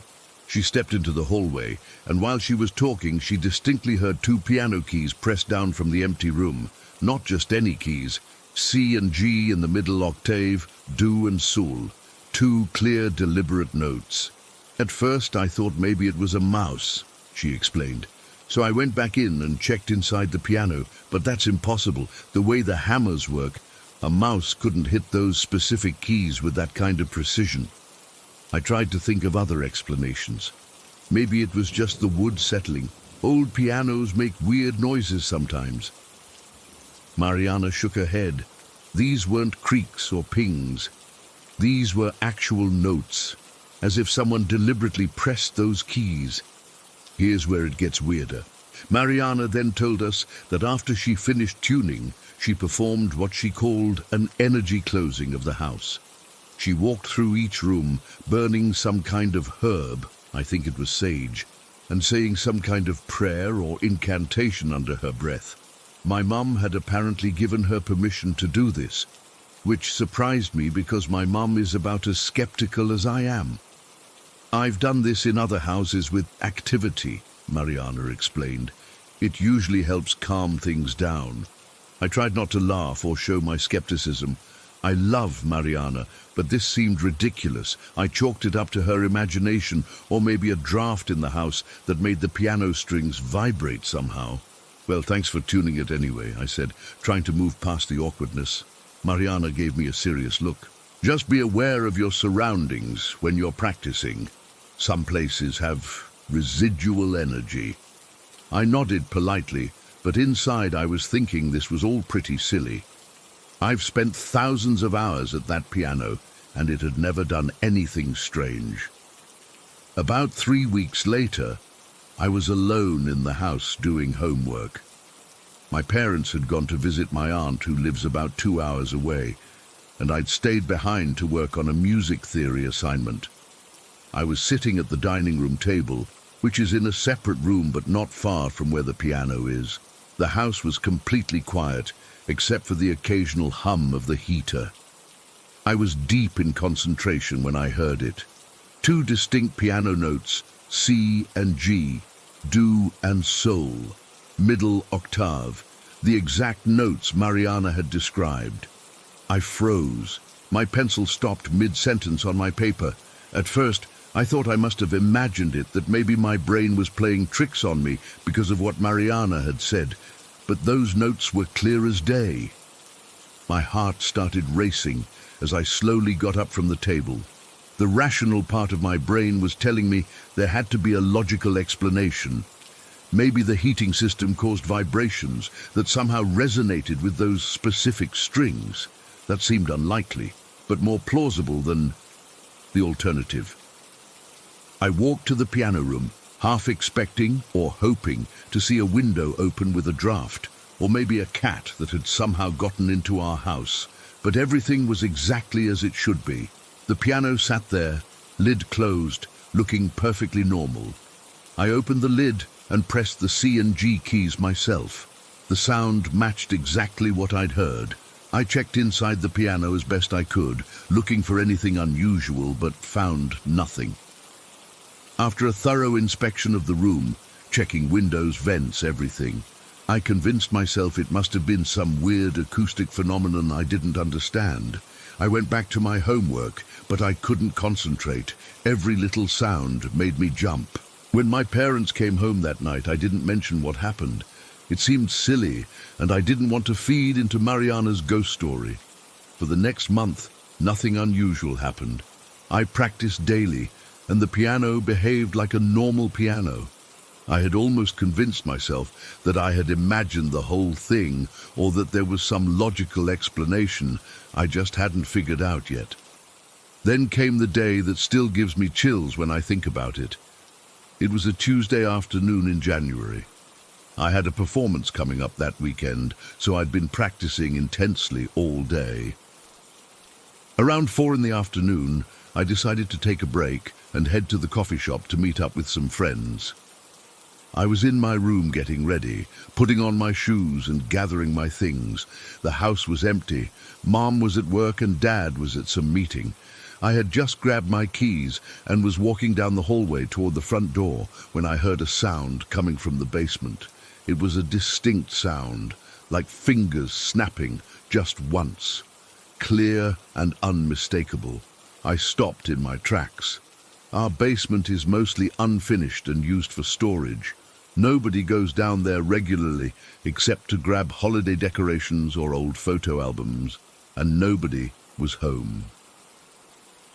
My first thought was that maybe someone had broken in, but all the doors and windows were locked. I had checked them earlier because I was planning to leave, and the sound wasn't like footsteps or movement. It was specifically like someone snapping their fingers. Once, I stood completely still in the hallway, listening intently. The house was dead quiet. I even held my breath to hear better. "It's nothing," I said out loud, trying to convince myself. "Just the house settling." To prove to myself that I was being ridiculous, I snapped my own fingers. The sound echoed slightly in the empty hallway. I did it again, comparing the sound to what I'd heard from the basement, and then it happened. The exact same snapping sound, identical to the one I had just made with my own fingers, came from directly next to my left ear, so close it was as if someone was standing right beside me, snapping their fingers right next to my head. I screamed. I'm not proud of it, but I absolutely screamed at the top of my lungs. It was pure instinct. My body reacted before my brain could process what was happening. I don't even remember running to the door. The next thing I knew, I was standing on our front porch, keys clutched in my shaking hand, heart pounding so hard I could feel it in my throat. I didn't even grab my jacket, despite it being the middle of winter. I called my mum from my car, which I'd parked in the driveway. My voice was shaking so badly, she initially thought something terrible had happened, which, in my mind, it had. "Someone's in the house," was all I could manage to say. My mom called the police, who arrived within minutes. They did a complete sweep of the house, checking every room, closet and corner, including the basement. They found nothing. No signs of forced entry. No evidence that anyone had been there besides me. When my parents got home, we checked the security system. The logs showed that no doors or windows had been opened except when I ran out. We even reviewed the footage from the doorbell camera, which showed no one entering or leaving. There was no explanation for what I heard. My dad suggested it could have been the pipes or the heating system. My mom wondered if I had been practicing too hard and was overtired. Both explanations felt hollow. I know what I heard. It's been 7 months now, and nothing like that has happened since. I still practice on the piano every day. I still live in the same house. But something has changed in the way I perceive the space around me. Sometimes when I'm playing, I'll hesitate before hitting C and G together. I find myself listening more carefully to the sounds the house makes, and I never, ever snap my fingers in the hallway. I don't know what happened that day, or what made the piano play those notes by itself weeks earlier. I don't know if Mariana's energy closing actually did something, or if whatever was there has simply moved on. All I know is that I can't explain it, and that scares me more than any ghost story ever could. Story 21. I still get chills when I think about what happened that day. It was about 5 years ago, but I can remember everything like it was yesterday. The smell of the smoke, the pain in my hands, the absolute terror of thinking I was about to die with all my animals. And then, something I still can't explain. It was just a normal morning. My husband and son had gone out to grab some cat food. We had 3 cats at the time. One of them had just had kittens a few weeks before, plus our 6 dogs. Yeah, we're animal people, always have been. I was in our bedroom getting ready for the day. I use oxygen, have for years due to my lung problems. But I'd taken the cannula off so I could put on my makeup. It slipped out of my hand and fell between the bed and the nightstand. We had this power strip down there that had been around forever. I didn't think anything of it at first, just kept doing my makeup in the bathroom mirror. That's when I noticed something flickering in my peripheral vision. At first, I thought it was just the sun coming through the blinds or something, but when I turned to look, my heart dropped into my stomach. There were actual flames coming from between the bed and nightstand. The power strip had overheated somehow. Maybe there was already some exposed wiring, I don't know. but the oxygen that was still flowing had turned what might have been a small fire into something much worse. The flames were already spreading under the nightstand and behind the bed, catching both the carpet and the bed itself. I froze for about 2 seconds. Then panic hit me like a truck. I was alone in the house with all the animals, 6 dogs, 3 cats, and those tiny kittens. There was no way I could get them all out. No way! My brain went into overdrive. I started grabbing anything liquid I could find. There was a half-empty can of soda on my dresser. I dumped it on the flames. A water bottle next to my bed. Dumped that too. I ran to the bathroom and filled up a cup with water, ran back, dumped it. The dog's water bowl in the corner. Grabbed it and threw it at the base of the fire. Nothing was working. The fire just kept spreading. The carpet was burning now, and the side of the mattress was catching too. I ran to the kitchen and filled up a bucket we had under the sink, ran back and dumped the whole thing on the carpet fire. That part finally went out, but then I saw flames reflecting on the wall behind the bed. The mattress was burning from the inside. I could see it through the seam where the pillow top connected to the main mattress. There was no way to reach it with water. I don't know what possessed me to do this, but I started pulling out handfuls of the burning mattress, stuffing with my bare hands. It was this synthetic material that was melting as it burned, and it stuck to my skin. The pain was excruciating, but I was so hyped on adrenaline, I kept going. I could feel the blisters forming instantly. My hands looked like they had this bubbling, melted plastic all over them. By this point, I'd inhaled so much smoke I could barely think straight. My lungs were already bad, and now they felt like they were filled with concrete. I was coughing uncontrollably, struggling to breathe. The room was filling with thick black smoke. I looked up and saw one of my smallest dogs, she's this little Chihuahua mix, standing on the bed looking at me. She wasn't barking or trying to run. She was just standing there, looking at me with these scared, confused eyes, like she trusted me to fix this and didn't understand why I wasn't. That broke me. I picked her up and I just collapsed on the bed holding her. I couldn't fight anymore. I couldn't breathe. My hands were in agony. My head was spinning. I could feel myself starting to lose consciousness. I could still see the flames reflecting on the wall, still spreading inside the mattress. I knew the fire would keep going, would reach the other animals soon. They were all hiding somewhere in the house. I hugged my little dog close to my chest and closed my eyes. I'm not particularly religious, but in that moment I pleaded out loud to anything that might be listening. Please, someone, anyone, if you can hear me, please don't let us die. They don't deserve this. Help us. I wasn't expecting an answer. I was just desperate. The next thing I remember is hearing my husband and son calling my name. I don't know how much time had passed, probably not long, maybe a minute or two, but it felt like an eternity. My husband found me on the bed with the dog. He scooped me up and carried me outside. As soon as I got into the fresh air, my head cleared a bit, and I remembered. "The animals!" I screamed. I broke away from him and ran back inside, ignoring his shouts. I wasn't going to leave them. I started frantically searching the house, calling for the dogs, trying to find the cats. My son had followed me in and was helping. We managed to round up all 6 dogs and 2 of the cats. The mama cat with her kittens was hiding under a dresser in the spare bedroom, but we eventually got her too. When we were sure all the animals were accounted for, I remembered the fire. It was still burning inside the mattress when my husband had carried me out.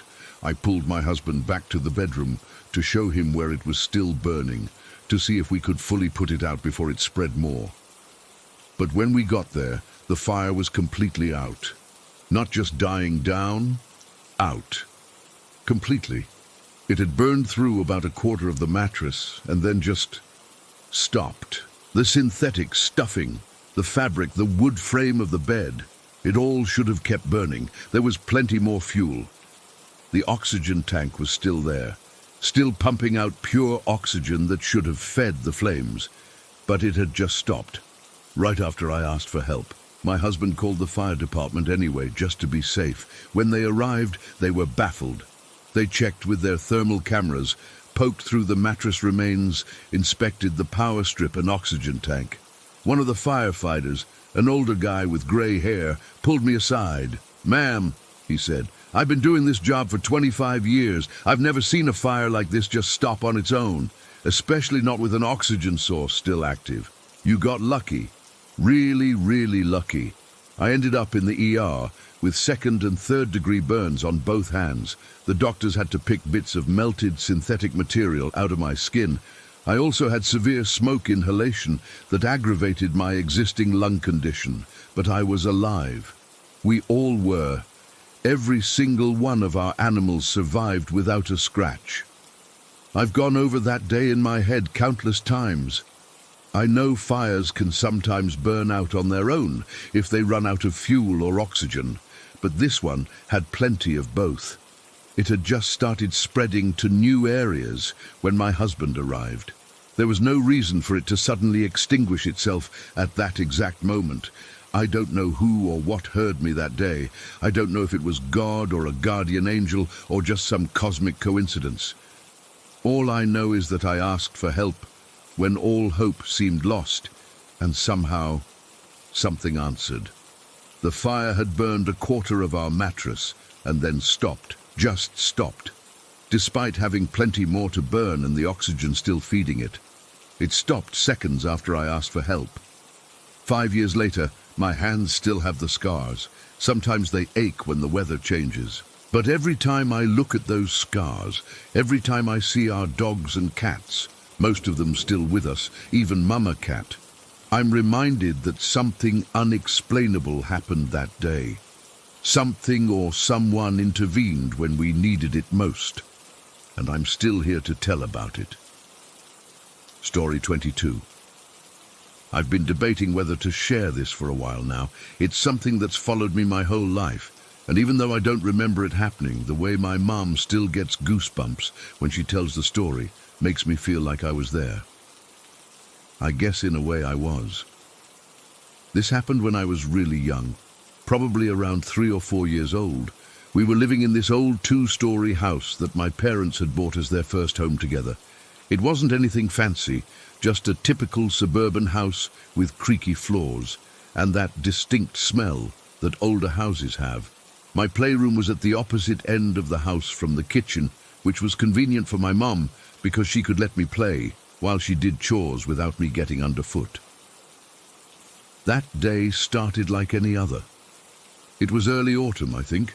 My mom had set me up in my playroom with my toys spread out on the carpet, plastic dinosaurs, some building blocks, and this ratty stuffed bear I apparently took everywhere. She had this baby monitor so she could hear if I needed anything while she was in another part of the house. It was one of those old school ones with just audio, nothing fancy like the video ones parents use nowadays. Mom says she was making lunch in the kitchen. I think she was making grilled cheese sandwiches because that was my favorite back then. The monitor was on the counter next to her, and at first everything was normal. She could hear me playing, making those random noises kids make when they're deep in their imaginary worlds. But then something changed. She says she started hearing me having what sounded like a real conversation. Not just talking to my toys or myself, but actually responding to someone. She heard me laughing and chatting away. She figured I was just playing pretend, like kids do, so she didn't think much of it at first. She says she caught bits and pieces of my side of the conversation through the monitor. Stuff like, "Yes, I like that too," and "Can you show me again?" Normal kid talk. But it was the way I was pausing between responses that made her realize I seemed to be having an actual back and forth with someone. That's when she got curious. She turned down the stove and walked down the hallway toward my playroom. The door was partially open, just a crack, and she peeked in without making her presence known. She didn't want to interrupt whatever game I was playing. What she saw still makes her uncomfortable to talk about, even all these years later. I was sitting cross-legged on the floor, looking up at empty space above me, smiling and nodding. According to her, my gaze was fixed, tracking something that wasn't there, or at least something she couldn't see. She says I was fully engaged, like I was hanging on every word of whoever or whatever I was talking to. She watched for a minute or so, frozen in place. Then she heard me say, "Grandma, can you show me the dancing again?" This confused her because both my grandmothers were alive and well, living in their own homes about an hour away. Neither of them had visited that day. That's when she pushed the door open and asked me, "Honey, who are you talking to?" I apparently turned to her with this look of mild surprise, like I couldn't understand why she was asking such an obvious question. "Grandma," I said simply. "But Grandma isn't here today," she told me, and that's when I said the thing that still gives me chills whenever I think about it. I looked at my mom with this confused expression and said, "No, the one in the pretty red dress." Mom says she felt like someone had walked over her grave. She remembers getting goosebumps all over her arms and the hair on the back of her neck standing up. She asked me to describe this grandma, but in true toddler fashion, I just went back to my conversation with thin air, seemingly ignoring her question. She watched for another minute as I continued to interact with this invisible presence, occasionally looking up and nodding or laughing at something only I could hear. She says she called my name several times, but I was so engrossed in my conversation that I barely acknowledged her. Finally, she came all the way into the room and put her hand on my shoulder. The moment she touched me, she says I blinked a few times like I was coming out of a daze, and then turned to her and asked for lunch as if nothing unusual had happened. When she asked me again about who I was talking to, I just shrugged and said Grandma went away and wouldn't elaborate further. Here's where it gets even weirder. That evening, when my dad got home from work, my mom told him about what happened. They were sitting in the living room while I was playing nearby, not really paying attention to their conversation. My dad, always the skeptic, laughed it off and suggested I just had an imaginary friend. But then my mum remembered something. She went to the bookshelf and pulled out this old family photo album, one she hadn't looked at in years.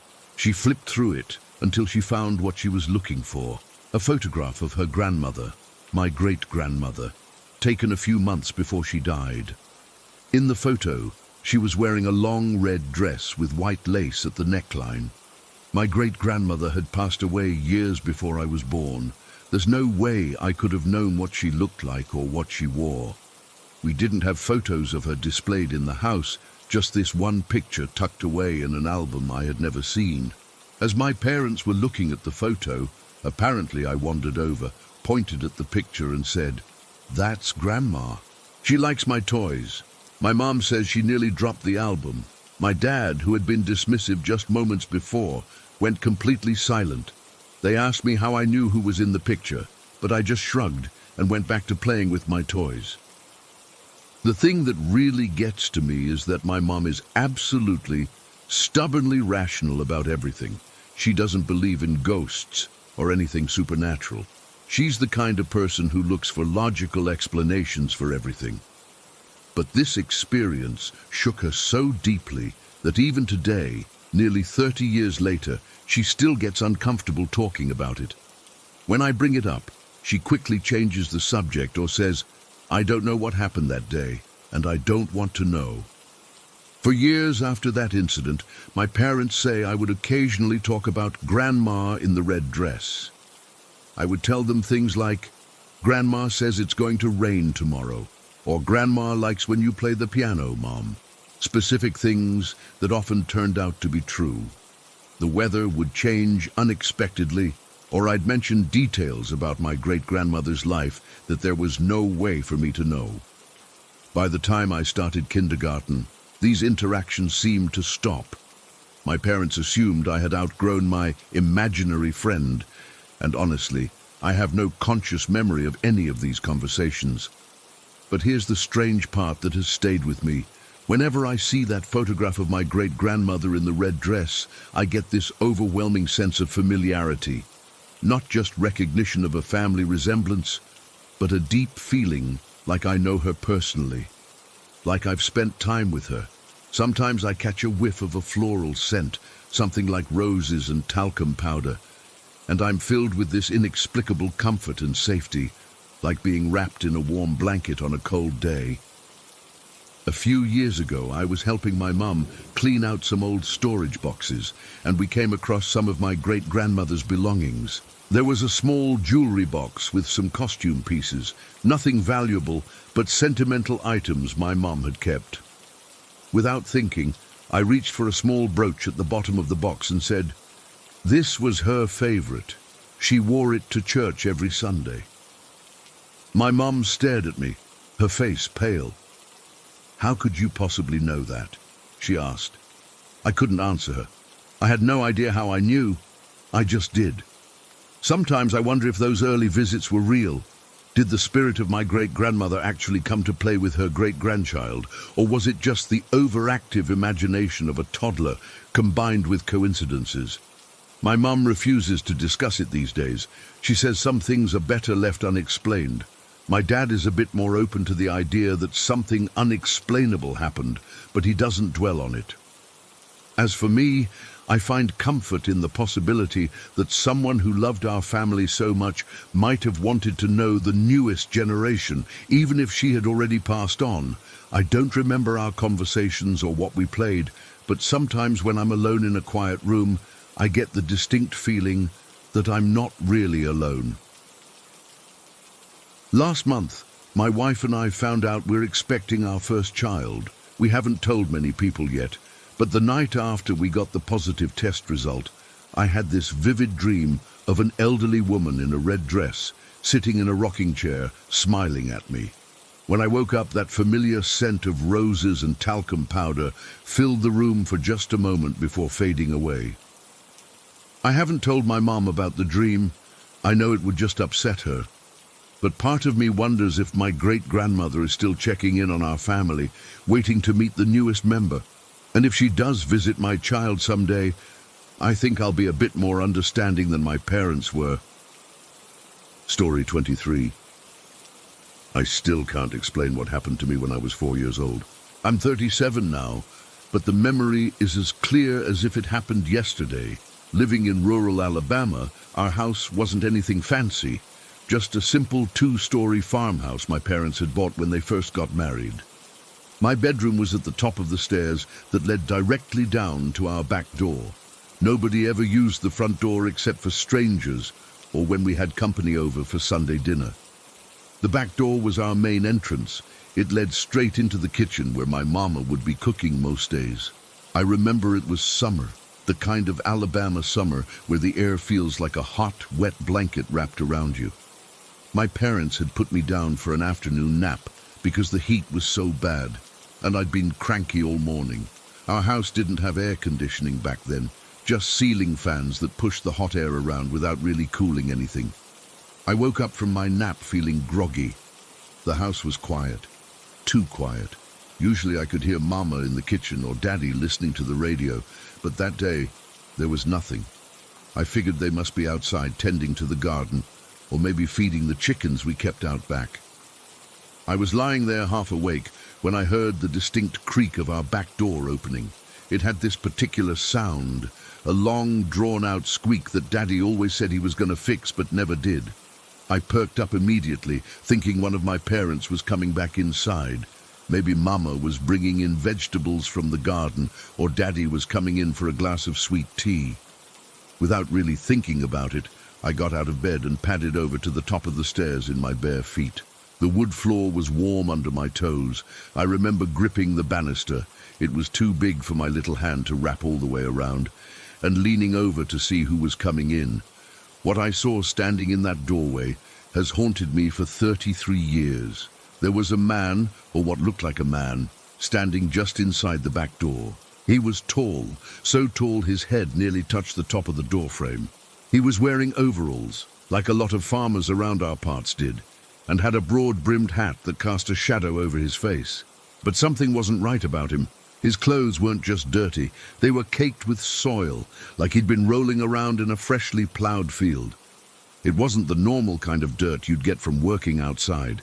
This was different. It looked old, like grave dirt.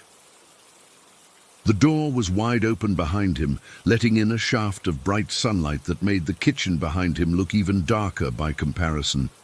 He just stood there, completely still, like he was waiting for something. I didn't move either. I couldn't.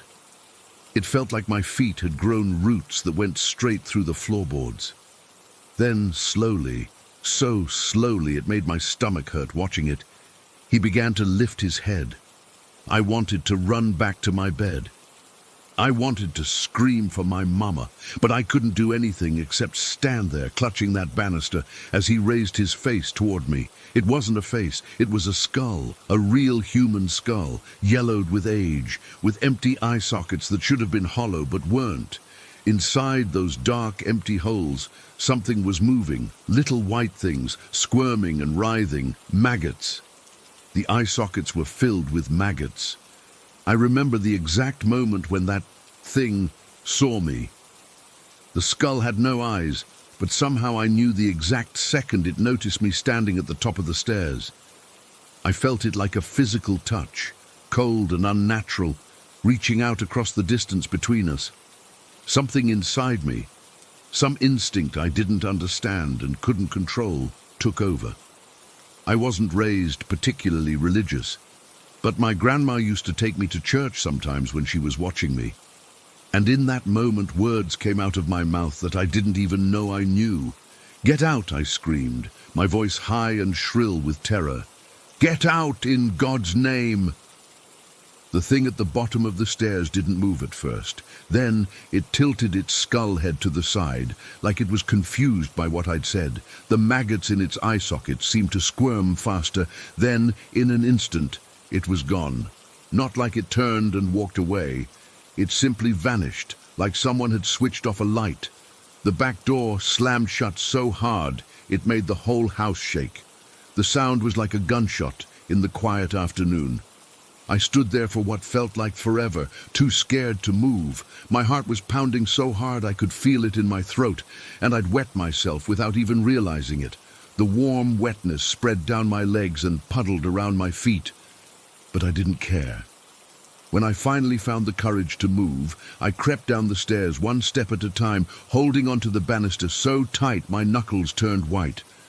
I was terrified that thing would come back, but something pulled me forward anyway. When I reached the bottom of the stairs, I saw it, a pile of dirt on the kitchen floor, right where the thing had been standing. It wasn't a lot, maybe a handful or two, but it was definitely dirt. Dark, almost black soil that looked out of place on our clean linoleum floor, and I just knew, that I had to get rid of it. It wasn't a thought that formed in my head like normal thoughts do.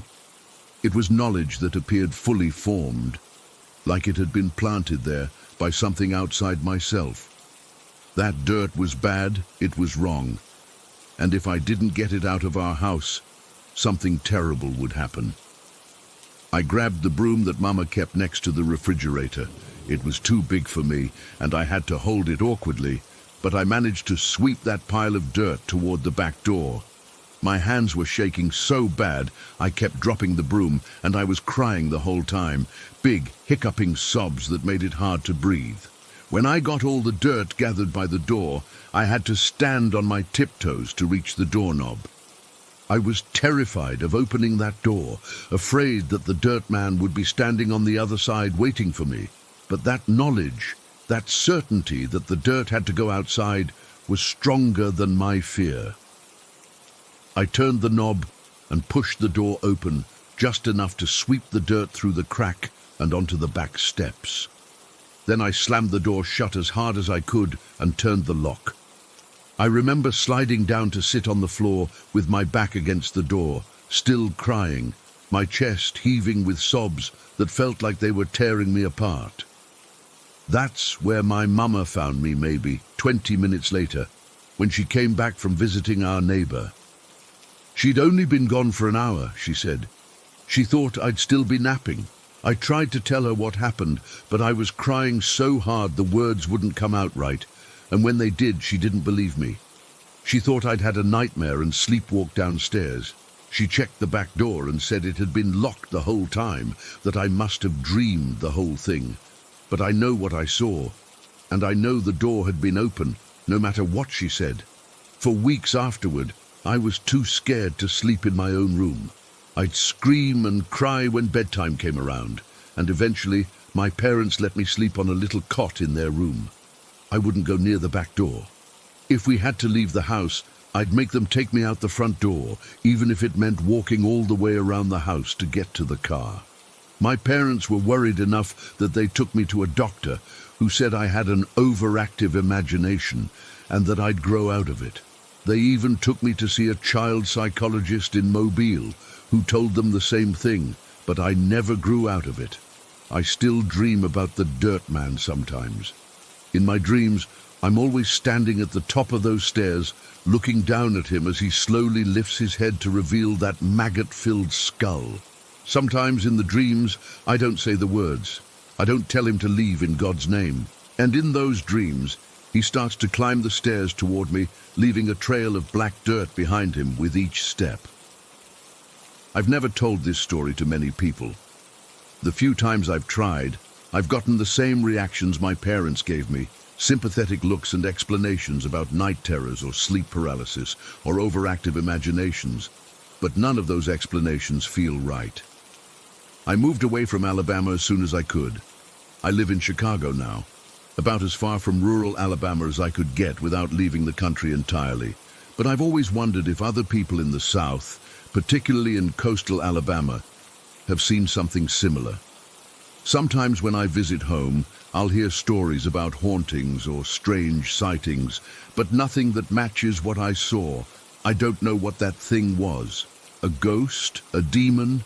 Something else entirely? And why did it come to our house that hot summer day? Was it looking for something? For someone?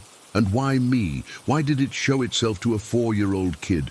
What would have happened if I hadn't told it to leave?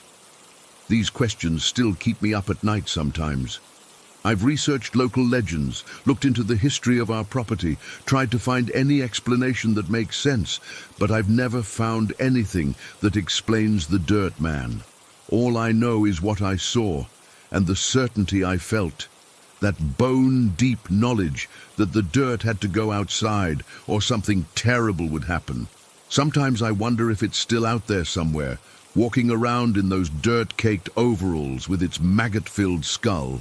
And sometimes, when I'm visiting my parents and it's quiet in the afternoon, I think I can hear the back door creaking open, even when no one's there.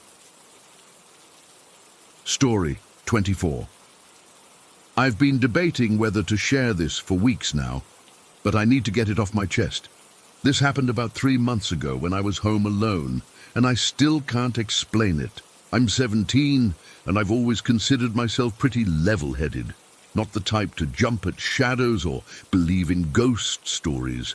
But after what happened that night, I'm not so sure anymore. It was a Friday night in October. My parents had plans to go to a dinner party at their friend's house about 40 minutes away. They left around 6 in the evening, telling me they'd probably be back around midnight or so. I remember my dad checking if I wanted him to leave some cash for pizza, but I told him I'd just drive to Subway instead. Our house is in a pretty quiet neighborhood, not isolated exactly, but the houses are spread out enough that you can't really hear your neighbors unless they're being super loud. After my parents left, I hung around playing video games for about an hour before getting hungry. I grabbed my keys, drove to Subway, got my usual Italian BMT with extra peppers, and headed back home. It was already dark by then, maybe around 7:30 or so. Now, I should mention that while I'm not easily scared, I've always felt a bit weird being alone in our house. It's not that old, built in the early 2000s, but it's got this vibe sometimes, like you're not completely alone. I always brushed it off as just my imagination. I settled in the living room with my sandwich, turned on Netflix, and started watching some random action movie. The house was quiet except for the TV. Our living room is on the first floor, and it's open to the kitchen with a staircase leading up to the second floor where all the bedrooms are. I was maybe 45 minutes into the movie when I heard it. Light footsteps upstairs. At first I thought it might be the house settling or something, but then I heard it again. It sounded exactly like someone walking slowly across the hallway upstairs, like they were trying to be quiet, but the floor was creaking slightly. I paused the TV and just listened. Complete silence. I figured maybe it was just the house making noises. You know how homes can creak and groan sometimes, but I was getting that feeling again, like I wasn't alone. I should mention that I'm pretty built. I play football and wrestling at school, and I'm not the type to hide under a blanket if I think there's an intruder. I'm more the I'm not going down without a fight kind of person. So I went to the kitchen, grabbed one of our larger knives, and decided to check things out. I checked every single room upstairs methodically. My parents' bedroom, my room, the guest room, both bathrooms. I looked under beds, in closets, behind shower curtains, everywhere someone could possibly hide. Nothing. The house was completely empty. Feeling a bit foolish but also relieved, I went back downstairs, put the knife on the coffee table just in case, and resumed my movie. By now it was around 9 o'clock. The movie finished, and I started browsing for something else to watch. That's when I decided I should probably lock up properly for the night. I went around checking all the doors and windows. Our front door has a deadbolt and a regular lock, and I made sure both were secured. The back door leading to the patio has a sliding glass door with one of those bar locks that you place in the track. I made sure that was in place too. All the windows were closed and locked. I even checked the garage door and made sure it was down. Feeling more secure, I headed up to my bedroom. I figured I'd watch stuff on my laptop in bed until my parents got home. I changed into sweatpants and a t-shirt, propped myself up with pillows, and started watching some YouTube videos. It must have been around 10:30 when I heard it. A light knocking sound, like someone gently rapping their knuckles against a wall. It wasn't coming from outside. It sounded like it was inside the house, maybe downstairs or in the hallway. I paused my video and listened. Silence again. But this time, I felt a chill run down my spine. Something felt off. Really off. I grabbed my phone, thinking maybe I should text my dad, but then decided I was being paranoid. I got up and checked the hallway. Nothing. I went downstairs and checked around. Still nothing. Everything was exactly as I'd left it. The knife was still on the coffee table, all doors and windows still locked. I went back to my room, feeling increasingly uneasy. I closed my bedroom door this time, something I rarely do. I tried to focus on my videos, but I kept finding myself pausing and listening every few minutes. Then it happened, the thing that still makes my stomach drop when I think about it. Marco? I heard my name being called clearly from somewhere in the house. And it wasn't just any voice. It was my dad's voice, with his thick Italian accent. Exactly his voice. Marco, can you come down here for a second? My first thought was that my parents had come home early. But then I realized several things all at once. I hadn't heard the garage door open, or any cars pulling up, or the front door unlocking. And my dad always calls up the stairs when he gets home. He doesn't wander around the house calling for me. Marco, I need your help with something. That's when I noticed it. The voice was identical each time. Not just similar, but exactly the same inflection, the same tone, the same everything, like a recording being played over and over. No human speaks that consistently. My heart started pounding so hard I could feel it in my throat. I remembered stories I'd read online about creatures called mimics, entities that can perfectly copy the voices of people you know to lure you to them. In that moment, I was absolutely certain that whatever was calling me was not my father. My hands were shaking as I reached for my phone. I called my dad's cell, and he picked up after a few rings. The background noise told me they were still at their friend's house. "Dad," I whispered, "are you guys on your way home?" "No, we're still at Tony's." "Everything okay?" he asked. I didn't want to freak him out completely, so I just said, "I think someone might be trying to break in or something. I keep hearing noises." That was enough to get him concerned. He said they'd leave right away and that I should call the police. As soon as we hung up, I dialed 911.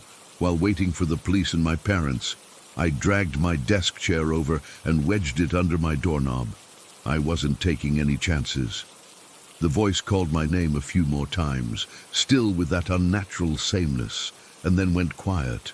The police arrived in about 10 minutes. I had to go downstairs to let them in, which was terrifying, but I took the knife with me. 2 officers came in and did a thorough search of the entire house. They found nothing. No signs of forced entry, no open windows, no one hiding anywhere. One officer even checked the attic access in the hallway and the crawl space in the basement. Nothing. They asked if anything was missing or out of place. Nothing was. They asked if I could have imagined it or if I'd been watching a scary movie. I hadn't. I told them about the voice that sounded like my dad, and I could tell they thought I was just a scared kid with an overactive imagination. My parents arrived while the police were still there. They backed me up, saying I wasn't the type to make things up or get scared easily. The officers said they'd patrol the area more frequently that night, but that everything seemed secure. After they left, my parents tried to reassure me. My mum suggested maybe I'd fallen asleep briefly and had a vivid dream. My dad thought maybe it was the neighbors' voices carrying strangely through the vents or something. I didn't argue, but I knew what I heard. I didn't sleep at all that night. I kept thinking about what would have happened if I'd opened my door and followed that voice. Where would it have led me? What would have been waiting? I'm convinced that if I had followed it thinking it was my dad, I probably would have been killed or taken or something worse. I've done research since then. Stories about mimics appear in folklore around the world. Creatures that can perfectly imitate loved ones' voices to lure people to isolated places. Some legends say they feed on fear. Others say they take people to another realm. It's been 3 months, and I still get chills when I'm alone in the house. Sometimes I think I hear faint footsteps or knocking, but nothing as clear as that night. My parents got a security system installed with cameras, but they still think it was just my imagination or maybe some kind of prank. But I know what I heard, and I know it wasn't human. Whatever it was, it knew my name. It knew my father's voice down to the accent, and it wanted me to follow it. That's what scares me the most, not knowing what would have happened if I had.